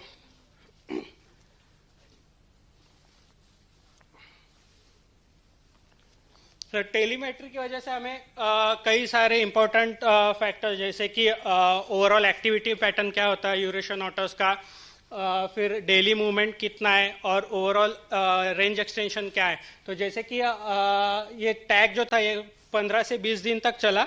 उसके दौरान हमें जो डेटा मिला उससे ये पता चला कि डेली मूवमेंट जो यूरेशियन ऑटर्स का वो लगभग 2 से 3 किलोमीटर हर रात को ट्रैवल कर रहे थे। फिर मैक्सिमम डिस्टेंस जो उनसे कवर किया गया उन्होंने वो एक 7 से 8 किलोमीटर के लगभग था। तो जैसे कि इस तरफ आप देख सकते हो, ये जो बैक वाटर जैसा दिख रहा है ये देनवा का बैक वाटर है। तो ये एक as a physical barrier act होता है, तो इसलिए ज्यादातर ऑटर हमें देख सकते हैं ये गॉज में मूवमेंट कर रहे हैं। तो फिश जो है, तो हमें पता है ऑटर जो है ज्यादातर एज अ पाइसोरस एनिमल करके जाने जाते हैं जो फिश फीड करते हैं। तो इसीलिए फिश डाइवर्सिटी देखना इंपॉर्टेंट है। और अगर किसी भी फ्रेश वाटर इकोसिस्टम की बात कर रहे हैं तो फिश एक मतलब फिश की बात ना करें तो फिर मजा है क्या। तो इसीलिए हम फिश सैंपलिंग भी कंडक्ट कर रहे हैं। तो जैसे कि मध्य प्रदेश आज महासिर कंजर्वेशन पे काफी काम कर रहा है, उसके साथ साथ सतपुड़ा बाकी भी कई एंडेमिक फिश स्पीसीज के लिए जाना जाता है। इसलिए फिश सैंपलिंग के थ्रू एक डेटा डायरेक्टरी डेवलप की जा रही है, जिससे हमें पता चल सकता है ओवरऑल डाइवर्सिटी के बारे में और डाइट के बारे में भी।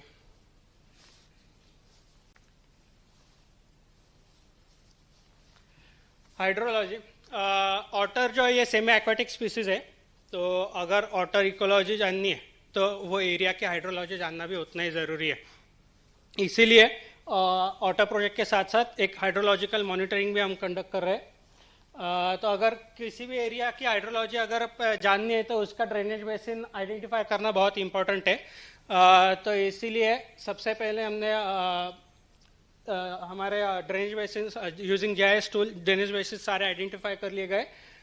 जैसे कि आप देख सकते हो ये जितना भी ड्रेनेज बेसिन है, यहाँ पे अगर कहीं पे भी बारिश हो रही है तो ये पानी इवेंचुअली ये नदी में जाएगा। तो जो भी अगर वो कैचमेंट का अगर हाइड्रोलॉजी मॉनिटर करना है तो एफर्ट्स हम ये एरिया में फोकस कर सकते हैं। तो ये एक क्लियरिटी मिलती है ड्रेनेज बेसिन आइडेंटिफाई करने से। जैसे यहाँ पे आप देख सकते हो ये एक नागद्वारी नदी का ड्रेनेज बेसिन है। तो अगर कोई भी एक्टिविटी हाइड्रोलॉजिकल एक्टिविटी ये कैचमेंट में हो रही है तो हमें एक रेफरेंस पॉइंट जो रहेगा यहाँ पे, वहाँ पे हमें वो सारा डेटा पता चलता है उसके बारे में। तो जैसे आप देख सकते हैं ये जो अलग अलग कलर्स है ये अलग अलग कैचमेंट्स है। तो हर एक कैचमेंट में रेनफॉल लगाए गए, रेन गेज लगाए गए जिससे वो कैचमेंट का रेनफॉल डेटा मॉनिटर होता है।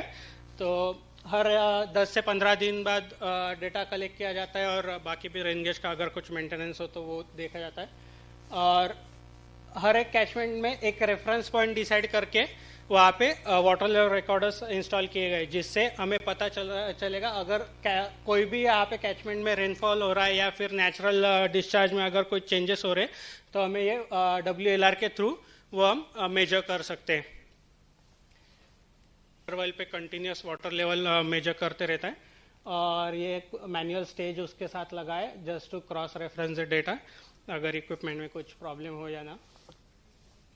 और उसी के साथ साथ जैसे कि फ्लड टाइम में आप यहाँ पे देख सकते हो ये जो मशीन है ये पानी के ऊपर लगा हुआ है। तो जब मॉनसून सीजन होता है तो ये इंस्टॉलेशंस काम में नहीं आते क्योंकि there are high chances of losing equipment. तो स्पेशली मॉनसून सीजन का डेटा भी मिले इसलिए बैरोमेट्रिक वाटर लेवल रिकॉर्डर्स भी यूज हो रहे हैं, जिससे हमें पता चलता है कि मॉनसून में वाटर लेवल्स कितने चेंज हुए और कितना फ्लो था। तो सिर्फ वाटर लेवल देखने से पता चलेगा कि कितना पानी बह रहा है तो नहीं, तो इसीलिए हर फिक्स इंटरवल पे रिवर क्रॉस सेक्शन भी किए जाते हैं, जिससे हमें एरिया पता चलता है। और उसी के साथ साथ अगर आप ये डायग्राम देखोगे तो जैसे कि हम रिवर क्रॉस सेक्शन करके एरिया जान सकते हैं और करंट मीटर से वेलोसिटी भी मेजर की जाती है, वाटर वेलोसिटी। तो इससे हमें एग्जैक्ट डिस्चार्ज मिलता है कि एक टाइम पे नदी से कितना पानी बह रहा है। और इसी डेटा को वाटर लेवल रिकॉर्डर के साथ कोरिलेट करके एनुअल डिस्चार्ज मेजर किया जा सकता है।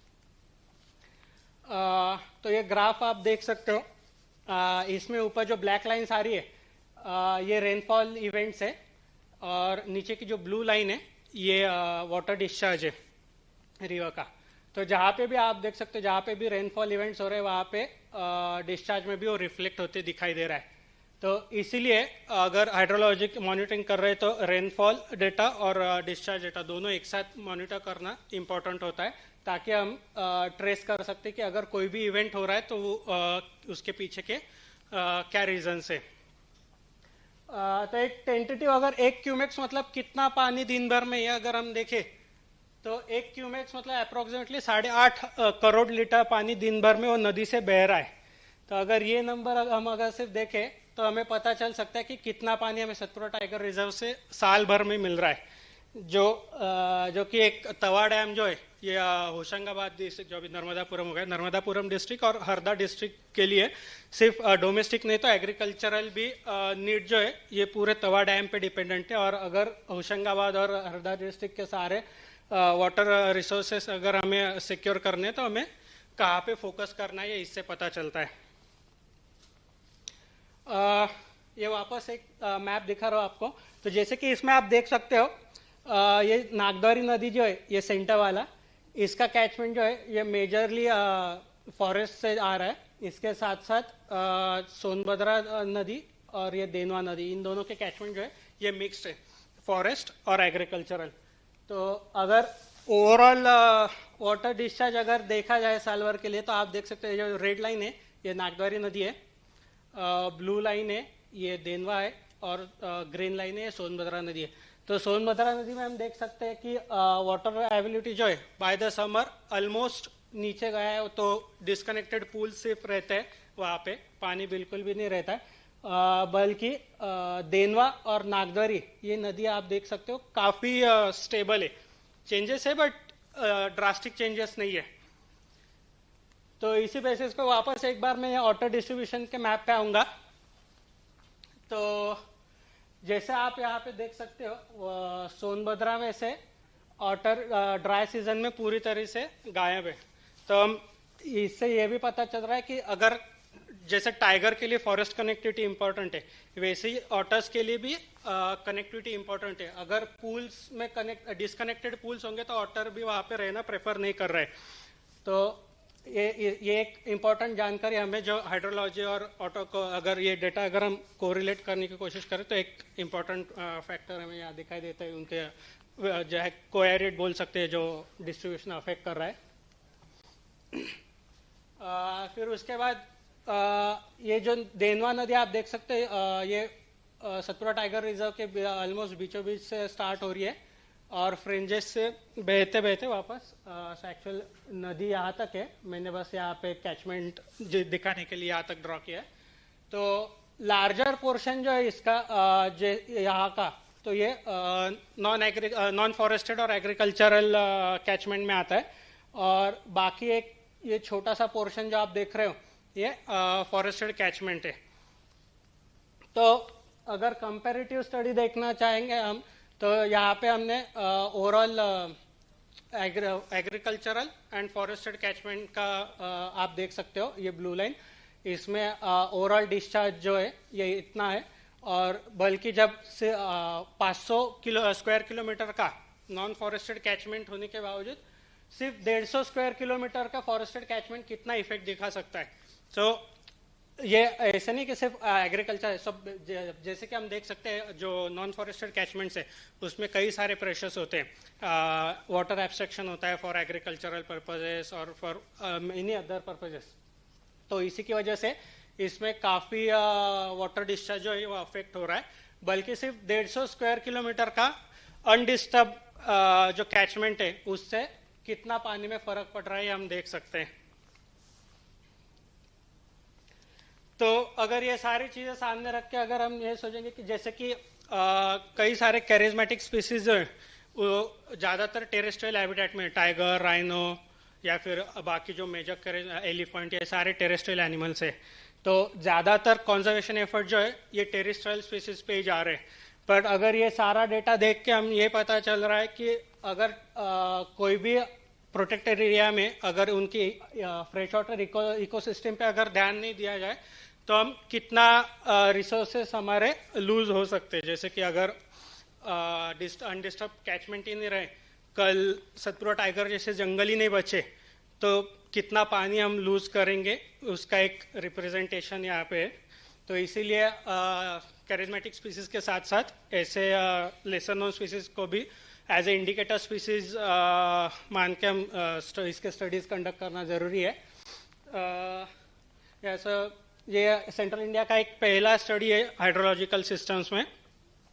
और ड्राई डिसिडियस फॉरेस्ट जो है जैसे कि कंपैरेटिवली जब भी क्लाइमेट चेंज का ये बात होती है तो पहला हमारे सामने ओशंस, एवरग्रीन फॉरेस्ट वगैरह सारा बात होती है. बट अगर ड्राई डिसिडियस फॉरेस्ट की बात की जाए तो dry deciduous forest are like sponge. तो जो भी रेनफॉल होता है ड्राई डिसिडियस फॉरेस्ट की वजह से वो होल्ड होता है, और जब ड्राई सीजन होता है तो ड्राई डिसिडियस फॉरेस्ट वो पानी रिलीज करते जाते हैं धीरे धीरे. सो अगर हम ये ड्राई डिसिडियस फॉरेस्ट सिस्टम में अगर नहीं रहा तो हम एक बहुत बड़ा वाटर रिसोर्स हमारा लूज होने वाला है. इसलिए सेंट्रल इंडियन लैंडस्केप में एक हाइड्रोलॉजिकल, एक डिटेल हाइड्रोलॉजिकल स्टडी की एक इम्पोर्टेंट है. इसीलिए एक ऑटर्स को एज अ इंडिकेटर स्पीसीज रख के ये स्टडीज कंडक्ट हो रहे हैं. तो जैसे कि ये मैप में आप देख सकते हो, सेंट्रल इंडियन लैंडस्केप जो है वो काफ़ी वल्नरेबल बताए जा रहे हैं आजकल जो रिसेंट स्टडीज़ है उसके अकॉर्डिंगली. तो क्लाइमेट चेंज जो है उसके लिए सेंट्रल इंडियन लैंडस्केप भी काफ़ी वल्नरेबल है. और इसी के लिए अगर इसका फाइन स्केल डेटा हाइड्रोलॉजी और ओवरऑल फ्रेश वाटर इकोसिस्टम का अगर फाइन स्केल डेटा हमारे पास होगा तो लॉन्ग टर्म रिसोर्स मैनेजमेंट के लिए ये डेटा काफ़ी इम्पोर्टेंट डिसाइड होगा. Thank you.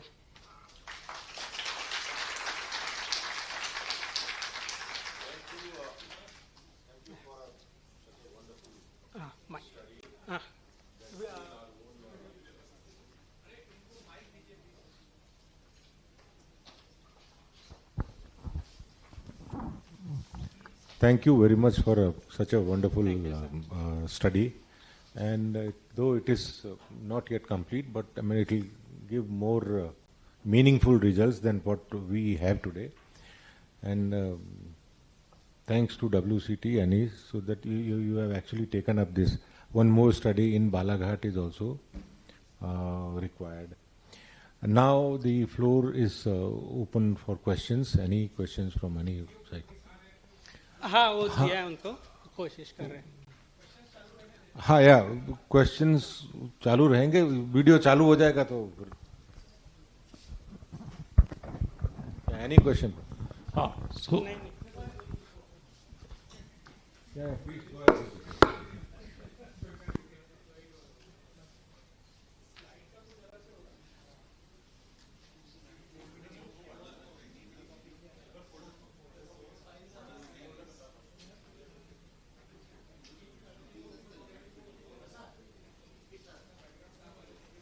Sorry. Yeah, question please. So first of all, I congratulate WCT for this research and also the habitat के बारे में इतना जो आपने बताया वो काफ़ी important है. इसके लिए definitely I think we are grateful for this kind of work.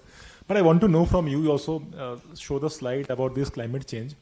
Now we know that rainfall में shift आ रहा है, like जो monsoon पहले 2-3 महीने में था वो 2 हफ्ते में it is like raining like anything, and you have shown that it requires a stable kind of water flow. So what do you think as a researcher observing all the otters, like how will they be able to cope with this? I don't know, it's a very far-fetched question, but आपके हिसाब से क्या मतलब अगर इस तरह से concentrated rainfall आता है तो फ्यूचर क्या है आपको लग रहा है कि for otters? Yes. Yeah, so basically, as long as we know what are the trends and all, we can always focus on management. अगर जैसे कि so with all this, there are going to be some erratic these events. So उसके साथ I don't know, no one knows how these animals will cope up. We'll only know once all this happens. Otherwise.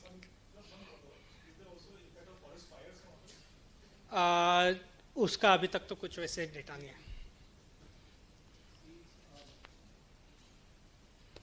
In weather events जो है ना वो जैसे इन्होंने कहा वो तो we can not predict, but what is important is ये जो ऑटर हमने अभी बहुत जगह पे स्टडी की, once we came to know that this is the habitat.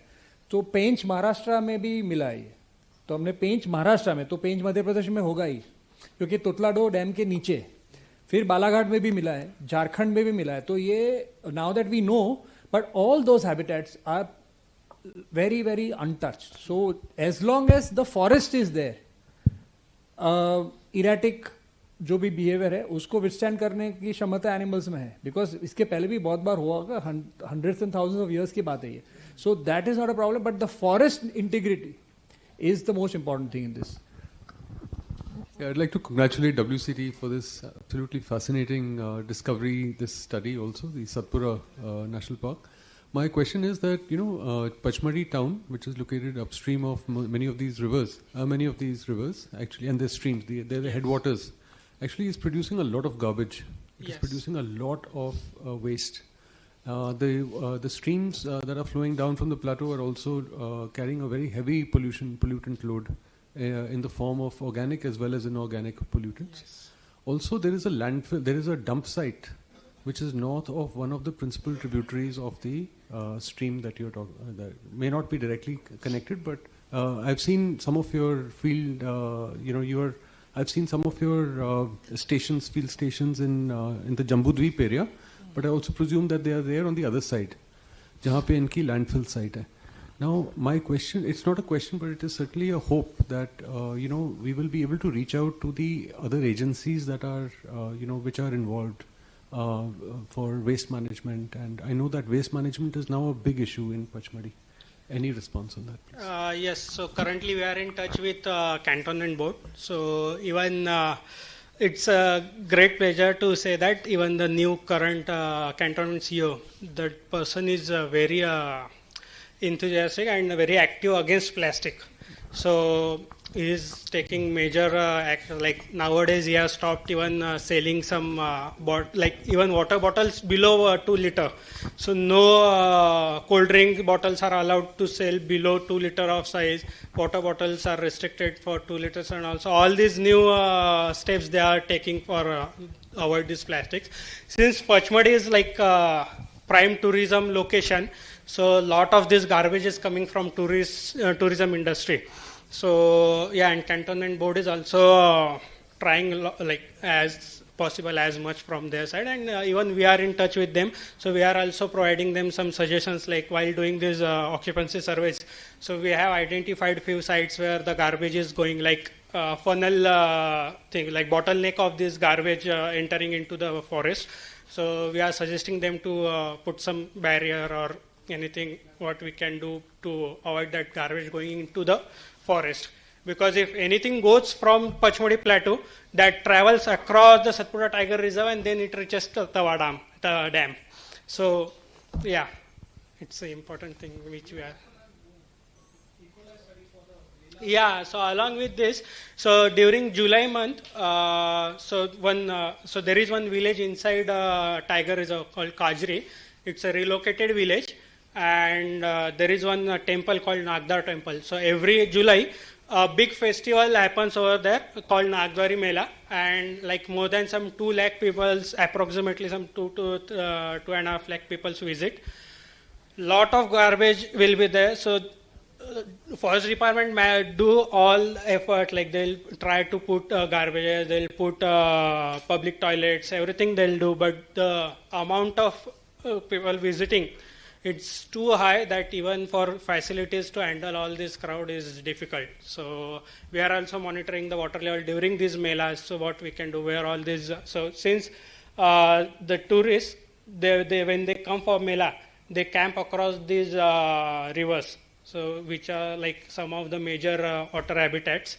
They'll camp across this river for 7 to 8 days. Since that mela goes on for 10 days, for these routes are open for common people, so anyone can go inside that. So except that Kajri, there is no access to any other route, but especially this route will be open for all the people, and lot of public then lot of garbage will be there. So we are also trying to monitor all these activities where we can put like additional whatever we can facilities to avoid all this garbage and pollution, everything.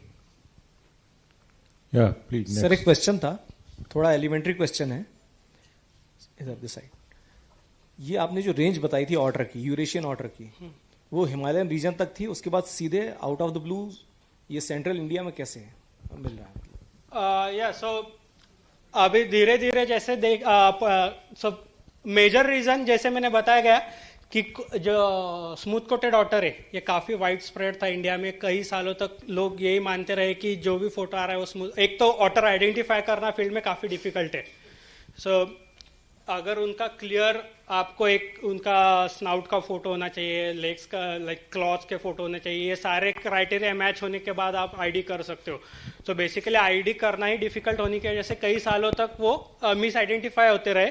तो जैसे अब studies conduct होते जा रहे हैं धीरे धीरे like dots जो है कनेक्ट होते जा रहे हैं. साउथ इंडिया में मिला, फिर अभी रिसेंटली महाराष्ट्र में भी मिला. महाराष्ट्र में पेंच में हमें पिछले साल मिला, इस साल पुणे में एक ऑर्गेनाइजेशन को रेस्क्यू में यूरेशियन ऑटर मिला. फिर उसके बाद रिसेंटली अभी तमिलनाडु में यहाँ पे भी अपना KMTR में रिसेंट एक रिकॉर्ड आया. सो जैसे जैसे एक्सप्लोर होते जा रहे हैं हैबिटेट्स, वैसे उसके रिकॉर्ड जो है ये अभी धीरे धीरे और मिलते जा रहे हैं. So may be next few years will get more details about. Sir ये नेचुरली होगा कि ट्रैफिकिंग की वजह से भी हो सकता है? नहीं, ये तो नो, आई मीन इसमें क्या है कि पचमढ़ी साहब ऐसी जगह है जहाँ पे आपको मतलब जो वेस्टर्न घाट वाली भी वो मिलेगी, स्पीसीज मिलेंगी, एंड हिमालयाज वाली भी मिलती हैं. तो वो trapped kind of a biodiversity की आप वो बात कर सकते हैं. कुछ बहुत many species of plants and birds जो हिमालयाज वाली हैं यहाँ मिलती हैं. There are many which are found in Nilgiris south में या वेस्टर्न घाट में, और वो यहाँ पचमढ़ी में मिलती हैं. तो उसमें ऐसा नहीं है कि वो कहीं से ला करके या किसी ने कुछ ऐसा कुछ किया होगा. I think they are naturally occurring in that area. Yeah, I mean, we absolutely we do not know the occupancy rather. या स्पीसीज कौन सी स्पीसीज कहाँ रह रही है, कहाँ एग्जिस्ट करती है, वो उसका पता नहीं है. जैसे जैसे ये मॉनिटरिंग एंड रिसर्च की टीम्स आगे आ रही हैं तो वैसे वैसे पता चल रहा है basically. Right, Prasad. Yeah, Murthy Saab. Yeah. Nice presentation. What I wanted to ask, it seems that species like otters, from your work and a lot of other work, they can only be found in protected areas. So what do you think needs to be done if these species sort of can recolonize outside protected areas? Because nadi to bahar bhi hai na? So they are present in some of the like non-protected areas as well. So the recent record of Eurasian otter from Pune, that was from like some farmland. So it was near one of the farmland. So they are present, like especially smooth-coated otters also, they are present outside protected areas as well. And so if we see for Eurasian otter specifically, they are habitat, like they are largely habitat specific. They are preferring the hill streams. So if you can see, there is like distinct habitat demarcation. So if you see the smooth-coated otters, they are largely using the lowland areas. whereas Eurasian otters, they are preferring hill streams. तो Just two more अगर questions. suitable और habitat होगा तो वहाँ पे भी मिल सकते हैं. जी, so congratulations to WCT and then आप लोगों ने बहुत ही यूनिक इसका डिस्कवरी किया है यूरेशियन ऑटर का. तो similarly just I want to share one similar example from Panna कि when we don't have tigers there in 2009 and 10, तो वल्चर्स काउंट करने का भी एक एनटीसीए का एक प्रोटोकॉल था, फॉर्म नंबर 5. तो Vikram is here, I think he is here. Earlier he has done that vulture study, vulture count rather, in 1996 in Panna. Very good area, entire Indian landscape is very good for vultures, but because of diclofenac, things got worst. But when we wanted to, when we don't need to count the tigers, we started counting the vultures. In 2011, we did a systematic count. So immediately we could found 3 more species there. ऐसा नहीं कि पहले वो नहीं थे वहाँ पे. Eurasian and then Himalayan griffin and then cinereus. They were coming there, but only issue was कि जो knowledgeable मतलब जो citizens हैं या फिर technical people हैं उसको पहचानने वाले वो नहीं थे. तो जैसा कि अभी बात चल रहा है कि यूरेशियन ऑटर भी पहले से ही रहा होगा, तो उस चीज़ को मतलब वहाँ तक जाके उसको खोज करने की ज़रूरत है. मैं यहाँ बैठे सभी यंगस्टर से ही रिक्वेस्ट करूँगा कि प्लीज़ चूज सच ए, जैसा मतलब सुबह लक्ष्मी मैडम अपने साथ हैं तो उस पूरे दुनिया एक तरफ जा रही थी, दूसरी तरफ इन्होंने चल पड़ा. ऐसे आप लोग भी कुछ कोशिश करिए. And then we have wealth of मतलब बायोडाइवर्सिटी इश्यूज हियर, तो which can be really first identified to be preserved for the prosperity. Thank you. Just one more question. That's maybe you know about Dr. Hussain, who did PhD on otters in Chambal Sanctuary. It is a quite protected area, and that time I think we had caught many animals. I was there working on different animals, and entire PhD was done, and perhaps this is the first PhD on otters in the country. But nowadays, since many years, we are surveying the Chambal, and we are not getting any otters there. Although it is quite protected area, and all the species are increasing, and what exactly happened to these otters, we are unable to know. So, can you throw a light on this? What perhaps happened to these animals in such a protected area? That's a difficult question. So, उसमें चंबल में आप सही कह रहे हैं, but Gandhi Sagar probably is the best place in the country today for otters, smooth coated otters. आप जाइए वहाँ पे पूरे मतलब a very aggressive animal.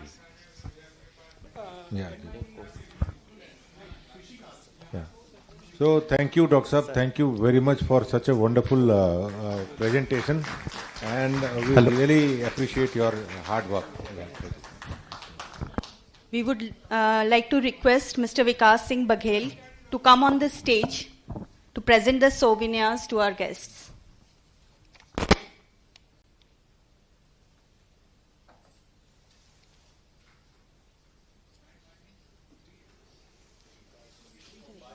नहीं सर, 1 मिनट लगेगा.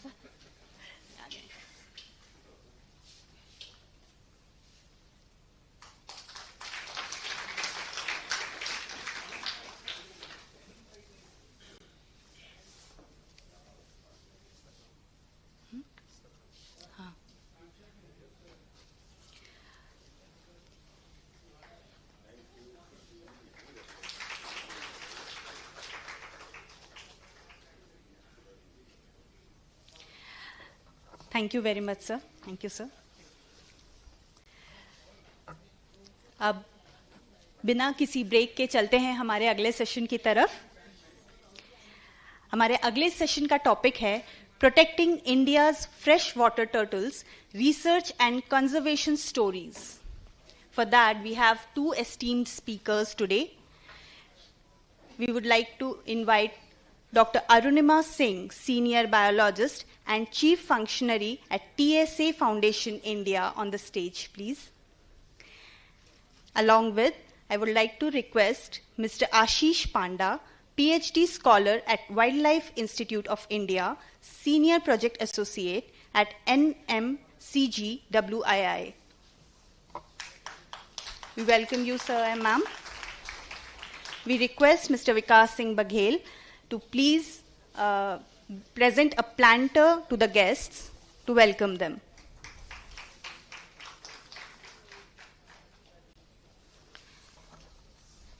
Dr. Arunima Singh is a conservationist recognized for her tireless efforts to protect endangered freshwater turtles, tortoises, crocodilians, and gangetic dolphins in India. Over the past decade, she has spearheaded the rescue, rehabilitation, and release of more than 35,000 turtles. A PhD holder in population dynamics and reproductive ecology of crowned river turtle, has been instrumental in shaping conservation strategies.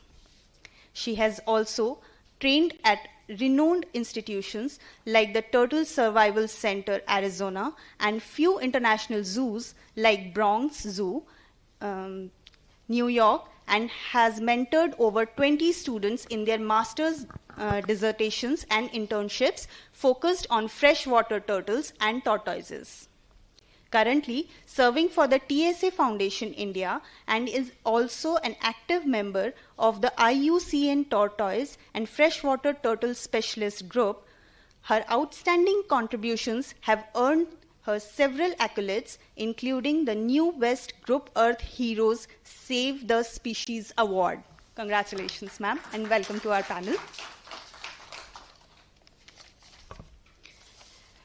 Mr. Ashish Panda currently works as a senior project associate at the Wildlife Institute of India, actively engaged in the Namami Gange project, where he focuses on rescue, rehabilitation, and managing aquatic animals in captivity with a special emphasis on turtles. He has successfully rescued and rehabilitated over 7,000 turtles in the Ganga River basin. Ashish holds a bachelor degree in zoology and a master's in wildlife sciences. He began his professional journey as a research fellow at the Odisha Biodiversity Board, where he studied the turtle species Batagur, Baska, and Pelochilus cantoril along India's east coast. Following this, he worked with the Forest Department of Odisha and contributed as a biologist to the All India Tiger Mentoring Project at the Wildlife Institute of India for 2 years in 2018. Currently, Ashish is pursuing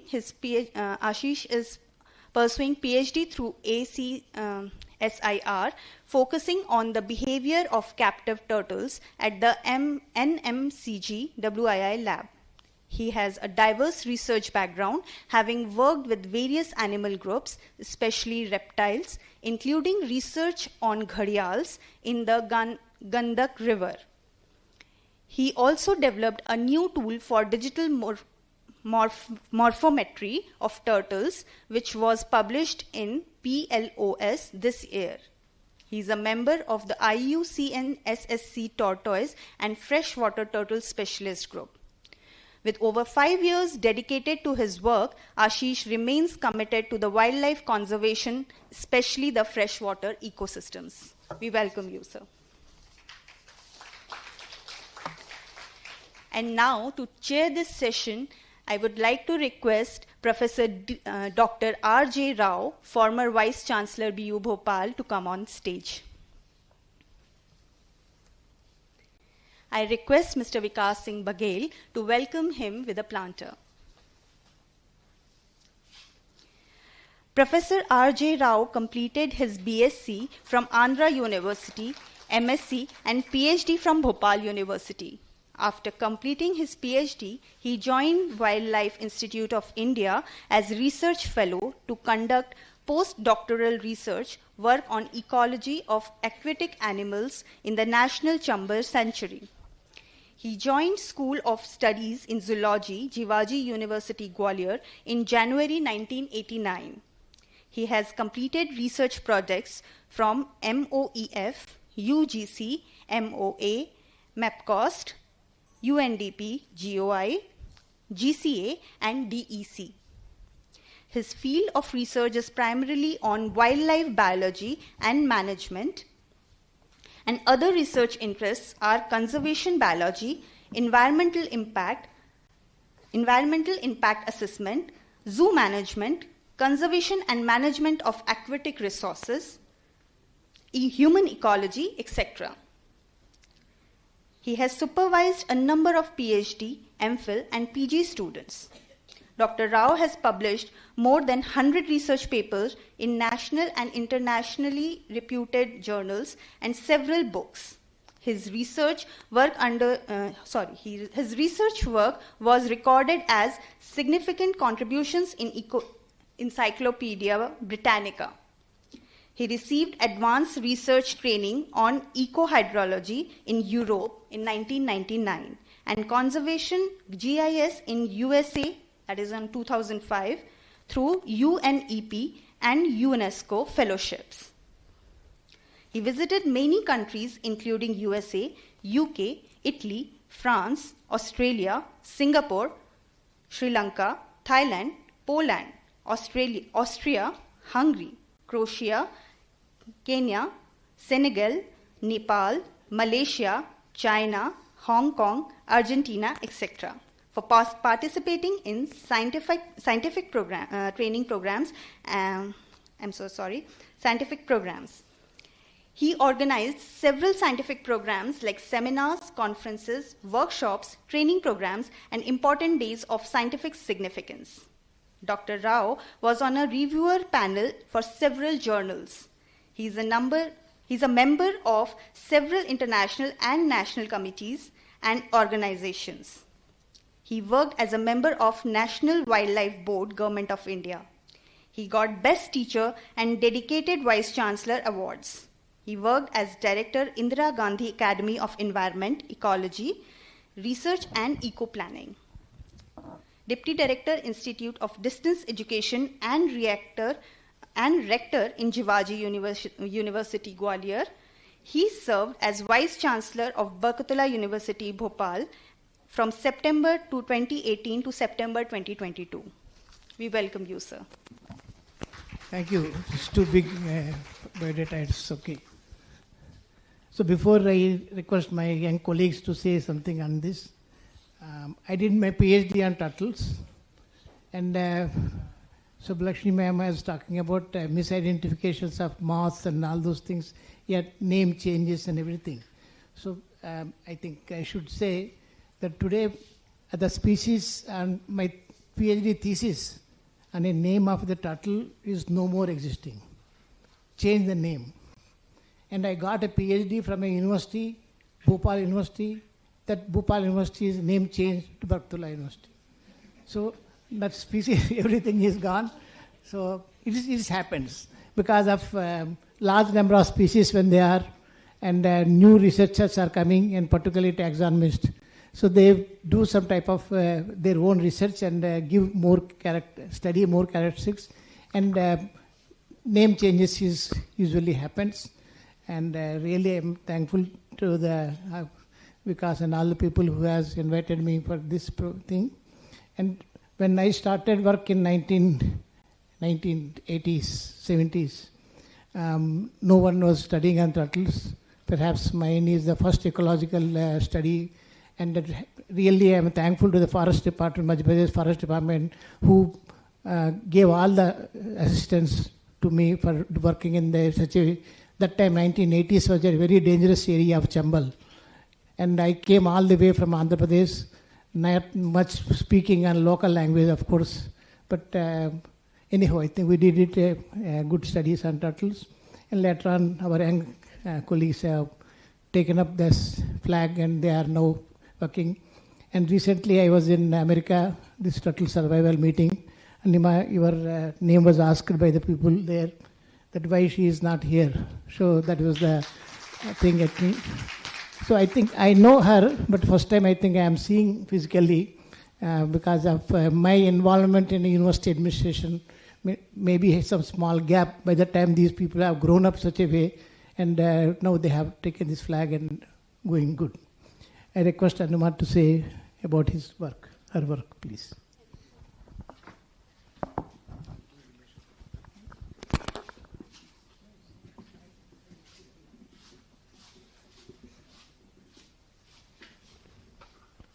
Good evening, and thank you so much, Vikas sir, for giving the opportunity to talk about the freshwater turtles.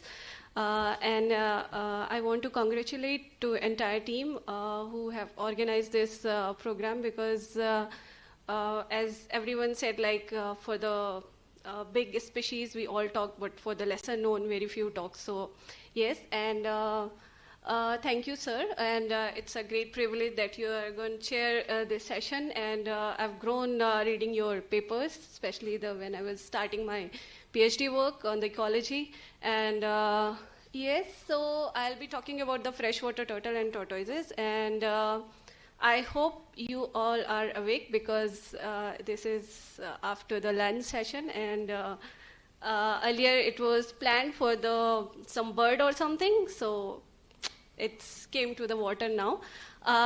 So can I ask everyone, please draw a turtle, like in 30 seconds, if you can, before I push the next slide. Your time starts now. Everyone, please. And I want to see those turtles, like whoever have drawn the... That wasn't the D. But I mentioned it, right? A few people are drawing. So no problem. I have given the picture of range of turtles, so you can see like different kind of looking turtles are here.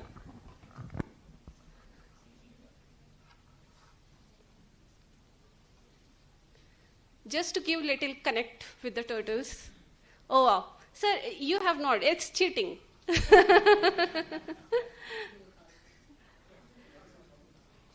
But yeah, you have, oh, nice. Okay. Yeah, okay, cool one. I like this, yours, sir. It's nice one with the large neck. So I'll tell the species name of that turtle also. And anyone else? Oh, wow. I can't see it. No, it's really good. And there are four, this thing, fly on it. So I'll talk like... Actually, I have a deep passion in turtles. Actually, माने when I was child, मतलब जब छोटे थे तो गांव के अंदर हमारे जो खेत थे तो उनमें तो टर्टल्स बहुत रहते थे, तो ट्रैक्टर के अंदर काट जाता था. गांव के लोग बहुत टर्टल्स खाते थे, तो हमारे जो दादाजी थे, मम्मी पापा थे, तो हम कभी टर्टल्स नहीं खाए. तो हम छोटे से जब छोटा था तब टर्टल्स को लेकर हम नदी या तालाब में छोड़ देते थे.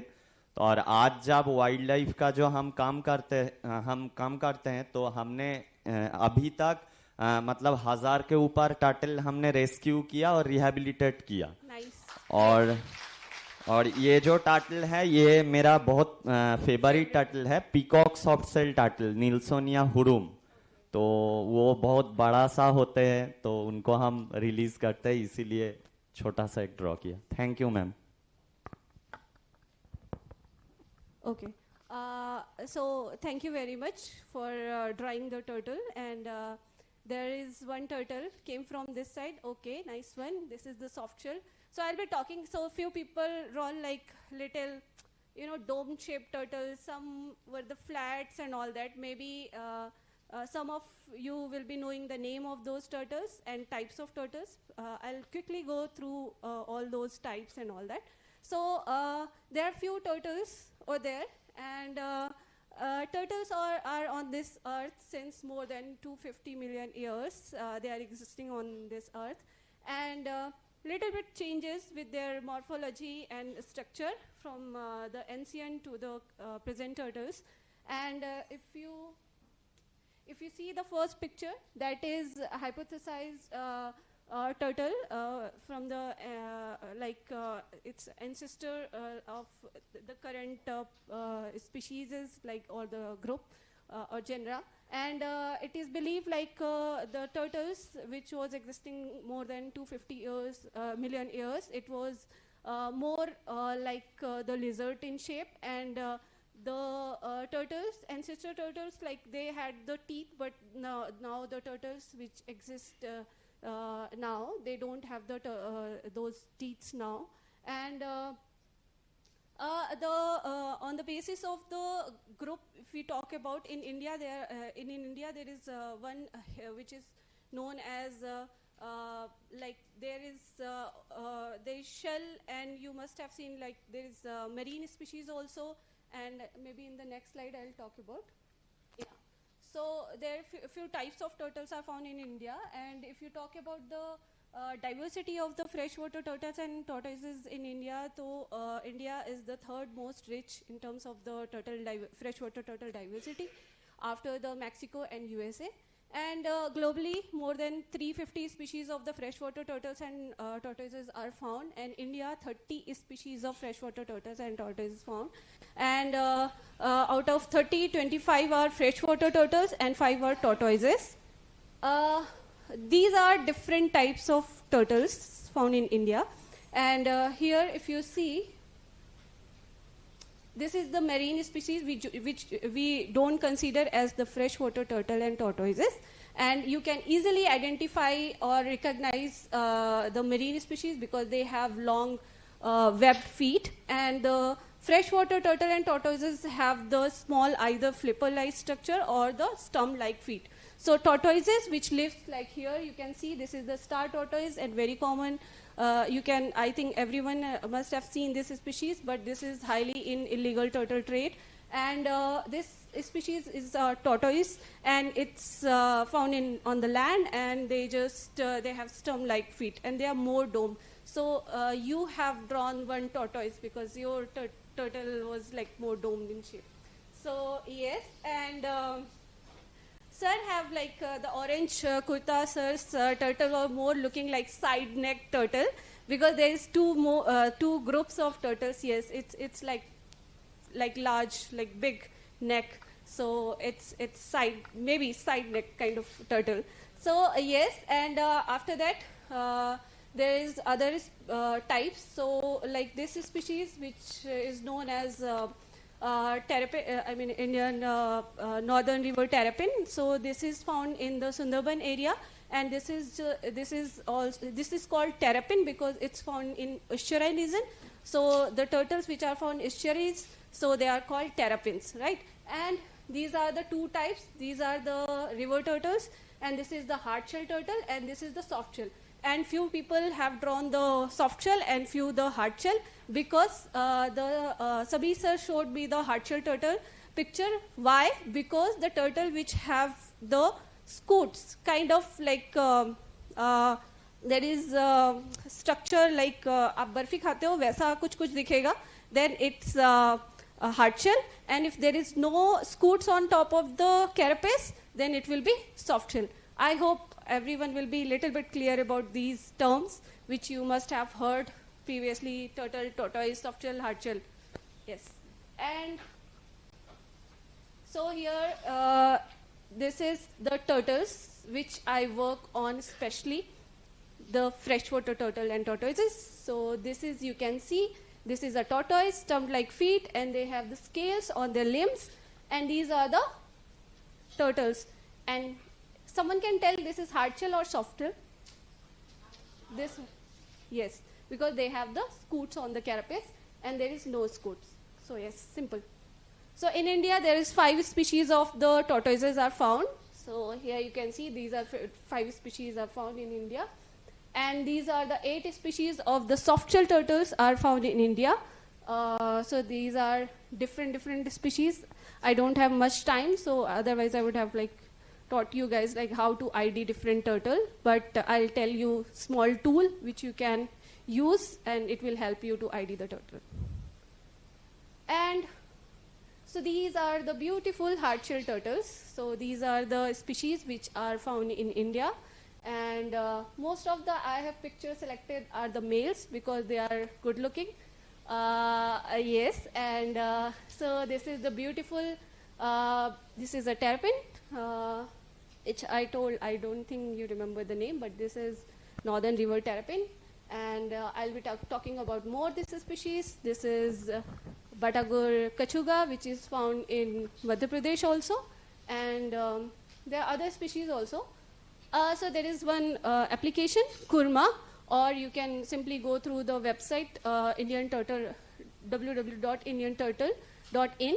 So you can get to know more about the different species. And actually, I've just tried to explain the importance of turtles. Actually, my presentation was tomorrow, but it was said like it's happening today. So I tried to just write on the Miro board and just copy pasted here. So just to explain why turtles are important, right? So what is your benefit here? In the brown, this thing, so they are the first thing you must have heard, like turtles are the vulture of the aquatic system.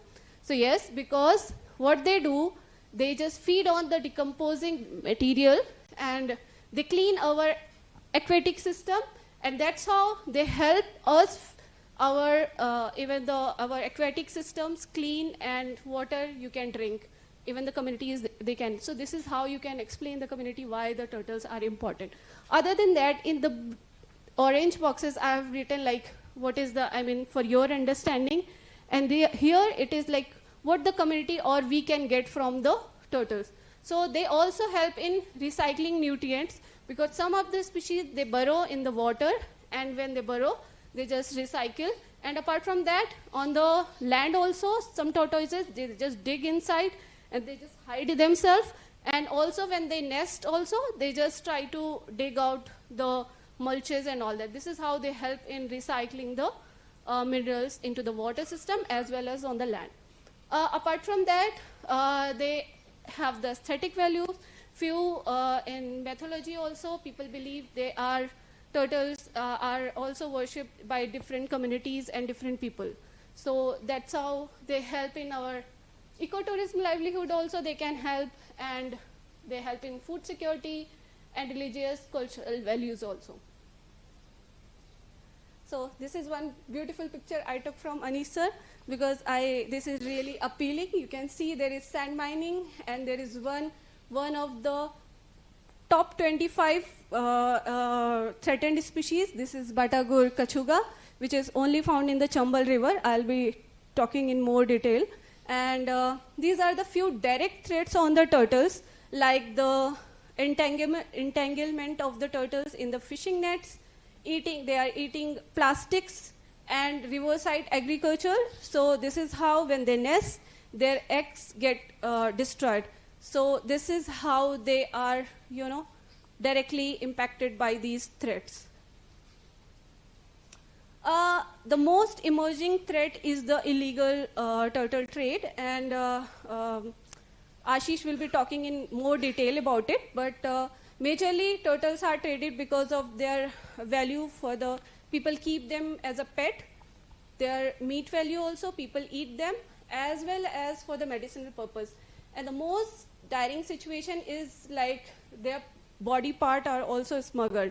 So this is this thing is called calliope, right? So the soft-shell turtle, their marginal area is known as calliope, and the poachers, what they do, they just take out it from especially the live turtle, because when they take it out from the live turtle, that is more, clean, and it looks more chips. So they call it chips. So this calliope thing, and they just take out from the live individuals, and they just boil it, and they just dry it, and after that they smuggle it and in international market it's used for the soup, especially in the Southeast Asian countries. So maybe Ashish will be talking more about it, so I'm just not going in detail. But this is what area I'm trying to work, and since few years, and this is my future project right now.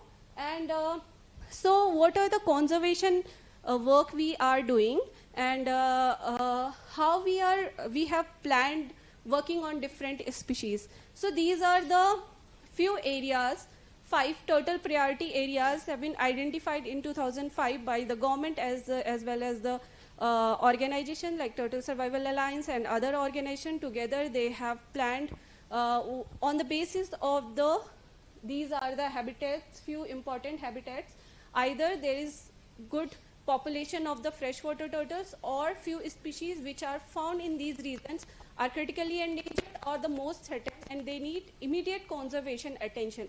So they have started the different project in these regions. So for example, in this region, this green area, so this is the Sundarban area, and in this area there is we have focused on the northern river terrapin, which pictures I have showed in my previous slide, and this is the species was extinct in the wild when we have started working on that project, and very few individuals we had in the captivity with the forest department, and we started that project, and we have done a conservation breeding program. So for example, like with the Batagur baska, we also call it Batagur baska. So for the species which are not in the wild, so how will plan for the conservation strategies for those species? So this is how we just develop the strategy, what can be done for the conservation of the species for in next 10 years or in 20 years. So for that species, we have initiated head starting program. Head starting program is when we just like raise the hatchlings in captivity, and after certain age, we release back into the wild. So this is called the head starting program. So these are the few conservation approaches we have selected, and we are continuously working on them. And there are few more strategies we have followed. And for example, there is one species which is black soft-shell turtle. So this species also when we have started working on, that time it was extinct in the wild, and there was few population left in 2-3 temples, and that is Hajo and Nagshankar temple, and with the help of the forest department as well as few local NGOs, we have worked on that, and we have found like few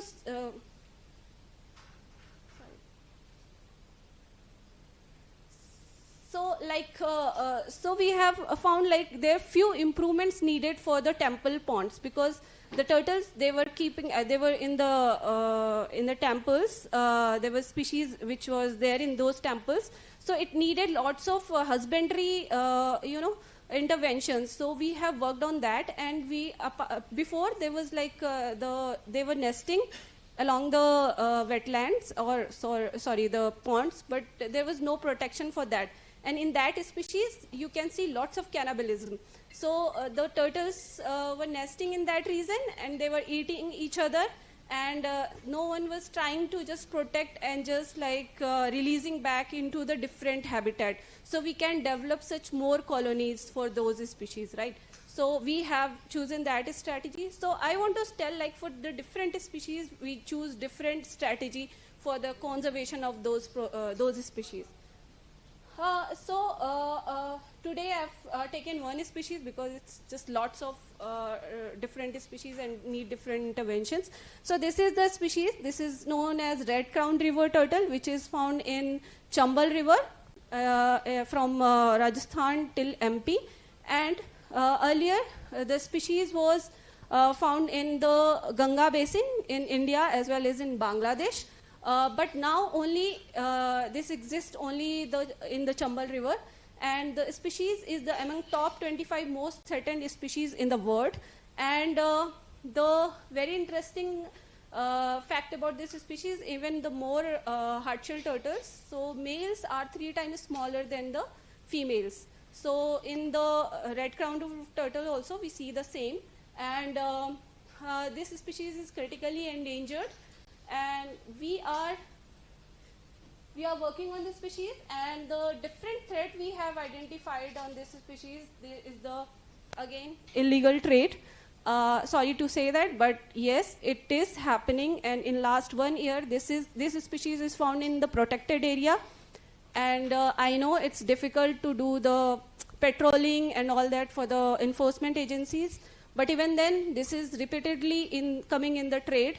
And in last 1 year, we have found 3 consignment of the Batagur Kachuga from the UP, and The serious situation is there is selective hunting for the Batagur kachuga, especially for the males, because they are good looking and they are highly in demand in the international markets. So, as I said, like less than 500 females are existing in the population in entire world, only in Chambal River. So this species is really need conservation attention from the different either organizations, non-government organizations, as well as the government organizations.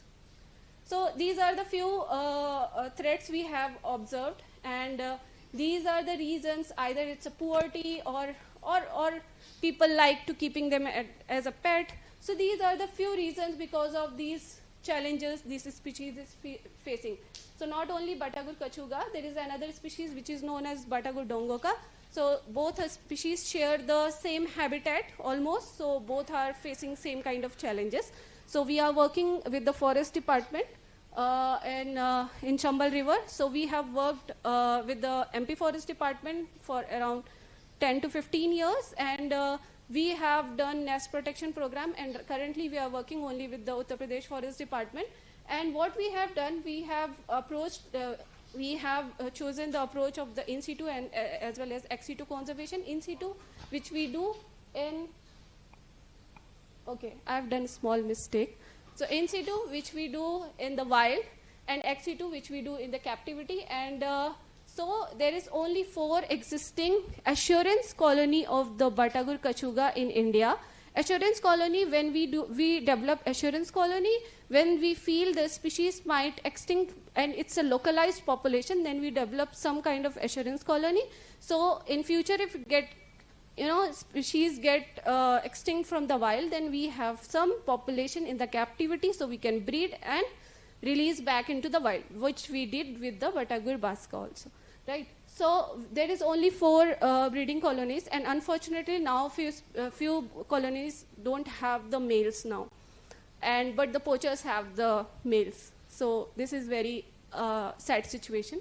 And so in situ actions we take, like doing the nest protection program. This is how the forest department and our organization team work on these kind of riverside hatcheries. They protect nest along the river and just make shift hatcheries. And after that, when the turtles they hatch, then we release back into the wild. So for now, more than 133 hatchlings were released. And in next slide, we'll tell you what is the success of this project. So to understand whether the hatched or the released individuals are surviving or not, so we have done radiotelemetry, not radiotelemetry. So we use acoustic transmitter. So there are different tagging system. So few people use radio transmitter, and radio transmitter is good for the land dwelling species, but for the aquatic it's okay. Yeah. For the aquatic species, it is always challenging for putting the radio transmitter, because after 1 meter depth, it's really difficult to get the signals, because how it works, radio transmitter works on the radio waves, correct? So that's why we use the acoustic transmitters. And for this species, we used acoustic transmitter, which we called sonic transmitters, and we use them, and those acoustic system, they work on the ultrasonic waves, right? So we can understand where the turtles on the basis of the sound. So we track those individuals, and in 2017 we caught the wild individuals and we released back into the wild, and we got very interesting data. We have found the males are not moving. They were just like in just 1 kilometer range, but females were moving like more than 18 kilometer or more than that.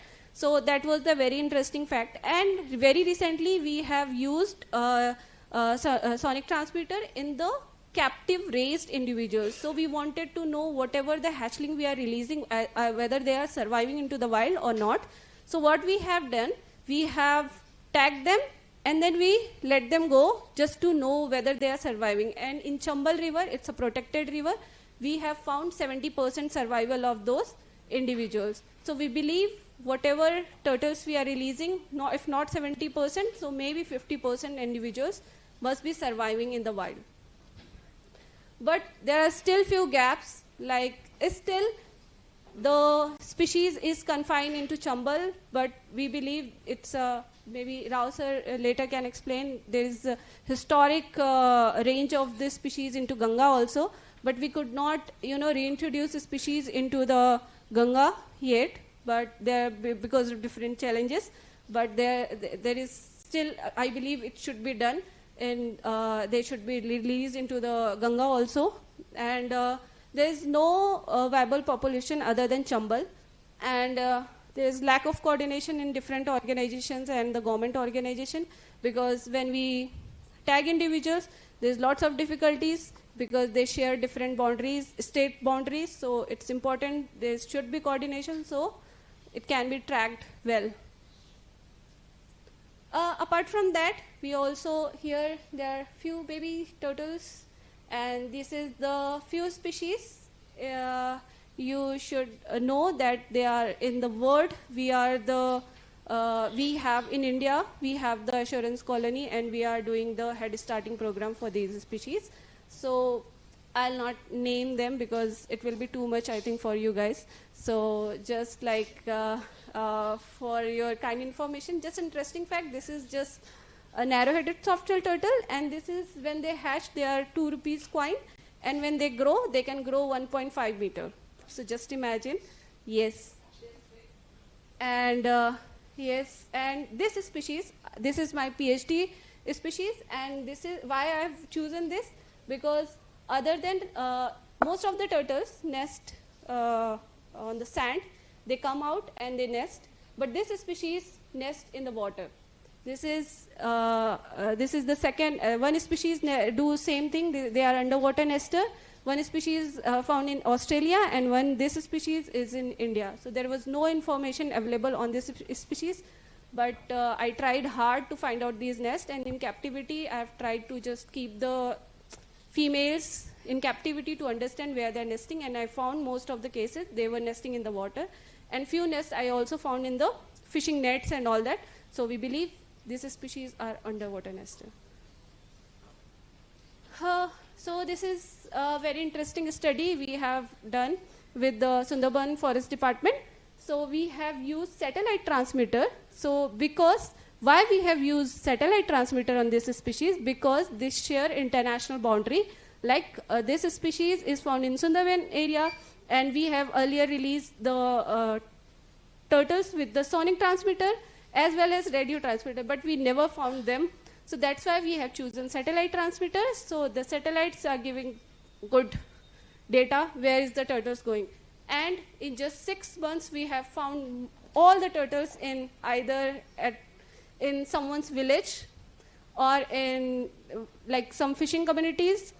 Most of the turtles we lost, so in Bangladesh. So this, we can say we got the data. I can't say this is fail, but yes, I mean, this is challenging for the species to survive. So this is I was talking the species existing in the temple. So this is the species. This is black soft-shell turtle, and this is only found in the temple ponds, and thanks to the temple committees who are still protecting these turtles, and they are letting us some turtle nest released into the wild also. So this is how we are trying to reintroduce this species into the wild. Another species, we are working in Nagaland. So this is tortoise species. This is very few individuals left into the wild. So we are working on that also. This is what I do. So Ashish is talking more about trade, so I'll not talk much about it. But yes, I helped the forest department with the rehabilitation of over 40,000 turtles, as well as help them to repatriate from different states to release back into their native habitat. Thank you. And yes, definitely education, awareness, and community involvement is really, really important. After working short period of my conservation work, I realized this is the important. So from the research, I'm moving towards more community as well as illegal, understanding why the community are involved in these kind of, definitely it's money, but how we can work on that and develop some kind of model for that. So yeah. So this is, Kumbh is going on in UP, so that's why I use this picture. And yes, I've worked with many Babas because they helped me a lot during my field work. So where is the turtles I can get and all that. So yes, this is from one of my field work. And there is one forest person is just standing like we are not doing anything. So yes, protection is there. And yes, what you can do, definitely know your native species, use Kurma application and know more about turtles, educate other people. Also, very important, bring turtles which people are keeping as a pet. Never release turtles into the wild without knowing what species it is, because as you know, lots of radio sliders are coming in the wild, and it's a big challenge for us to handle that situation. Either you just give to any shelter or to a owner who is willing to keep the turtles. So better to hand over to them instead of releasing into wild. Yes. Sorry? You said something. Pet. First, you should get to know what species is there. If it's exotic, then please don't. Exotic species is not. Yes. Yeah. Yeah. Yes. So better volunteer with the organizations. We need more hands, different ideas to tackle. There are lots of gaps in not only in turtle conservation but also for the other species also. So together we can save more turtles and other wildlife. Thank you so much. Oh yeah, I forgot. There is another talk on turtles.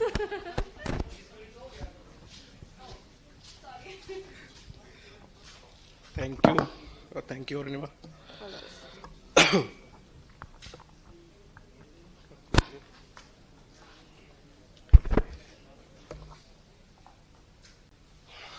Distinguished guests, ladies and gentlemen, good evening to everyone. So, Dr. Arunima has already spoke about the biology and ecology part. In this talk, please open.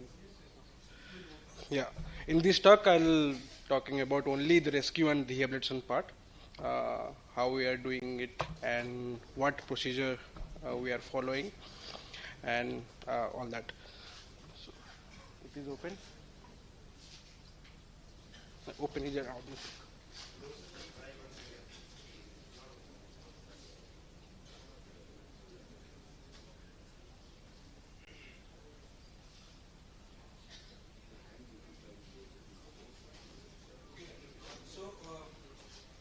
It is opening, so I'm asking some questions. So, can you anyone differentiate the basic difference between turtle and tortoise? Anyone? Cichlid. Yeah, it's open. Oh, good. So,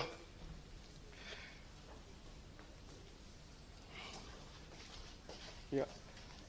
So as Arunima said, these are the ancient group of animals, and they are remain unchanged for like million years.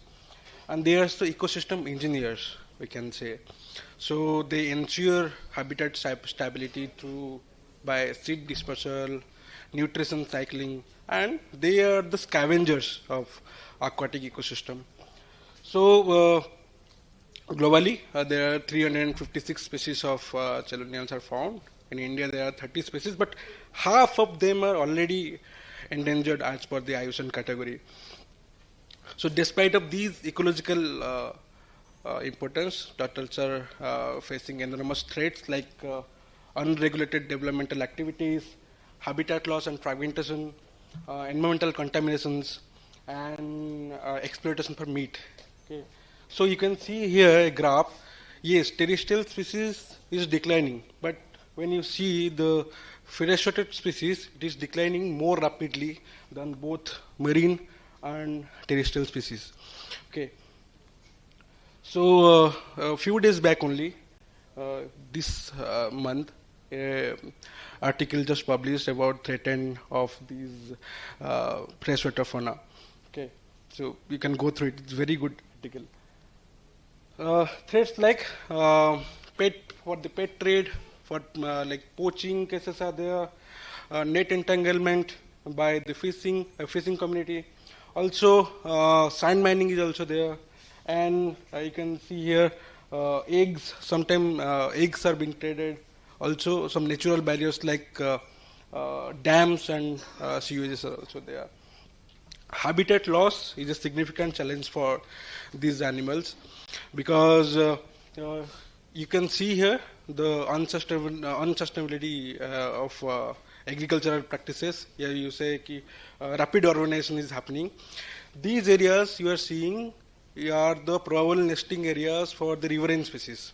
Okay, so they use the mid sandbars for both basking and nesting purposes, but now this is changed to particularly for human habitations and that riverside agriculture, because these areas are very fertile in terms of agriculture.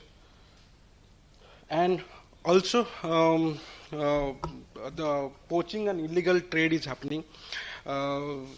The trade is happening because of for meat, like the southern India and the eastern India part, people used to consume it, but MP is more tolerant about these turtles. Like MP people are, I know some communities are having it, but not by the huge mass.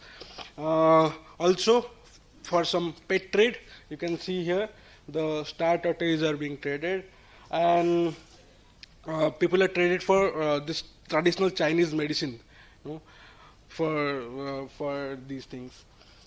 Also, these are the trade routes where turtles are being traded to different kind of routes are there, and they are ultimately those most South Asian countries, and then to China. Here you can see the most rare turtle like Lismus punctata and Geoclimus hamiltoni is there. This is for pet, and this is for meat consumption. Okay. In Kolkata market, you can get like 2,000 rupees per kilo these Lismus punctata.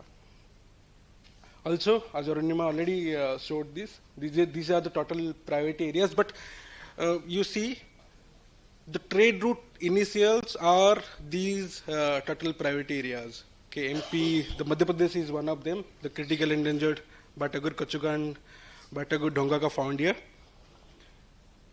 For that region, conservation is needed.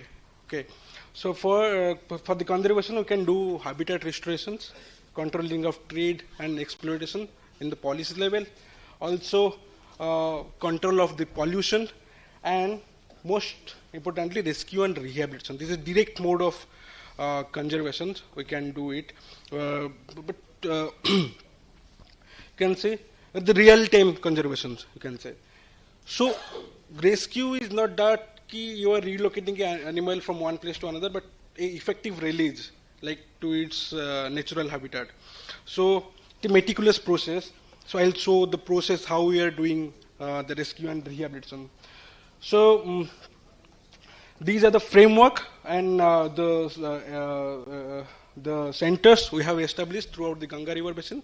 We have established 5 rescue centers in the Ganga River Basin because we are funded from Namami Gange project by the Ministry of Jal Shakti.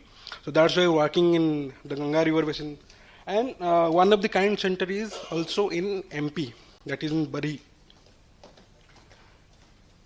And their center is established by the MP Forest Department in 2016, and WA is there since 2021. We have now like 150 critically endangered Batagur Kachuka and Batagur Dhongaka are there, and we are planning to release it this year. And these are some protocols for rescuing animal from when you are getting the animals from the rescue to release. Okay, so So these are some framework we follow during the rescue and rehabilitation from like fast responders like Forest Department, Ganga Prahari, and local people like Custom Department and all that.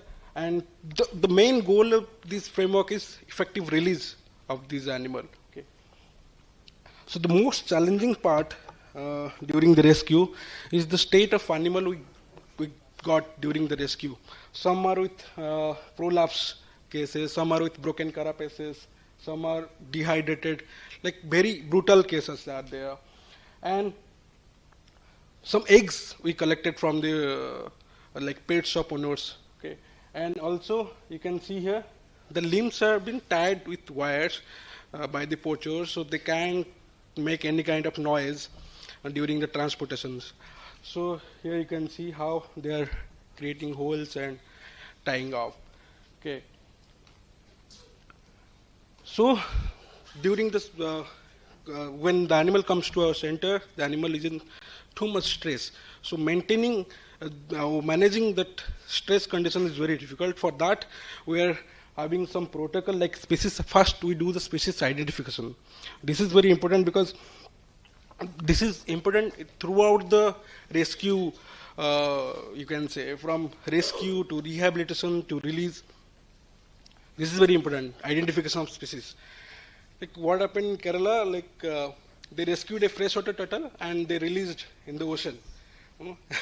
So the prey died. And also in West Bengal, the Custom Department rescued like 50 tortoises and they released in the middle of the Bay of Bengal. Okay, so yes, exactly, yes.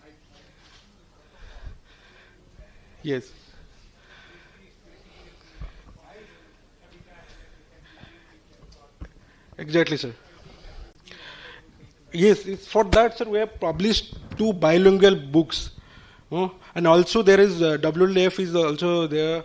They have a very good identification keys are there, and they mentioned the habitat of turtle.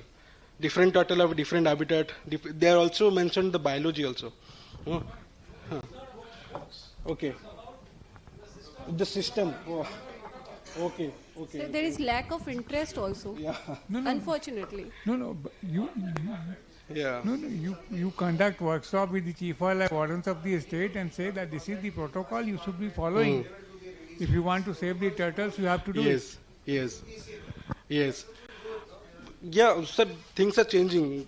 Like now people are like known to that tortoise and turtle differences, but not that much that we are expecting. Yes. This is a serious issue, yes, sir.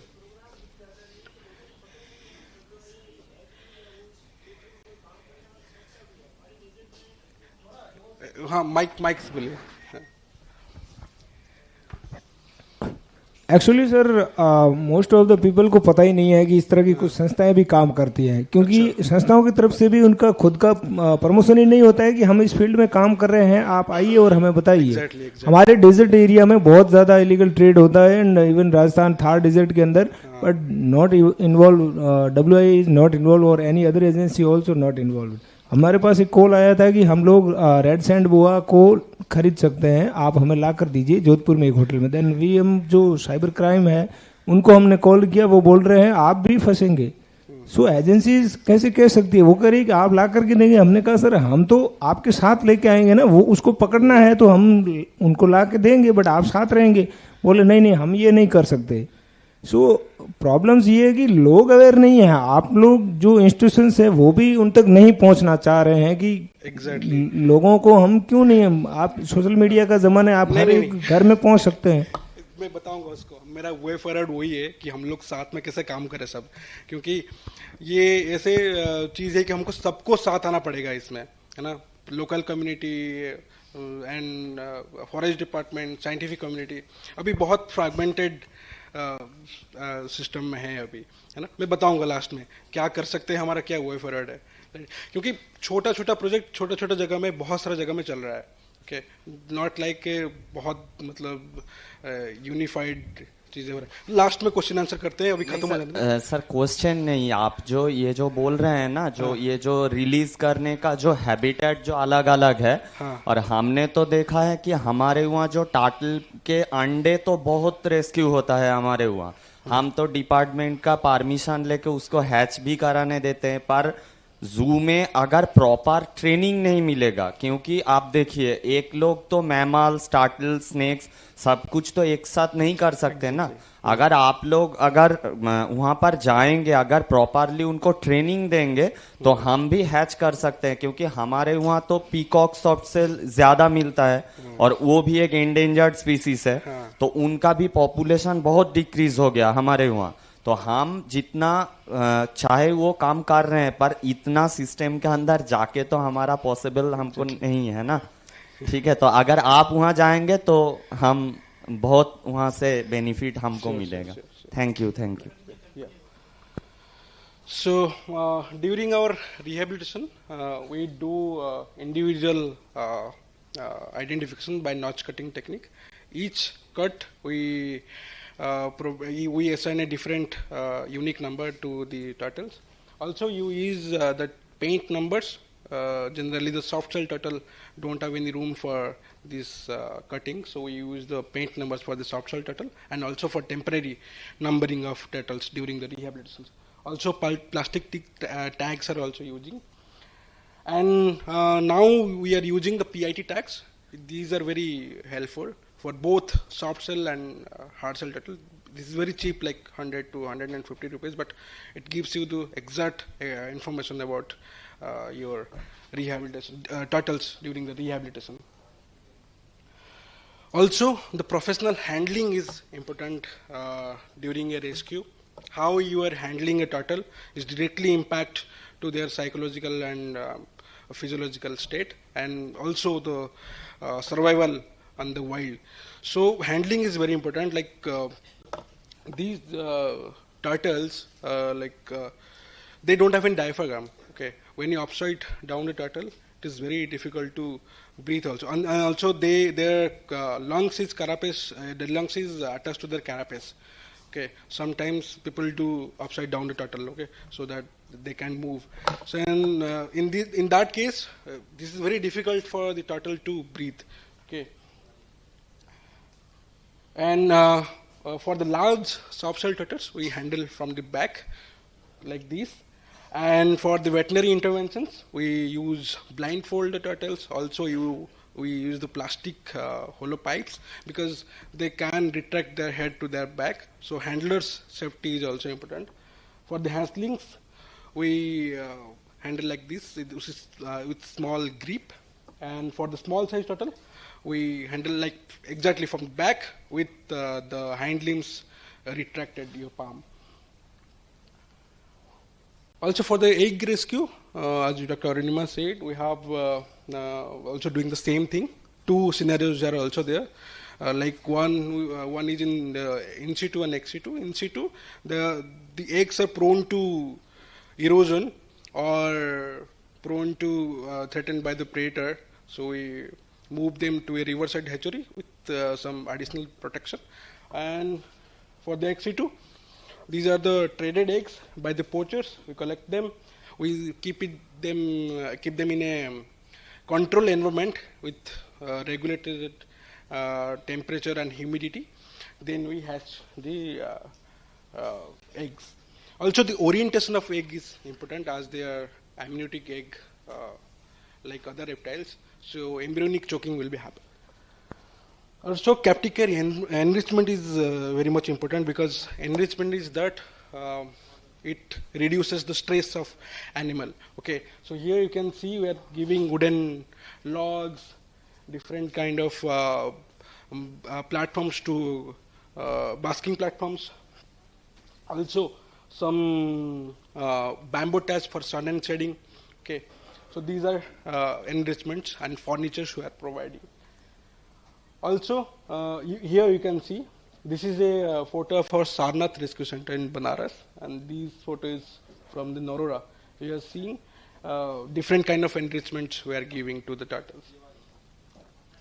Here you can see before enrichment and after enrichment how we are doing the enrichment setting for these turtles. Also, wintering is important. This time we are doing the wintering because these are the poikilotheric animals, cold-blooded animals. So so they can't regulate their temperature by their own. They have to depend on the outer temperature. So in the wild, what happened? No, they use the river gradient, the depth gradient to maintain that temperature. In the captivity, there is no room for that maintain that gradient. So that's why we're providing different kind of additional support, like incandescent lamps, sometimes heaters we use, sometimes the plastic sheets like this. Also, we provide different kind of food as per their biology. Some carnivore turtle and some are the herbivore turtle. And for the hatchling, we use the different kind of turtle food, commercial turtle food. Okay. So we are giving like 4 to 12% of the body weight. During the winter, they consume a lower amount of food, like 4%. And the summer, they generally consume a lot, like 10 to 12% of their body weight. So these are the feeding enrichment we are providing. The video is not working, otherwise I'll show you. Like these are some dead fishes, also some live fishes we are giving them to maintain the exploratory behavior of turtles, because our ultimate goal is to release them back to the wild. Also, we are providing these duckweed and water hyacinth for both enrichment and feeding purposes. That serves a dual purpose. Also, morphometry is important. Like your rehabilitation process is going smoothly or not, you need to monitor the growth of these animals. For that, we are doing the weight of the animal, also the carapace length, carapace width, also the plastron length of these animals. Also, often these morphometric process with the Bonnier carnivore is very difficult to difficult for, not for us, but for this animal, it is very stressful. Okay. So for that, last year only, we did an experiment, and in this digital morphometry, you just need to click a photograph of a turtle with a graph sheet, and done. You will get every kind of measurement with post-processing the photo. Also, we are studying the growth rate of turtles. Like in the first year, the turtle is growing in a rapid way, like 334%. Then it is gradually lowering. Also, these are some glimpses of veterinary interventions we are doing. We have like trained veterinary officers are there, like the broken carapaces, healing of broken carapaces, fish hook surgery. Soft shell turtles are prone to this fish hook. Okay, so the fisherman used to catch the hard shell turtle with net, but the soft shell turtle are prone to this fishing hooks. These are some glimpses of healthcare. I'm not going very detailed. This time is very short. Okay, release. So no release, like no rescue is successful without releasing the animal in the wild. Okay, so before release, we do some post-release, like pre-release assessment, like fecal analysis, blood examinations by veterinarian, and also is there any injury or disease, and most importantly the release site evaluation, where you are releasing the animal, and is it there, like it is mimicking the original habitat of the turtle or not, like these. Also, the post-releasing monitoring is important. What happened to the turtle after release? Okay, so for the post-releasing monitoring, generally a layman can do these kind of visual encounter survey. Okay, and also other methods are there, like basking trap, instant sampling, gillnets, but we are not recommending them as mortality may happen in these cases. So VES is the very good approach for this monitoring of turtles. Okay, so this is data sheet. Also, as you said, training is needed. So we are also giving in the process, giving training, hands-on training to different kind of stakeholders like veterinarians, zoo personnels, and some university students, hands-on training of these turtles. How to do rescue, and how to do the nest relocations, how to do the hatchlings like that. These are some protocols we have developed for the necropsy and nest relocation. Okay, and I'll provide the PDF of all these. You can get also some body condition scoring of these animals. So I would say, when all stakeholders like forest department, scientific community, local, and they come with their local knowledge and scientific knowledge. But all together we can do a good thing for these turtles, like for good conservation for the turtle. Otherwise, it is very difficult. Everything is fragmented, and also the protocols are not standardized. Okay, so we need to do the standardized protocol for everything, like rescue, rehabilitation to release, and also some veterinary interventions we are doing. These protocols also need to be developed. Okay, so I would like to acknowledge these many people, mainly Dr. Syed Anil Hussain and Ruchi Badola and Rao sir. This is my team. Thank you so much.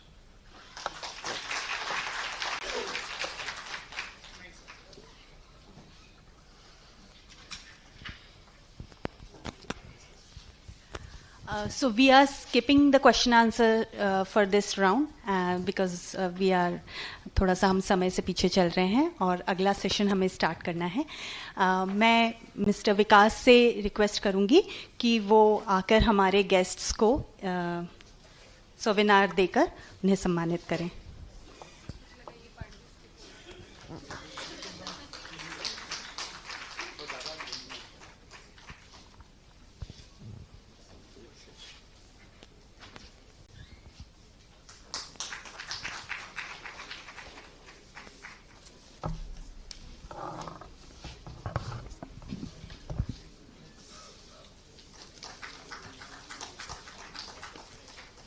यहाँ पे मैं अपनी researchers को एक चीज़ share करना चाहता हूँ कि इन लोगों ने दिखाया there are more than 350 turtles in world wide.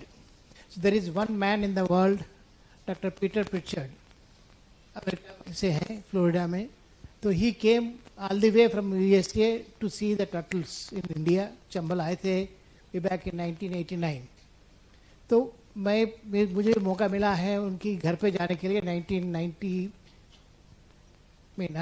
में. तो मैं उनके घर पे he have a huge collection of turtles, मतलब शेल्स वगैरह हैं उसमें. तो मतलब सभी स्पीसीज है. He has a permit that any country he goes he can collect the samples of this turtles. पूरे घर भरा हुआ, किचन से लेके सब कुछ. मैं उसके बाद दोबारा आई वेंट रिसेंटली इन 2018 उनके घर गए थे. मकान बदल दिया. मैंने पूछा क्यों. उस मकान को उन्हें बिकेर एज ए किलोनियन रिसर्च इंस्टीट्यूट, और उस पर जगह नहीं है रहने के लिए. पूरा टर्टल्स भरा हुआ उस पर, बड़े बड़े मैराइन टर्टल्स का शेल्स हैं. वही शेल ही बता रहा हूँ मैं. इसमें ऑफकोर्स लाइव एनिमल्स भी हैं उनके पीछे, घर के पीछे. तो मैं ऐसा कमिटेड साइंटिस्ट मैंने वर्ल्ड में नहीं देखा मैंने इसमें. And he came all the way to Chambal. उनका एक टॉक था UK में, एक टॉक था पेरिस फ्रांस में. The topic of the talk is the last turtle. उनने ऑल द 345 स्पीसीज देख लिया, एक स्पीसीज नहीं देखा लाइफ में. उसके लिए पूरा घूमा वर्ल्ड में. उसका स्पीसीज है एशियन स्पीसीज, पाकिस्तान से लेके बांग्लादेश से लेके सब जगह ढूंढते ढूंढते मुझे वो टर्टल देखना है, उसका फोटो लेना है. That was his intention. तो ultimately he could able to see the turtle in Chambal river. And it was a very huge applause for him कि पूरा एक वहाँ पे नेस में टॉक हुआ है. और उसमें ही wrote a very book an encyclopedia of turtles. Unfortunately मैंने लास्ट ईयर अभी दोबारा गए थे, उनका डेथ हो चुका है. बट आज भी लोग उसको फादर ऑफ द टर्टल्स कहते हैं उसमें. तो ये मेरा कहना है सभी लोगों से. Thank you. Thank you so much sir, इतनी अच्छी जानकारी हमारे साथ शेयर करने के लिए.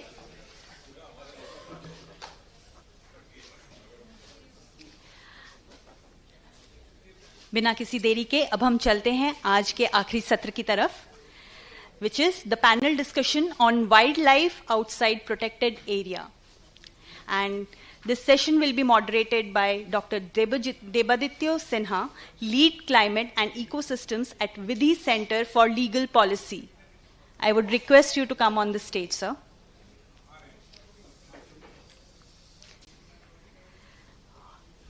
मिस्टर सिन्हा के साथ इस कॉन्वर्जेशन में हिस्सा लेंगे doctor Suhas Kumar, IAFS, farmer PCCF, MP, SBB, mister R. Srinivasa Murthy, IAFS, ex-member secretary, MP, SBB, Dr. Anish Andheria, President, Wildlife Conservation Trust, Mumbai, Dr. Yogesh Dubey, Professor, IIFM Bhopal, Ms. Parveen Sheikh, Scientist C, Conservation Department, BNHS, Mumbai. आप सभी का इस panel discussion में स्वागत है.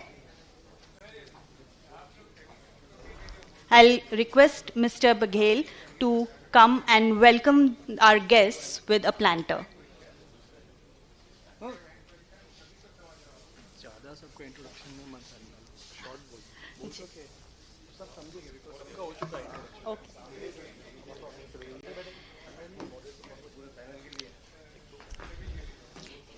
क्योंकि थोड़ा सा हम समय से पीछे चल रहे हैं और जैसा कि हमारे एस्टीम्ड गेस्ट्स का रिक्वेस्ट है, मैं फिलहाल के लिए इंट्रोडक्शन जो सेगमेंट है हमारा उसको हम लोग कट ऑफ कर रहे हैं. And I request mister Sinha to please start moderating the session. Thank you so much.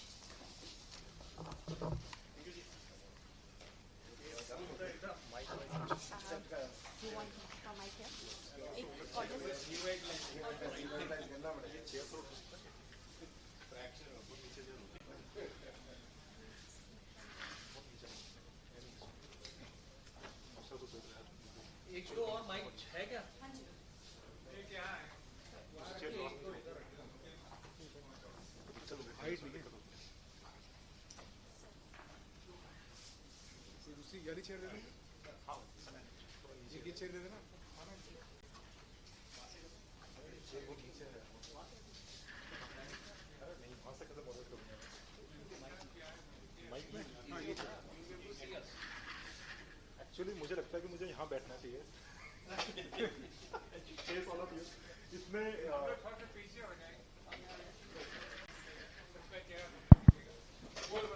so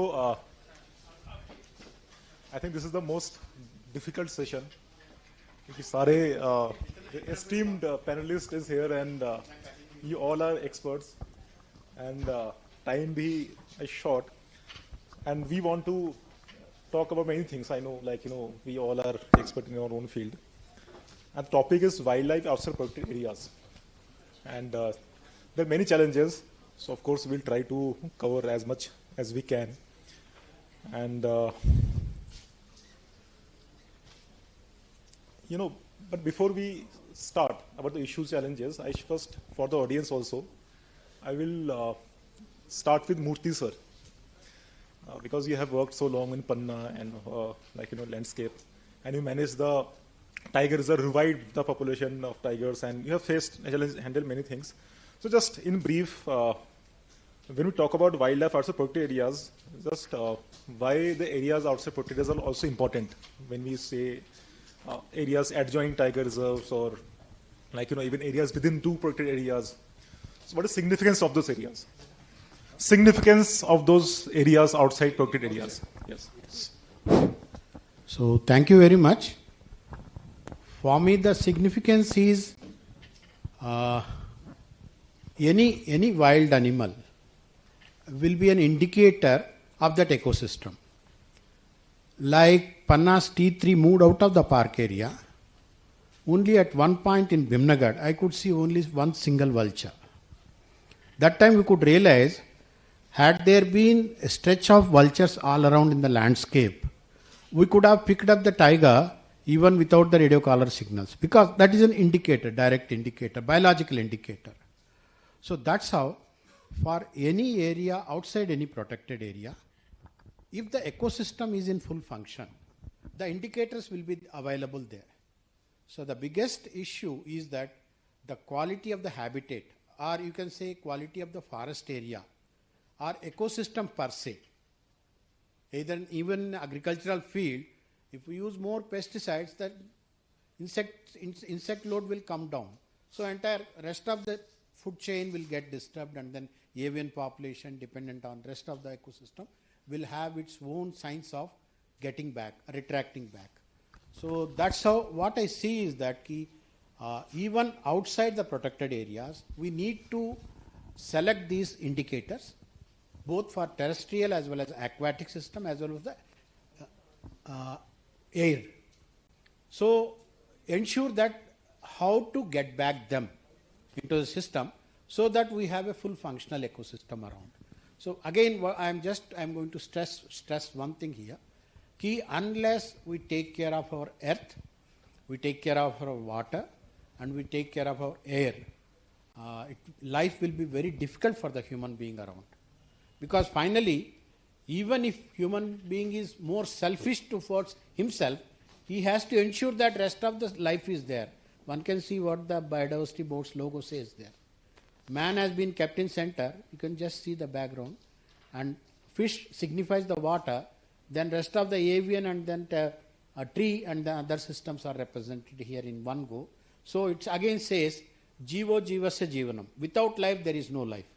So human being, even if he considers his life for his own existence, life has to be maintained in the outside every area. Thank you. Thank you, sir.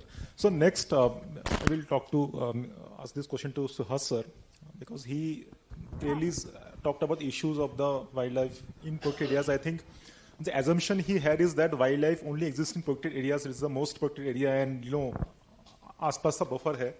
But what I understand is that only 5 or 6% is actually protected as sanctuary national park. And India's forest cover is some 20-25%. And if you go by FSI report, like small, it's more than that. What I have observed is that there are many places outside reserve forest, and these all sanctuary national parks or once are reserve forest or some other kind of habitat. So I want to know from you, what is the perspective of a forest department of the state towards having this belief that wildlife only exists within this is the areas we have to protect. Outside is something buffer, and we can do something. So is this true, or I just want to know from you the perspective. Very good question. I will take some time to explain everything. I will try to be brief, but if you want a real answer coming from me, then you will have to give me some time to explain it to you. The problem is, what you are saying is correct. Though the territorial officers are the wildlife wardens of their respective areas, their mandate is different from the beginning. Their mandate is to protect the forest and take sustained yield from it. Now the sustained yield thing has also gone down because there is nothing to harvest. That is a different issue. But the focus was managing the forest for production of forest produce. So that was their mandate. I don't blame them that they don't directly deal with wildlife and don't protect it as they should be, because they are wildlife wardens of their place. Earlier there was no budget given to them to protect wildlife. So, and there on the wildlife front, there were people who were advocating that we should have a separate wildlife service.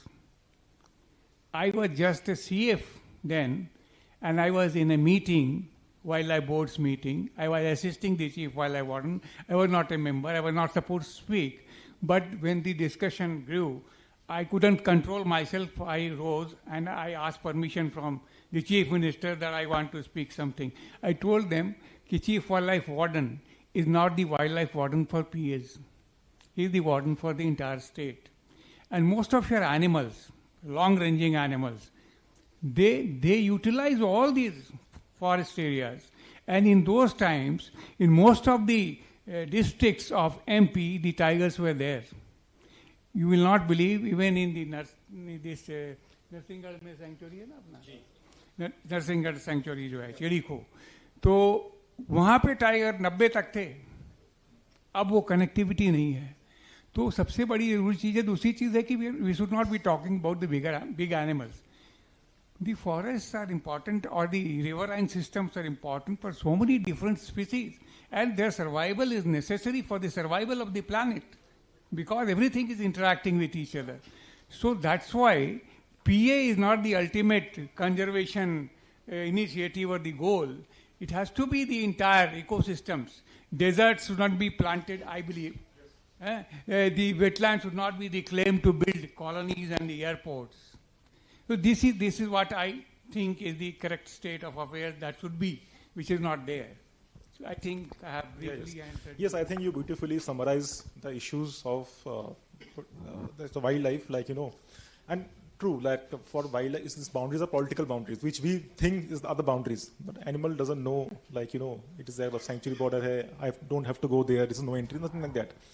And this free, movement of animals, something which is needed. But you also talked about issues like plantations on desert and reclamation of wetlands, especially which are not protected, like Ramsar or something like the tiger reserve. Even areas which are sanctuary national park, which are not tiger reserve, they're also threatened now these days. So maybe I can come to Yogesh ji. Now we have seen recently, and this shift we have seen how the government and people see areas, and we talk about livelihoods and many things. But there's a push for ecotourism, and all these plantations for compulsory afforestation or for areas lost in sanctuary national park or tiger reserves. These all are now these areas reserve forests. Even I was listening to some parliamentary debate, and when this amendment to Forest Conservation Act came, so there were questions raised about the ecotourism. Then the answer was that these ecotourism activities are outside protected areas. We are not affecting any wildlife. Okay, so do you think ecotourism, safari, zoo, these are now ancillary to conservation? Like law says, these are actually forestry activity, and these should be encouraged in areas adjoining PAs or reserve forest areas, because it is a land lying there, and and we need to generate livelihood and everything.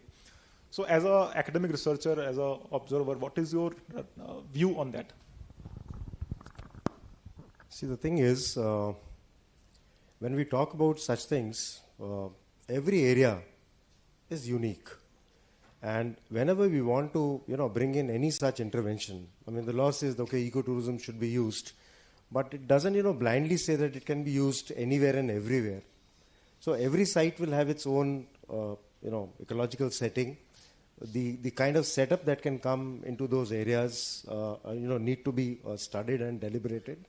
I personally believe that ecotourism, in its true form, not the form in which it is happening in and around protected areas. हमारे देश में problem क्या है कि जो भी wild life park के आसपास में टूरिज्म फैसिलिटी खड़ी हो जाती है उसको हम इको टूरिज्म बोल देते हैं. तो मुझे लगता है इस देश में आधे से ज़्यादा लोगों को इको टूरिज्म की क्या परिभाषा है वो भी पता नहीं है. It has to have a very strong community element in it. That initiative, needs to, उसमें जो stake है community का, both in terms of business share and, empowerment of the community. Community needs to run it. जब तक वो नहीं होता तब तक कोई initiative, ecotourism initiative नहीं होता है. तो the thing is that our protected areas are facing, a lot of pressure. That is a known fact. तो ecotourism के जरिए अभी मैं मध्य प्रदेश के भाग में घूम रहा था जंगलों में और मेरे साथ में कुछ लोग थे तो उन्होंने ऐसी टिप्पणी की कि भाई अब तो देखो इनके घरों में भी टीवी है आदिवासियों के घरों में. तो मैंने कहा आपको मिर्च क्यों लग रही है कि उसके घर में टीवी है? अगर आपके घर में टीवी है तो उसके घर में भी टीवी होगा. क्या ईश्वर ने आप ही को शहरों में रहने वाले लोगों को ये अधिकार दिया है कि आप एस्पायर करें कि आप एक मकान बनाएंगे, 2 मकान बनाएंगे, तीसरा मकान बनाएंगे, 4-4 गाड़ियां रखेंगे, 6-6 मोबाइल रखेंगे, बहुत महंगा वाला जो है सूट पहनेंगे? Aspiration is the basic human nature. तो अगर आप एस्पायर कर रहे हैं तो वो भी एस्पायर कर रहा है. उसका एस्पिरेशन जो है उस पर आप रोक लगाना चाहते हैं और अपने एस्पिरेशंस की कोई लिमिट नहीं है. अपने को सब कुछ चाहिए. हम बाई एयर भी ट्रैवल करेंगे, वहां गाड़ी 4 आ गई तो आप बोलेंगे कि देखिए अब यहाँ पे मोटरसाइकिल आने चालू हो गई रिमोट एरियाज में. तो ये जो अपवाद है ये आने वाले समय में बढ़ने ही वाला है. ये घटेगा नहीं अपवाद जो है with so much of pressure that our forest are facing. तो कहीं ना कहीं एक बीच का रास्ता निकालने की जरूरत है.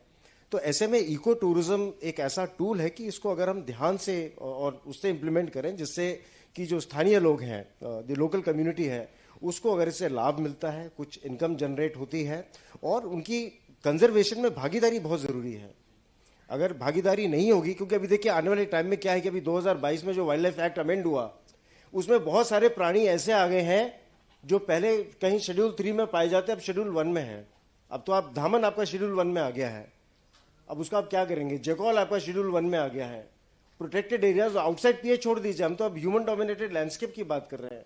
हमारे आईएफएम के कैंपस में कई शेड्यूल 1 के प्राणी हैं. हमारे पास में पाइथन है, हमारे पास में कोबरा है, हमारे पास में रसल्ड वाइपर है, सॉस्केल्ड वाइपर है, पीफाउल है. इतने प्राणी हैं जो हमारे साथ में रहने दे शेड्यूल 1 एनिमल्स. तो उनका अगर आपको कंजर्वेशन करना है तो eco tourism definitely can be used as, but in the right spirit. In the right spirit awareness conservation की भी बहुत ज़रूरी है. तो कुछ अगर एरियाज हैं जहाँ पे with in reserve forest areas अगर कुछ इस तरह की सफारीज बन सकती हैं जिससे कि एक अवेयरनेस का काम हो सके, तो and with all due diligence taken into account, तो मुझे इसमें ऐसी कोई बहुत बुराई नहीं दिखती. लेकिन अगर कोई कमर्शियल एक्सरसाइज आपने बना दी, कोई कमर्शियल वेंचर बना दिया जहाँ पे कोई थर्ड प्राइवेट पार्टी आके उसको रन कर रही है, मैनेज कर रही है, तो then I think there would be definitely problems with it. Anish, मैं आपके पास आऊँगा. पहले मैं एक बार परवीन से एक चीज़ पूछना चाहता हूँ मैं आपसे कि हम लोग सब टेरेस्ट्रियल उसकी बात करते हैं. जब भी हम जंगल सोचते हैं, वाइल्ड लाइफ सोचते हैं, हमारे दिमाग में आता है टाइगर या जो बड़े इस तरह एनिमल्स हैं.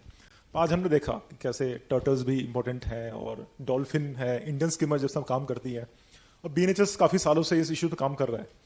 तो आपसे मैं जानना चाहता हूँ कि जो प्रोटेक्टेड एरिया का कॉन्सेप्ट है, जो फ्लूइड जो इस तरह के इकोसिस्टम्स हैं, जैसे रिवर्स हो गया, वेटलैंड है, जिसमें वेटलैंड ही नहीं है, कैचमेंट भी उसका पार्ट है, तो आपको लगता है कि जो प्रोटेक्टेड एरिया मॉडल है दैट वर्क्स, और मतलब आपका इसमें कुछ भी व्यू इसमें क्या है, क्योंकि वो बना है टेरेस्ट्रियल इकोसिस्टम के लिए, लेकिन उसमें अब वो भी डिक्लेयर हो रहे हैं. Yes, so I work on riverine systems and particularly sandbar nesting birds. Like there are very few rivers that are protected in our country, and MP being having the two first protected areas, the National Chambal Sanctuary and the Son Ghadiar Wildlife Sanctuary. I work in both the places, and the third system that I work is Mahanadi, where only a small stretch of Satkosia is protected and the rest of the river is unprotected.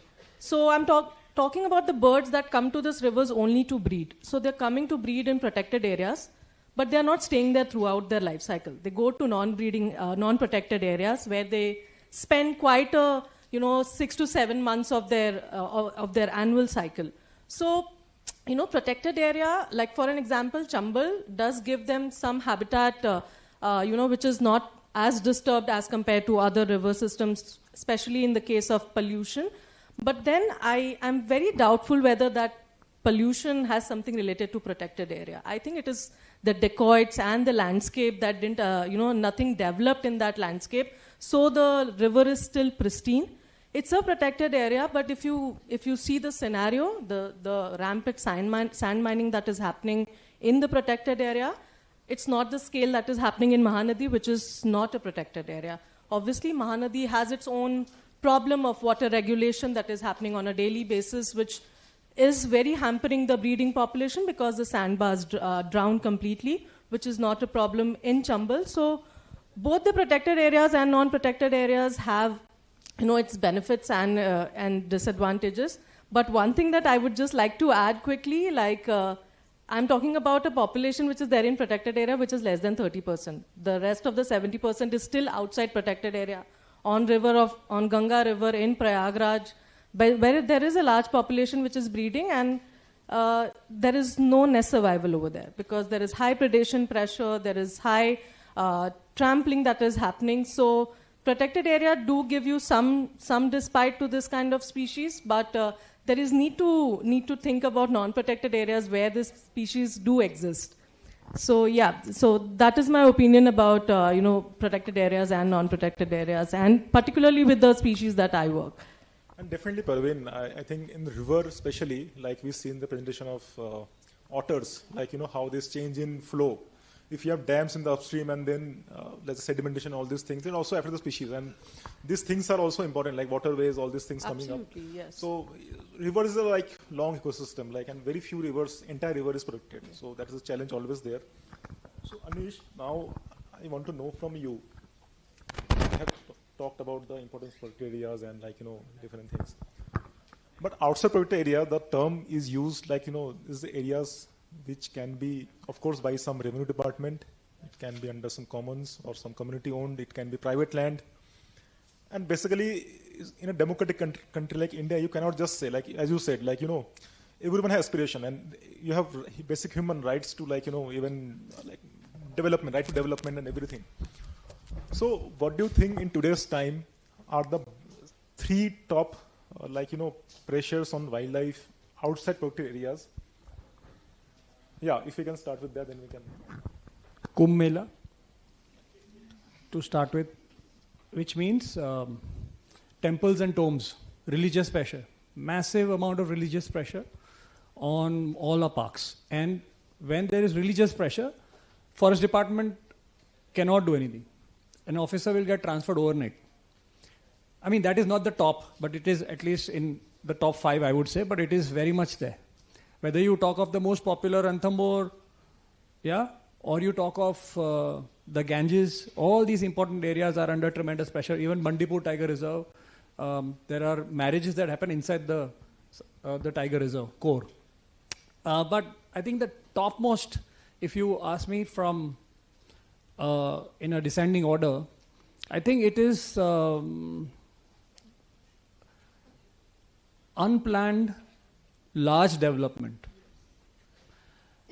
Although it is easier to work with one community, कहीं पे एक community के साथ काम करो, homogeneous कोई एक tribal हुआ है, तो बहुत सारे organizations उधर काम करते हैं, करना चाहिए, पर आपके वो जो pressure है ना, वो pressure आज से 100 साल पहले भी वो जो community का pressure है, उतना ही था. आज हमें वो ज़्यादा क्यों लगता है? क्योंकि बचा नहीं है कुछ.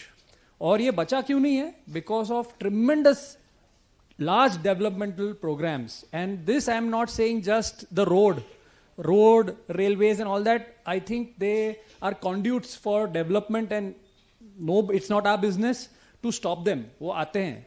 लेकिन it is the other side, which is the management plan of a district. It starts from there. And the pressure on our protected areas is because our districts are inefficiently managed. Therefore, we'll require more and more water.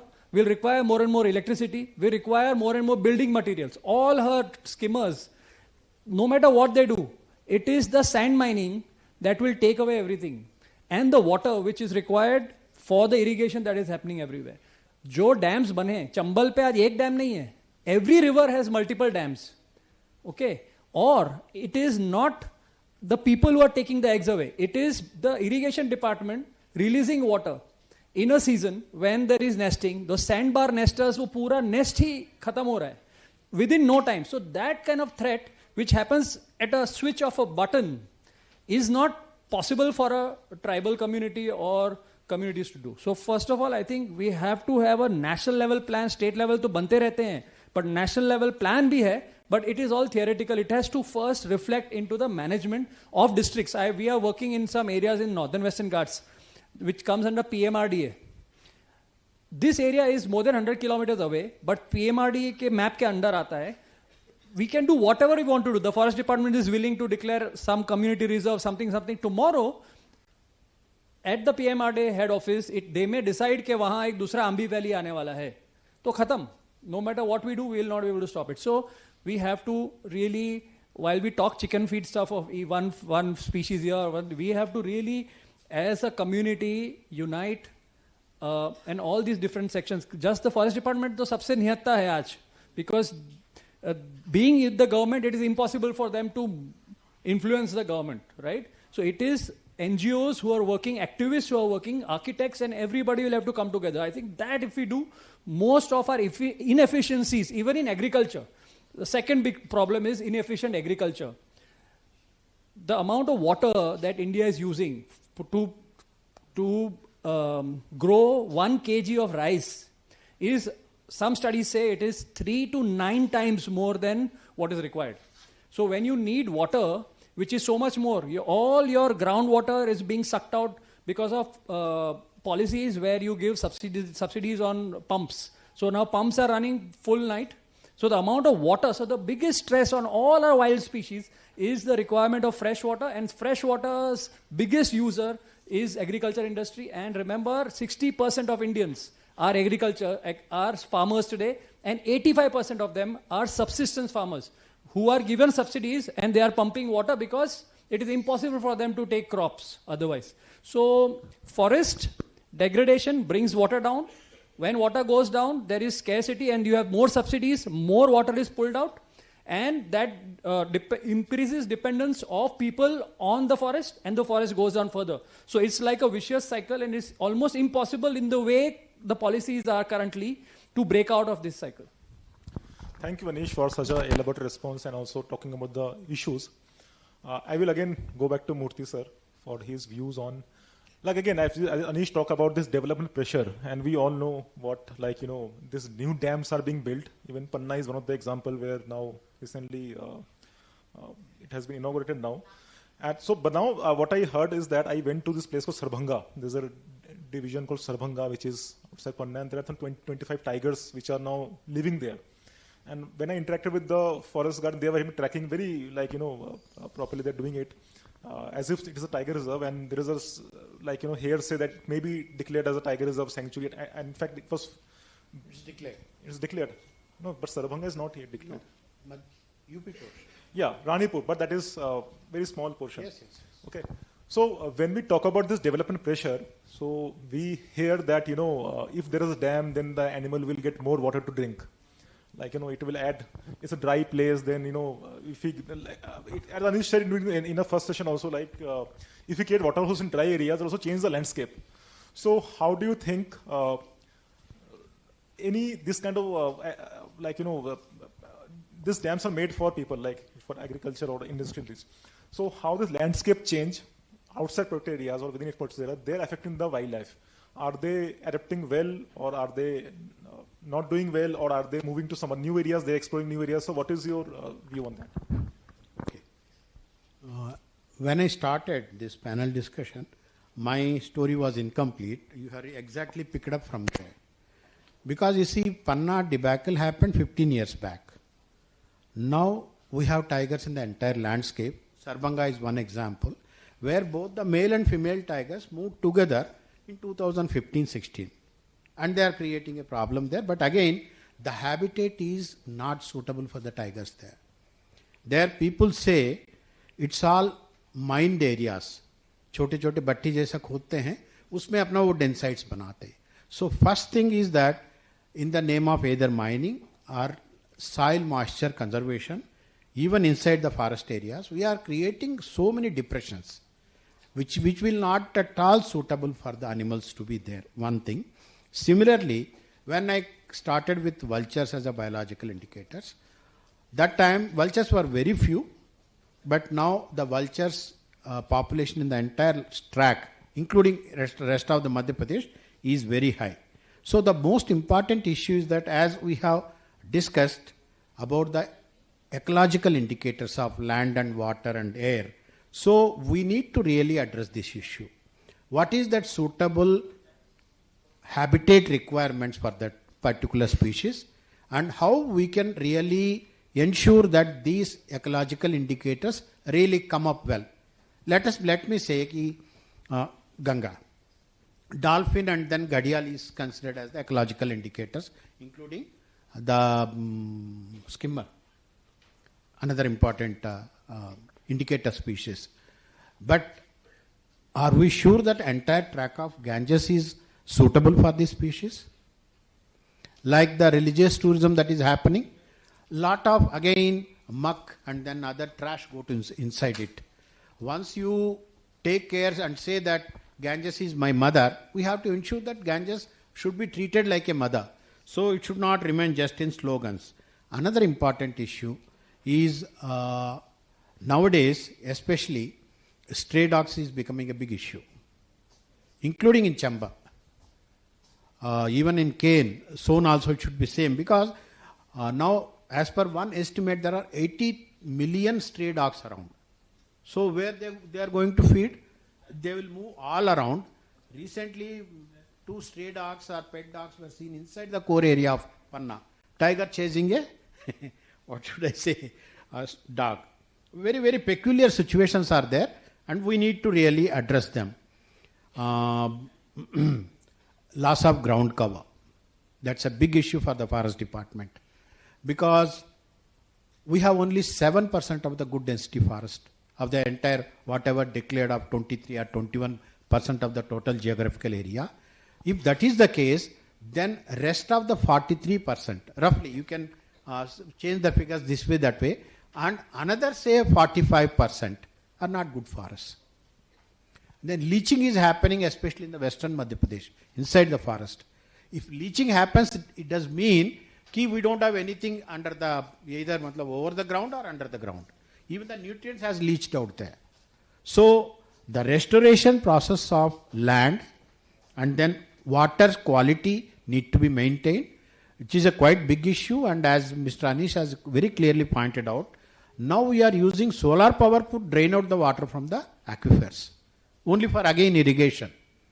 So these are some of the unsustainable development practices which is going to affect the country very, very soon, not more than 10 years. So my request will be to this August forum, one should seriously realize, and we are rather ignored to realize it rather, strong ecological and healthy ecological foundations are a basic requirement for any sustained economic development. Without having these strong ecological foundations, again I would like to say, land, water and air, these need to be really conserved in a bigger way. If not for anything else, let us only for our own survival. So we are not going to have this type of luxury of wildlife management or even our quality of life in another say 10 to 15 years. It's very difficult. Los Angeles is an example. Definitely. So so you talk about these pressures, and I think the safeguards are there. Like, the government always bring these new laws, rules to address those kind of things. So I want to ask Suhas sir that there are several kind of different legal remedies. For example, Wildlife Protection Act was amended for conservation reserves, community reserves. We have seen very few these things happening. Also, we have Biodiversity Act, biodiversity heritage sites, which has very few have been declared, and this whole act has not properly implemented.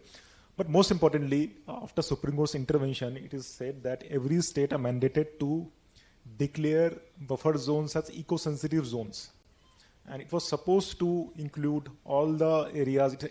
There has to be some scientific process, like, you have to assess the biodiversity outside, the villages living there, what the use of services, then you have to identify the wildlife corridors, and it is interstate, then both the states will talk to each other and then delineate the ESZ. And it was a fantastic kind of idea.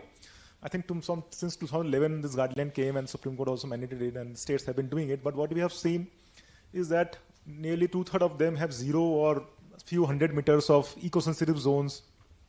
The process, we have tracked some process, and we have seen it is a very, not a proper scientific process. It is just like few people sitting together on their convenience, declare, 1 kilometer uniform, 100 meter uniform, then someone will file a case. So what do you think, because you have also been a PCCF and you know all these kind of different competing interests. What do you think was the biggest challenge that this ESZ thing didn't work? Like, and what we are seeing is like, some PAs don't even have ESZs. I think the main problem is the human greed. Yeah? So whatever you have said about the eco-sensitive zone they don't include all the areas that should be there. And even the list of activities which are permitted, not permitted, regulated, that is also not according to what should be. And the other thing is, two different entities are actually clashing there. One is the buffer zone, which is also a legal thing. It has a sanctity, a legality because of the act from where it has been brought. So that problem is, most of the buffer zones are coinciding with the eco-sensitive zones.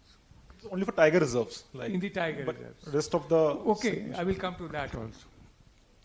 So there is a problem that, for example, if you look at the Ratapani sanctuary, the critical areas where the tigers are today outside the sanctuary, that has not been included in either the buffer zone or the eco-sensitive zone.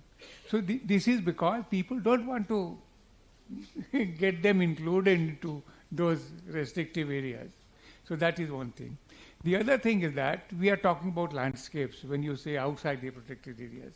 And as everybody has said, landscapes include all different kinds of role players. They have different responsibilities, different agencies are working, people are there, cities are expanding, getting into the forest. So there also it's very difficult to convince the development practitioners to follow the ecological path. Okay, so development bereft of ecological consideration in the planning process is going to give rise to such problems. Okay, so this is what is happening today. Everybody understands, even I am a great, critic of the river linking project because it is against nature. I feel it is against nature because nature has a way, it has drawn the river course, there is a purpose for doing that. And what we are trying to do is, we are trying to change that into something man-made. And it's going to boomerang, I'm telling you this. This has happened earlier. Amur Darya and all that, Kazakhstan and everything. The entire lake dried up because people diverted water from the river course. So this is going to happen. So main problem is the problem of greed, which we have inherent in the humans. So if that is not changed, and see, if you look at the landscape, for example, we talk about corridors. We have so many identified corridors where elephants are moving or the tigers are moving along the species. Need to have those corridors, intact corridors. They are all fragmented. Regarding roads, now 4 lane and 6 lanes, they are everywhere. And the retrofitting or the green infrastructure required for those roads is not what it should be at present. I don't know in future whether it's going to increase in number or not, but there is design problem, the number problem, and the animals are actually suffering. People are dying on this road because the design of the roads are not correct at certain places. The government itself has said this.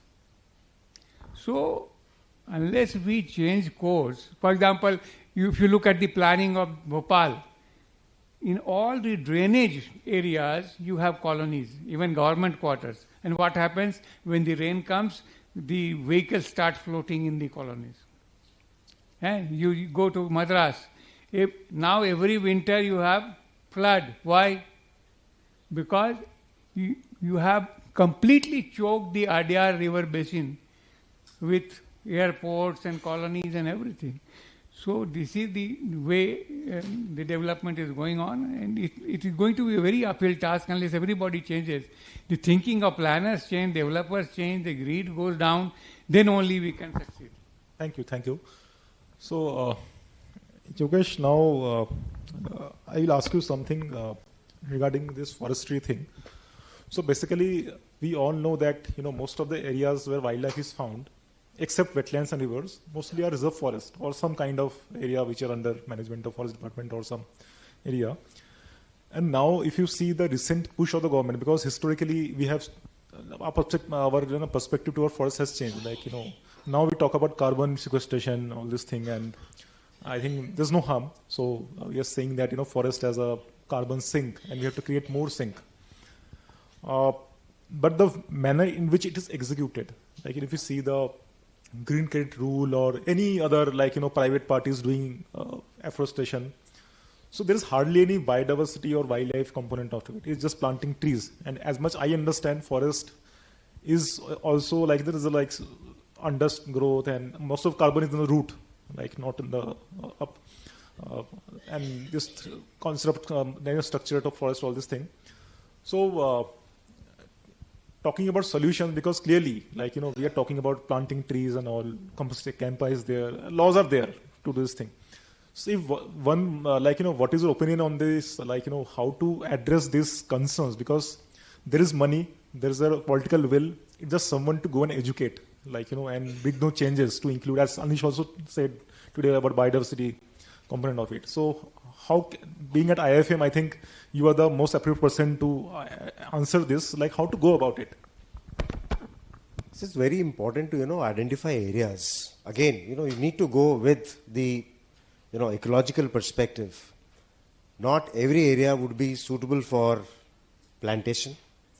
You need to look and identify that if they are already habitat for some species, every piece of barren land as it appears to arise, that this is an open area and needs to be replanted, there is definitely pressure, and it's a global pressure. It's not just on India, it's everywhere. As in part of the Bonn Challenge, 26 million hectares of degraded land to be restored, and all the answers to the nature-based solution today are, pointing to the forestry sector. This is the lowest hanging fruit by which you can sequester or increase the capacity of a given land to sequester carbon, because India, largely being an terrestrial nation, we have a lot of terrestrial areas. So plantation is definitely going to help in terms of increasing the net carbon stock. I mean, when you plant, we are talking about both, above ground, capture, below ground capture, and the carbon that is captured by the litter and the carbon that is captured by the soil. So it's an integrated, process of the carbon capture. But the only thing is that, you need to look at, like recently I was in Singrauli and I saw a lot of areas where teak has been planted. Massive patches of teak right in the middle of sal forest. Then there are patches of, Acacia auriculiformis. तो ये plantation क्यों हो रहे हैं? वो साल का belt है, वो साल का जंगल है, और उसके बीच में बड़े बड़े पैचेस प्योर सागवान के लगा दिए हैं. सागवान is a light demander species. जहां उग जाएगा वहां पे वो 5-7 साल में वो जंगल का पूरा रूपरेखा ही बदल के रख देगा. So there's nothing wrong with plantation. The only thing is, now this is where everybody will have to chip in. I mean, though there is a pressure, identifying right kind of area. अभी मैं single में बहुत सारे गड्ढे खुदे पड़े हुए हैं वहां पे. Lot of these areas that I thought were probably habitat for some of these smaller animals, because you get ephemeral grasses growing in those areas, but in the middle of the forest they'll appear to be flat areas, open areas. लेकिन वहां सब जगह गड्ढे खुद गए हैं वहां पे 2.5 फीट के जो है. मुझे लगता है using JCBs also. वो उसी से होता है ना. उतना लार्ज स्केल प्लांटेशन के लिए जो है you have to so you need to prioritize which are the areas. If you have an history of degradation, that okay, this was good forest and this forest has degraded over a period of time and there's a need to restore this area, those are the areas that need to be identified. What kind of species that need to be planted, that will have to be done. I mean, as far as the decision making on using plantations or afforestation or reforestation. And we need to differentiate, where we are going to do afforestation, where we are going to do reforestation. But do you think, sorry to interrupt, do you think this is also because of the kind of reporting they have to do? Because when I talk to forest officers, they say we have to report and show that we have planted this number of trees. And this flows from working plan, which is made in the headquarters. And there's no incentive for a long term, because any forestation will take 10-15 years to reach the prime stage. That is what I'm saying. What is the objective? The objective, even if you plant teak today, a teak is not going to start absorbing all the carbon. It will take time, no? I mean, as it starts growing, it reaches a minimum bole size. Only then, the tree would start absorbing carbon in it. So that objective should be known.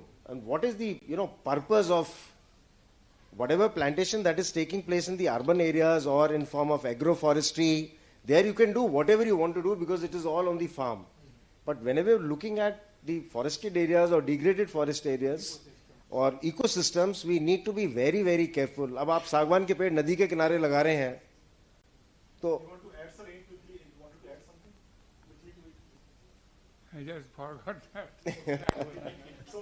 because we are short of time also, I also want to open it for audience questions. So Anish, I want to know from you. Now we talk about the wildlife also protected areas, because as we see, development pressure is there. There's a human pressure of all these things which is going on. There's also plantation which is not degrading the habitats. And as you're also talking about the wildlife corridors, these are the areas, and not all wildlife are inside protected areas. Like for example, wolves and all, what I know is that they will avoid tiger areas. They will, all these things are there. And hyenas, they are found in outside areas. So what do you think is the future of wildlife outside protected areas, given the kind of pressures are there? And if you become a PCCF, then what one change you will want to bring? I would not want to become the PC. मैंने ऐसा क्या पाप किया? मैंने कोई पाप नहीं किया है, मुझे ऐसा मत बोलो मुझे. हाँ. Chalo, let us live in a utopian world, and I'm a PCCF. I think, first of all, PAs is that cow that we have milked now. उसमें हार्मोनल इंजेक्शन कर करके भी वो अब दूध नहीं दे पाएगी. This is the best example. The state में the forest department knows already they have 4,000 to 5,000 square kilometers of area that they have earmarked to be declared as PA for not now, more than a decade back. Nothing has happened, right? And this is the most successful forestry, what do you call it, cantonment of our country, है ना? तो अब PAs नहीं होगा, और वो भी national parks and sanctuaries कहीं ट्रेड ऑफ के लिए होगा कि हमें उधर से कुछ जंगल टाइगर रिजर्व का कोर चाहिए तो आपको हम कहीं और दे देंगे. तो वो ऐसा एक्सचेंज होगा, वो भी कभी होगा, बोलेंगे लेकिन होगा नहीं. So now I think the only way that I see, and especially because the greenery, if you see now, I'm talking about greenery, I'm not talking about biodiversity. There is a difference. Plantations give you greenery, doesn't give you biodiversity, and biodiversity के बगैर plantations का carbon sequestration is not of the same quality. So वो तो northeast पूरा, a lot of our Himalayan areas, these are all perfect for community-led conservation programs. Department का role है उसमें, because conservation reserves and community reserves का जो PA वाला है, and in the last 2-3 years if you see, sanctuaries, national parks नहीं बने, but they have added more than 100 community reserves. Not in this state, but a lot of other states have utilized that, and it is a very powerful instrument, as good as any other PA, right?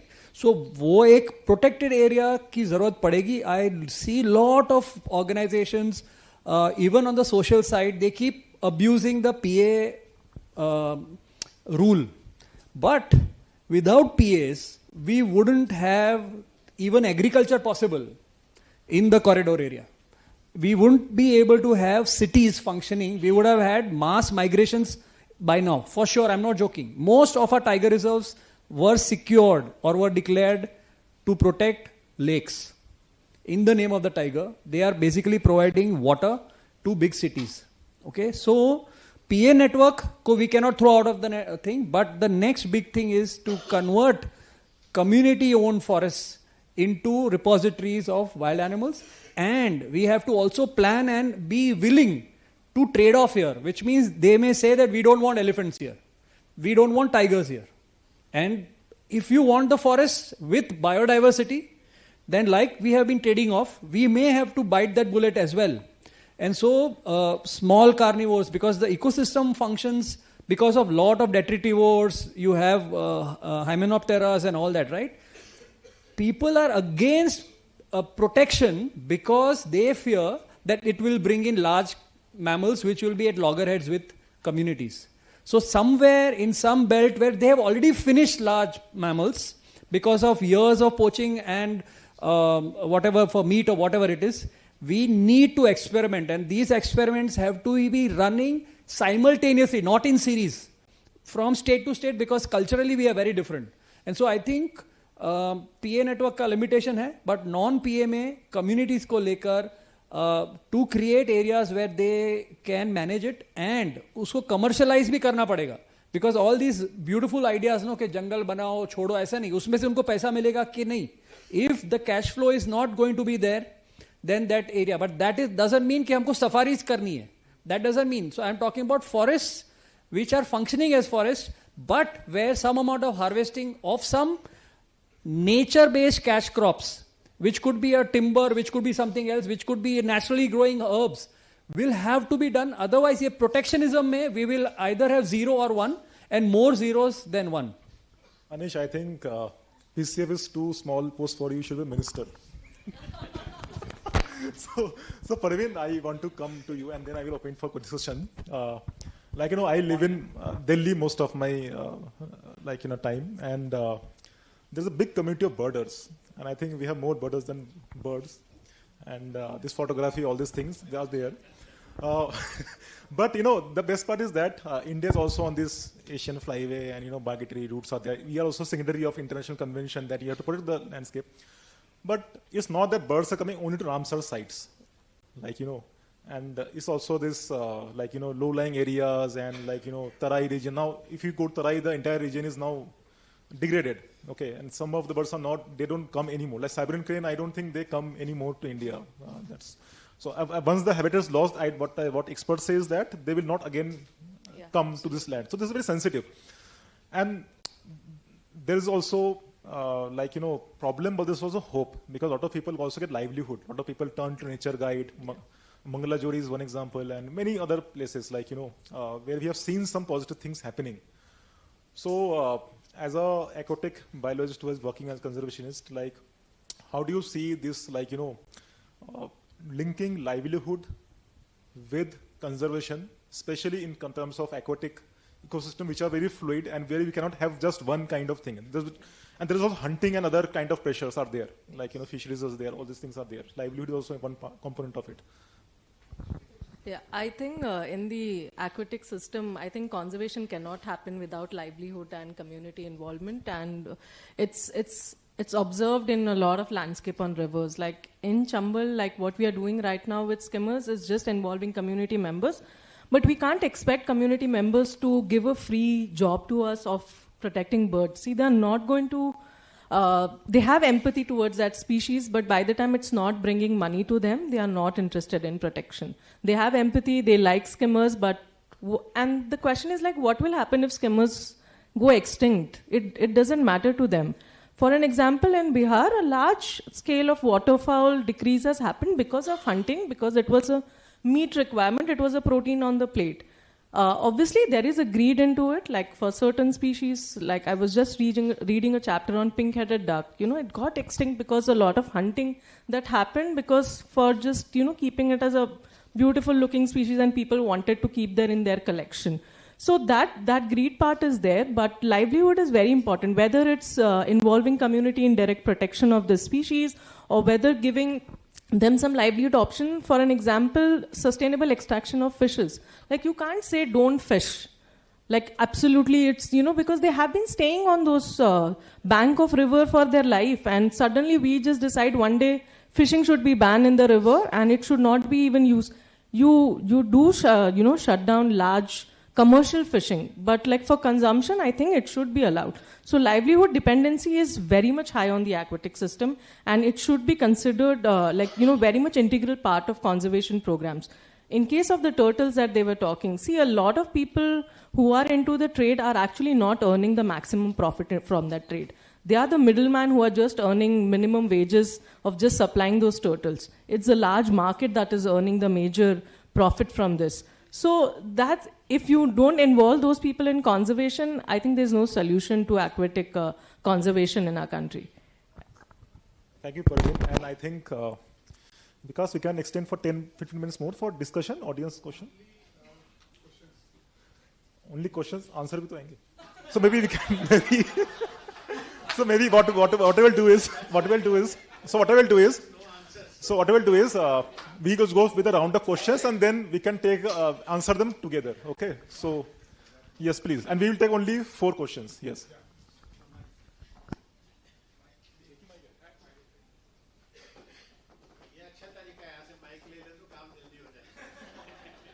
And I will also moderate who will answer the questions. So.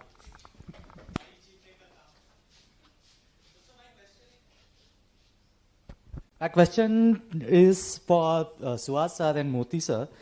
So whenever we talk about wildlife, nowadays the first thing we talk about is feral dogs and free-ranging dogs.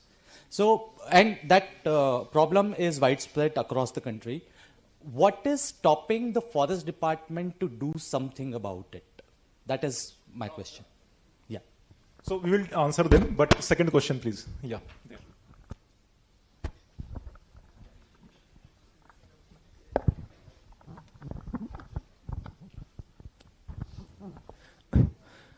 मैं राजस्थान से हूँ sir, और हमारे वहाँ पे बहुत कम national park है. हमारी पूरी वाइल्ड लाइफ जो है वो किसानों के साथ एग्रीकल्चर लैंड में सर्वाइव करती है. मेरा क्वेश्चन ये था कि अभी गवर्नमेंट वहाँ पे फेंसिंग के लिए सब्सिडी दे रही है और जो राजस्थान का स्टेट एनिमल है चिंकारा, वो ऑलमोस्ट पिछले 30 साल में 70 to 90% डिक्रीज हो गया. सो टोटली उसको गवर्नमेंट स्वयं मार रही है. उन्होंने इतनी फेंसिंग कर रखी है कि चिंकारे को भागने के लिए 1 किलोमीटर की जगह नहीं है. आप सोचेंगे नहीं 100 मीटर के अंदर टुकड़े बना लिए फेंसिंग्स के. तो एक तरफ गवर्नमेंट जो है वो किसानों को सब्सिडी देकर के उनको मौत के मुंह में झोंक रही है. सो वो totally outside of protected areas है. सो क्या उनके लिए कुछ लीगल एक्शन या ऐसा कुछ हो सकता है सर? हो गया. Any more question? Yes sir please.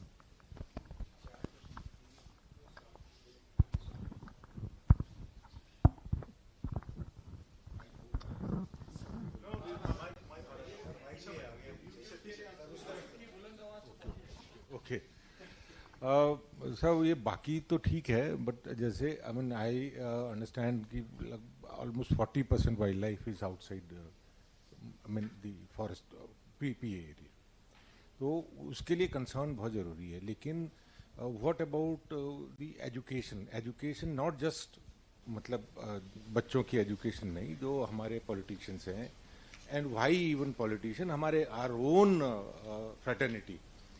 मैं I just site one example. अभी दिस चीता प्रोजेक्ट हैपन नाउ. चीता तो हो गया with the very high profile release. अब उसके बाद नाउ वी वांट चीता आल्सो टू बिहेव पॉलिटिकली. उसको हम बोलते हैं कि वेस्ट की तरफ नहीं जाना. आपको ईस्ट में जहां जाना हो चले जाओ, मुरैना चले जाओ, झांसी चले जाओ, बट ये आप चंबल की बगल में हो, चंबल क्रॉस नहीं कर सकते आप. तो ये चीजें जो बहुत आसान है, मतलब पॉलिटिशियंस को समझाना बहुत आसान चीज है, मुश्किल काम नहीं है. और उनको उनकी भाषा में समझाना पड़ता है जो उनको पसंद आए. बट अनफॉर्चुनेटली हमारे जैसे लोग वी फॉल इन लाइन. हम उनको वही बताना चाहते हैं जो सुनना चाहते हो, और दैट वे मतलब यानी एक अच्छे खासे ब्यूटीफुल प्रोजेक्ट का आप मतलब गला घोंटना चाहते हैं. तो ये जो चीजें हैं ना साहब की, जो मतलब जो वर्टिकल्स हैं बेसिकली, तो उन वर्टिकल्स में आपस में जो ये एजुकेशन वाला जो वो है, अवेयरनेस वाला जो सिस्टम है, उसके लिए कभी कुछ काम होगा कि नहीं होगा. चौथा क्वेश्चन भी आ गया है. अभी 4 लूंगा, टाइम बचेगा फिर 500 भी लेंगे. उधर शॉर्ट आंसर उन्होंने पहले बताया था इसलिए. सर मैं पश्चिम बंगाल से आया हूं. तो हमारे पश्चिम बंगाल का जो स्टेट एनिमल है फिशिंग कैट्स. तो हम सभी जानते हैं कि सुंदरबन में फिशिंग कैट्स अच्छे नंबर्स पे मिलते हैं, पर हमारे जो पश्चिम बंगाल के जो हावड़ा जिला है, वो हावड़ा नाम ही आया है वेटलैंड्स के लिए. तो वहां पर फिशिंग कैट्स का बहुत बड़ा डेंसिटी है. तो हमने जब काम शुरू किया था, तो अभी जो 3-4 साल में हमारे वहाँ फिशिंग कैट्स का जो रोड किल वो 50 से 60 मतलब 3-4 साल में. तो फिर भी अगर हम मतलब हावड़ा तो ग्रोइंग डेवलपमेंट डिस्ट्रिक्ट है, मतलब बहुत सारे फैक्ट्रीज आ रहे हैं, फ्लैट मतलब पॉपुलेशन आ रहा है, नॉन फॉरेस्ट एरिया है. तो अगर हम कोई थोड़ा बायोडाइवर्सिटी हॉटस्पॉट अगर कर सकते हैं, तो अगर क्या इस एनिमल को हम प्रोटेक्ट कर सकते हैं? अगर आप इस बारे में कुछ बोलेंगे तो. अभी जो है पहला क्वेश्चन हमारा था डॉग्स को लेके.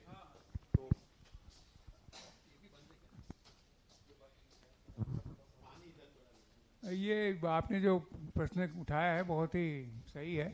और ये देखिए, ये कुछ सालों में ये प्रकोप बढ़ गया है, खास तौर से कुछ जगहों पे. कान्हा जाएंगे आप तो स्थिति बहुत गंभीर है. मैंने खुद अपनी आंखों से देखा, अभी कुछ दिन पहले गया था, कि फेरल जो है डॉग्स जो हैं वो सीधा चीतलों के पीछे भागे जा रहे हैं बफर एरिया में, खटिया गेट के बाहर जस्ट. तो ये हुआ इसलिए है कि गार्बेज का मैनेजमेंट नहीं है. और क्या हो रहा है कि देखिए क्या होता है, जब छोटी जगहों में इस तरीके से टूरिज्म बढ़ता है पहले मुश्किल से 2006 की बात है, उस समय कान्हा की जो कैरिंग कैपेसिटी फिक्स थी वो 55 गाड़ियों की थी सुबह शाम मिला के। और जो फार्मूला NTCA ने दिया है वो इतना सरल है कि आप कुछ पैरामीटर्स चेंज करके आप अपनी मर्जी से वो कैरिंग कैपेसिटी घटा बढ़ा सकते हो। तो उसका फ़ायदा लेते हुए आज मेरा ख्याल है कितनी गाड़ियाँ, 300 से ज़्यादा गाड़ियाँ जा रही हैं रोज़, और भीड़ बढ़ गई है वहाँ पे, ढाबे खुल गए हैं पहले से ज़्यादा। और जो गार्बेज है वहाँ पहले एक हेलीपैड बना था VIP के लिए, आजकल गार्बेज वहाँ डंप होता है। तो वो जो एक्स्ट्रा फूड मिल रहा है, और होटलों से भी बाहर फेंके जाते होंगे, मुझे अभी का आइडिया नहीं है, पहले फेंके जाते थे जब मैं रिसर्च कर रहा था वहाँ। तो ये कारण है उसका। और 3 चीज़ें हो सकती हैं जो नहीं हो रही हैं। एक तो ये गार्बेज की मैनेजमेंट सही ढंग से हो, बाहर में ओपन में कोई कचरा ना मिले। वहाँ पे क्या है कि वहाँ की म्यूनसिपैलिटी जो है वहाँ से कोई बंजर जो है वहाँ पर है, और उनके पास इतने साधन नहीं है कि सारे गार्बेज वो कलेक्ट करके उठा करके ले जाएं, छोटी जगह है। और इतना बड़ा गार्बेज का सेंटर आपने यहाँ खटिया मोचा में खोल रखा है, तो ये भारी एक समस्या है। तो इसको कैसे स्ट्रीमलाइन करना है ये सबको मिल के तय करना पड़ेगा, जो भी डिस्ट्रिक्ट एडमिनिस्ट्रेशन और FDs हैं उनको साथ में मिल के बैठ के ये इसका रास्ता निकालना पड़ेगा। दूसरा है कि भाई आपके जो वहाँ खटिया मोचा के डॉग्स हैं उनको पकड़ा जाए, है ना, और उनको जो है स्टरलाइज किया जाए, ये है। और दूसरा साथ में ही उनको डिस्टेम्पर के टीके भी लगवा दिए जाएं। तो इससे क्या होगा कि कम से कम आगे पॉपुलेशन नहीं बढ़ेगी और डिजीज आदि जाने का खतरा नहीं होगा। मारने का ऑप्शन हमारे पास नहीं है क्योंकि हिंदुस्तान में ये सब मुश्किल है करना कि डॉग को पकड़ के मार दो। अफ्रीका होता तो शायद मार देते, हिंदुस्तान में नहीं हो पाएगा। तो सुहास सर एक बात मैं इंटरप्ट करना चाहूंगा इस बात में, जैसे हमारे पास वाइल्ड लाइफ प्रोटेक्शन एक्ट में वर्मिन का प्रोविजन है, नीलगाय और सुअर को मारने की परमिशन मिलता है। हाँ। और जाके उस परमिशन से किल भी करते हैं। स्टरलाइजेशन का परमिशन है, नहीं किलिंग का परमिशन भी मिलता है। किलिंग का परमिशन लोग नहीं एक्सेप्ट करेंगे भाई, आप बात मानिए इस चीज को। नहीं वो नहीं बोल रहे मारने की परमिशन लेके मार सकते। नहीं कोई म्यूनिसिपैलिटी नहीं मार रही है भाई, आज सड़क के आवारा कुत्तों को भी नहीं मार रही है। एक minute Suhas Kumar, just I would like to add only one thing. There is another act in the law of the land जो क्रुएल्टी अगेंस्ट द एनिमल्स है, वो डॉग्स उसमें कवर्ड है। तो आप जब कलिंग की या किसी दूसरी चीज की ऑप्शन पे आते हैं then that comes in between, and there is a board against, मतलब एक बोर्ड भी स्केल अलग से है। तो उसके संबंध में एक BNHS का एक देवी गोयंका साहब है, he has gone against it and there he got some order, वो ऑर्डर मैं शेयर कर लूंगा आपसे। So I just wanted to, इसमें कोई वो नहीं है, एक प्रोसेस होता है हर चीज का। यहाँ पे मध्य प्रदेश में इसी स्टेट में वाइल्ड बोर को, नीलगाय को मारने की परमिशन है। वो एक प्रोसेस उसकी बनाई हुई है कि ये प्रोसेस फॉलो करिए, परमिशन लीजिए और मारिए। लेकिन आज तक, ये 20 साल पहले की बात बता रहा हूँ, 24 साल पहले की, लेकिन आज तक एक नीलगाय, एक वाइल्ड पिग नहीं मारा गया है। सिमिलरली जो रीसस मंकी है, देर आर डिस्ट्रिक्ट्स इन हिमाचल प्रदेश जहाँ पे खेती खत्म हो चुकी है, करते ही नहीं है लोग खेत वैसे, because of the Rhesus monkey.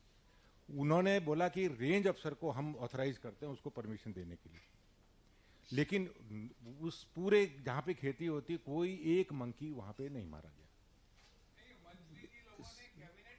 Ji sir, नहीं सर वो अलग स्टोरी है सर। तो अब इसमें वहां पे क्या होता है, जैसे एप्पल ऑर्चर्ड्स हैं हिमाचल में, वहां पे किसी को परमिशन की जरूरत नहीं है।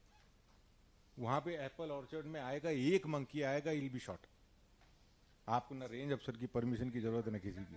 तो that is the problem. Legal provisions are there, कोई नहीं, मैं खाली ये कहना चाहता हूँ कि वो जो आप PIL की बात कर रहे हो उसमें हम भी सिग्नेटरी है, 3-4 ऑर्गेनाइजेशन हमने मिलके फाइल किया हुआ है।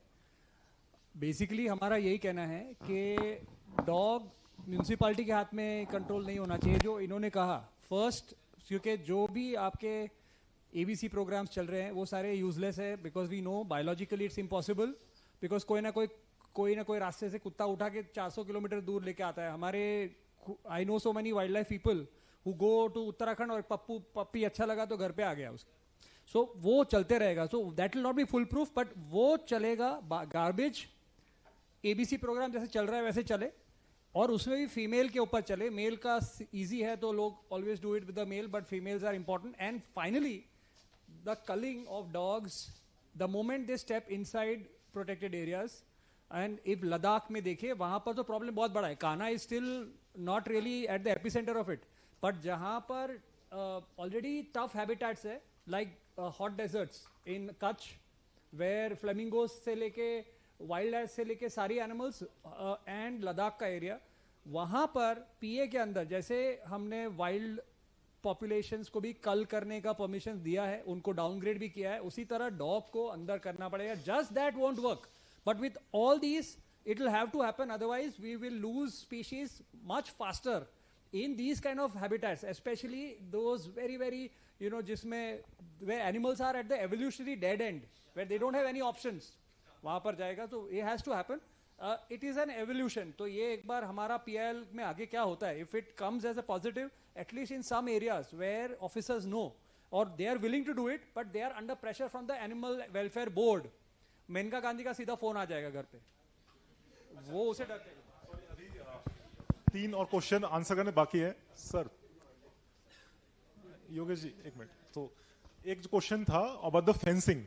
तो Murthy sir will to answer this thing कि जो फेंसिंग बाहर कर रहे हैं उसका चिंकारा इफेक्ट हो रहा है और बाकी वाइल्ड लाइफ का भी फ्री मूवमेंट है.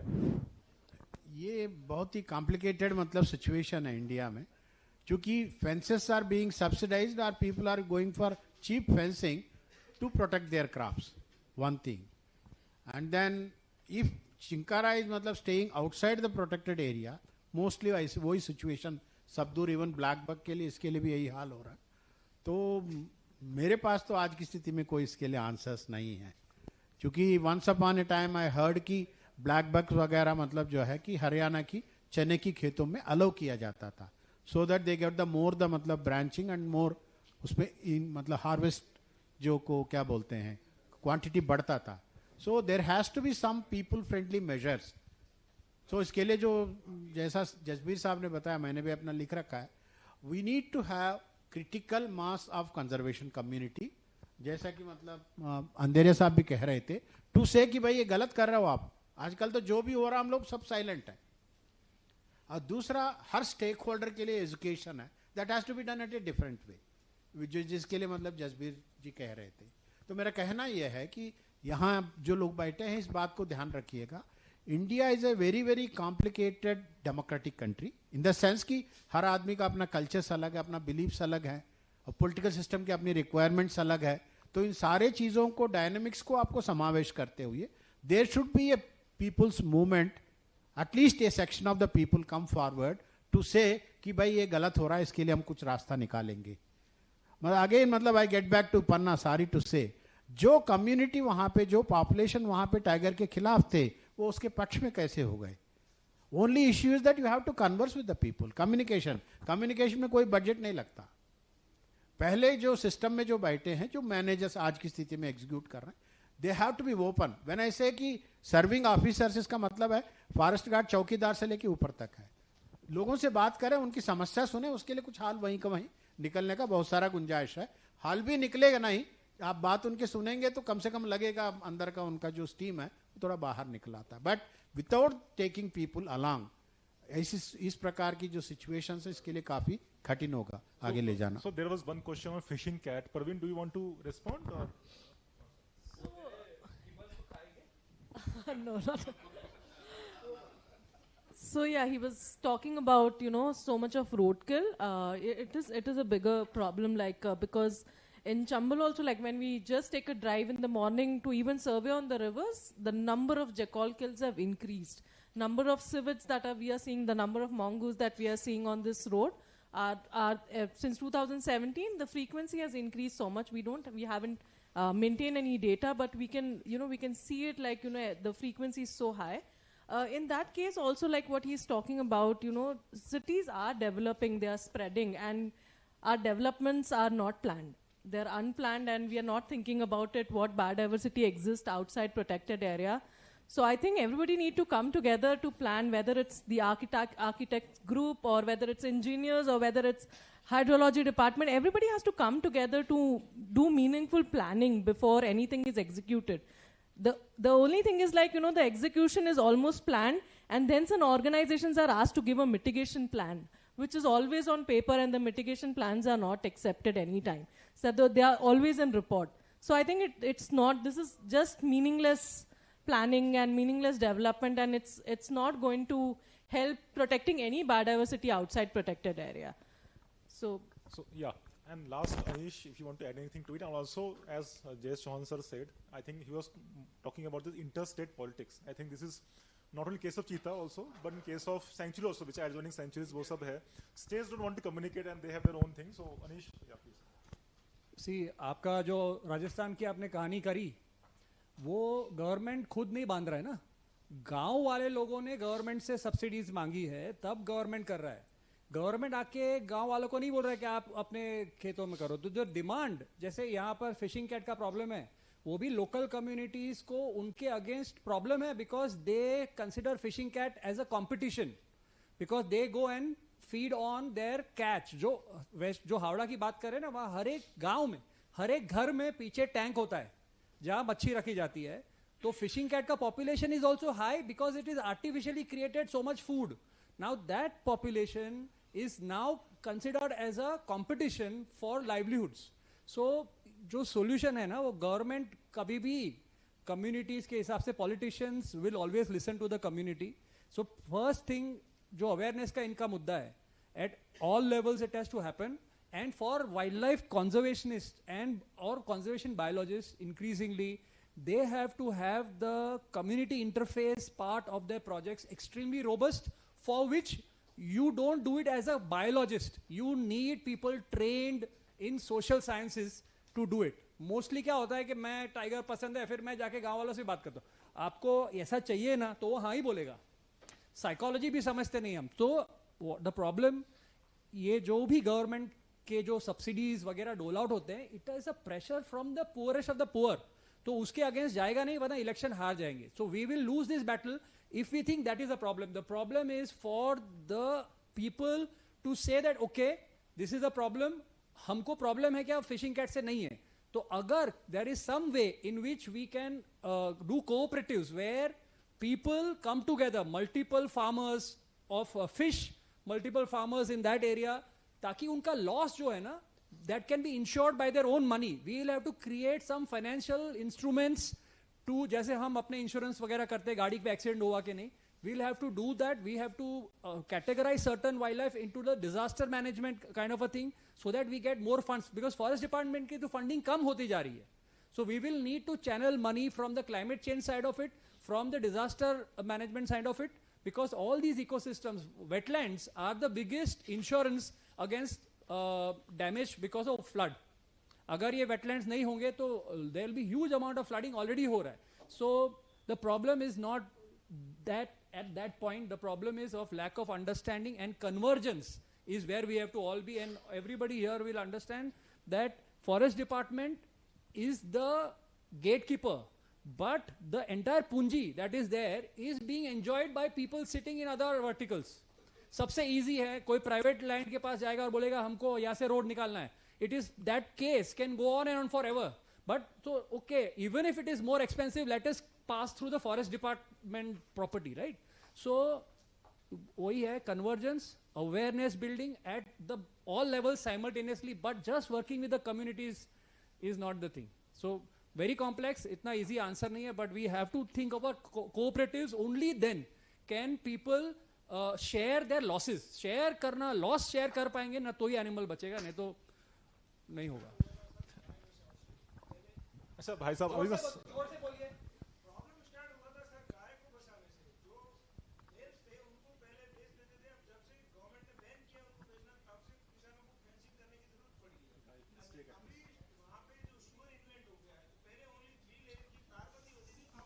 नहीं तो एक बहुत इंपॉर्टेंट बात है, जरा आप है ना, मैं बोलता हूँ आप तमिलनाडु में जाके देखिए, वहां पर जो होसूर एरिया है वहां बहुत बड़ा एलिफेंट प्रॉब्लम था. आज वो लोग कुछ ट्राई कर रहे हैं वहां. तो जो ये आप बोल रहे हो ना, वो तो ज्यादा फिजिकल इशू है. अगर गाय के वजह से हो रहा है, all you have to do is build certain fences which are cow proof, but which chinkaras can go. Cows कभी जंप नहीं मारते, chinkaras can do it. So what you have to create is a fence which is permeable to wild prey, wild animals, and not to the cow. If that is the problem, वो तो solve करना बहुत easy है. उसमें थोड़ा research और कुछ engineers की जरूरत है बस. That's Actually, मुझे लगता है कि मुझे रोकना पड़ेगा क्योंकि सवाल बहुत हैं और यहाँ पे कल भी मेरे ख्याल से आप लोग रहेंगे.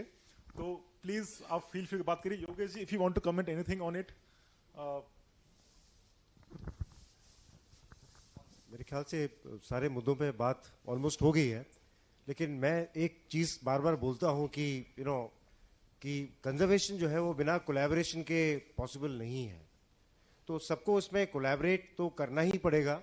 कुछ एरियाज होंगे जहां पे प्रॉब्लम्स बहुत विकेड होंगी, वहां थोड़ा कंजर्वेशनिस्ट को भी थोड़ा सा एक स्टेप पीछे लेना पड़ेगा और कुछ कॉम्प्रोमाइज करना पड़ेगा, क्योंकि ये जो प्रॉब्लम्स हैं, इवन मध्य प्रदेश कुछ साल पहले we were doing some studies in Shahjahanpur Shujalpur area, तो वहां पे ब्लैक बग का बहुत बड़ा प्रॉब्लम है और जंगल की 1 इंच जमीन नहीं है. But black bug is a schedule 1 animal. अब वो काफी वहां प्रॉब्लम क्रिएट करता है, किसानों को भी तकलीफ हो रही है. लेकिन वही जो स्वास्थ्य ने बात बोली कि मैंने उनको एक आउट ऑफ टर्न एक आइडिया दिया. मैंने कहा फर्ज कर लीजिए कि हम इन सबको यहाँ से मरवा दें, तो उन्होंने एक ही बात बोली कि साहब ये पाप हमारी धरती पे मत करवाना. We don't want to become the sinners in this sin. आपको जो करवाना करवाओ, हमारी धरती पे जो है ये पाप मत करवाना. आप इनको उठा के लेके चले जाओ, कहीं दूर जाके छोड़ दो जाके, लेकिन ये मत करवाना. तो ऐसे एरियाज में फिर बहुत विकेट प्रॉब्लम्स भी आने वाले हैं और जिनका शायद एकदम से इमीडिएटली कोई सोल्यूशन हमको ना भी मिले. लेकिन collaboration is the only way. वहाँ के जो एमएलए थे उन्होंने भी बोला था कि साहब समस्या का समाधान करो, लेकिन ऐसा समाधान मत करना और ऐसा समाधान सजेस्ट मत करना जो हमारे ऊपर उल्टा भारी पड़ जाए. जिसमें सबसे पहली बात उन्होंने बोली, साहब मारने मराने की बात मत करना है यहाँ पे जानवरों को. आप जो कुछ और बताना चाहते हैं वो बताइए, लेकिन इस तरह का सोल्यूशन जो है वो आप मत दीजिएगा जो है. So these problems will continue to exist और उसमें जहाँ जैसी प्रॉब्लम है उसका उसी हिसाब से स्थानीय रूप से कुछ ना कुछ निदान जो है निकालने की आवश्यकता रहेगी. मैं इसी के साथ आप सबका मैं धन्यवाद करना चाहूँगा क्योंकि ये बहुत ही डिफिकल्ट डिस्कशन मेरे लिए भी मॉडरेट करना, क्योंकि आप सब लोग काफ़ी सीनियर और काफ़ी रेपुटेड है. मुझे लगा था कि गलती ना हो जाए, तो कुछ अगर बोला उसके लिए क्षमा.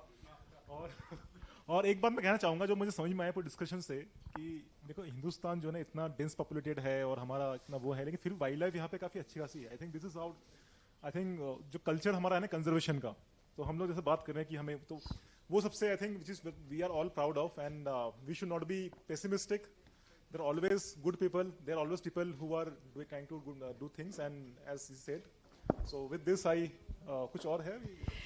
सो थैंक यू सो मच हमारे पैनल मेंबर्स के लिए और दर्शकों आपके खुद के लिए जोरदार तालियां कि आप लोगों ने बहुत पेशेंटली इस सेशन को सुना. मैं विकास जी से रिक्वेस्ट करूंगी कि हमारे पैनल मेंबर्स का सोविनियर के साथ हो गया. ठीक ठीक. So once again thank you so much.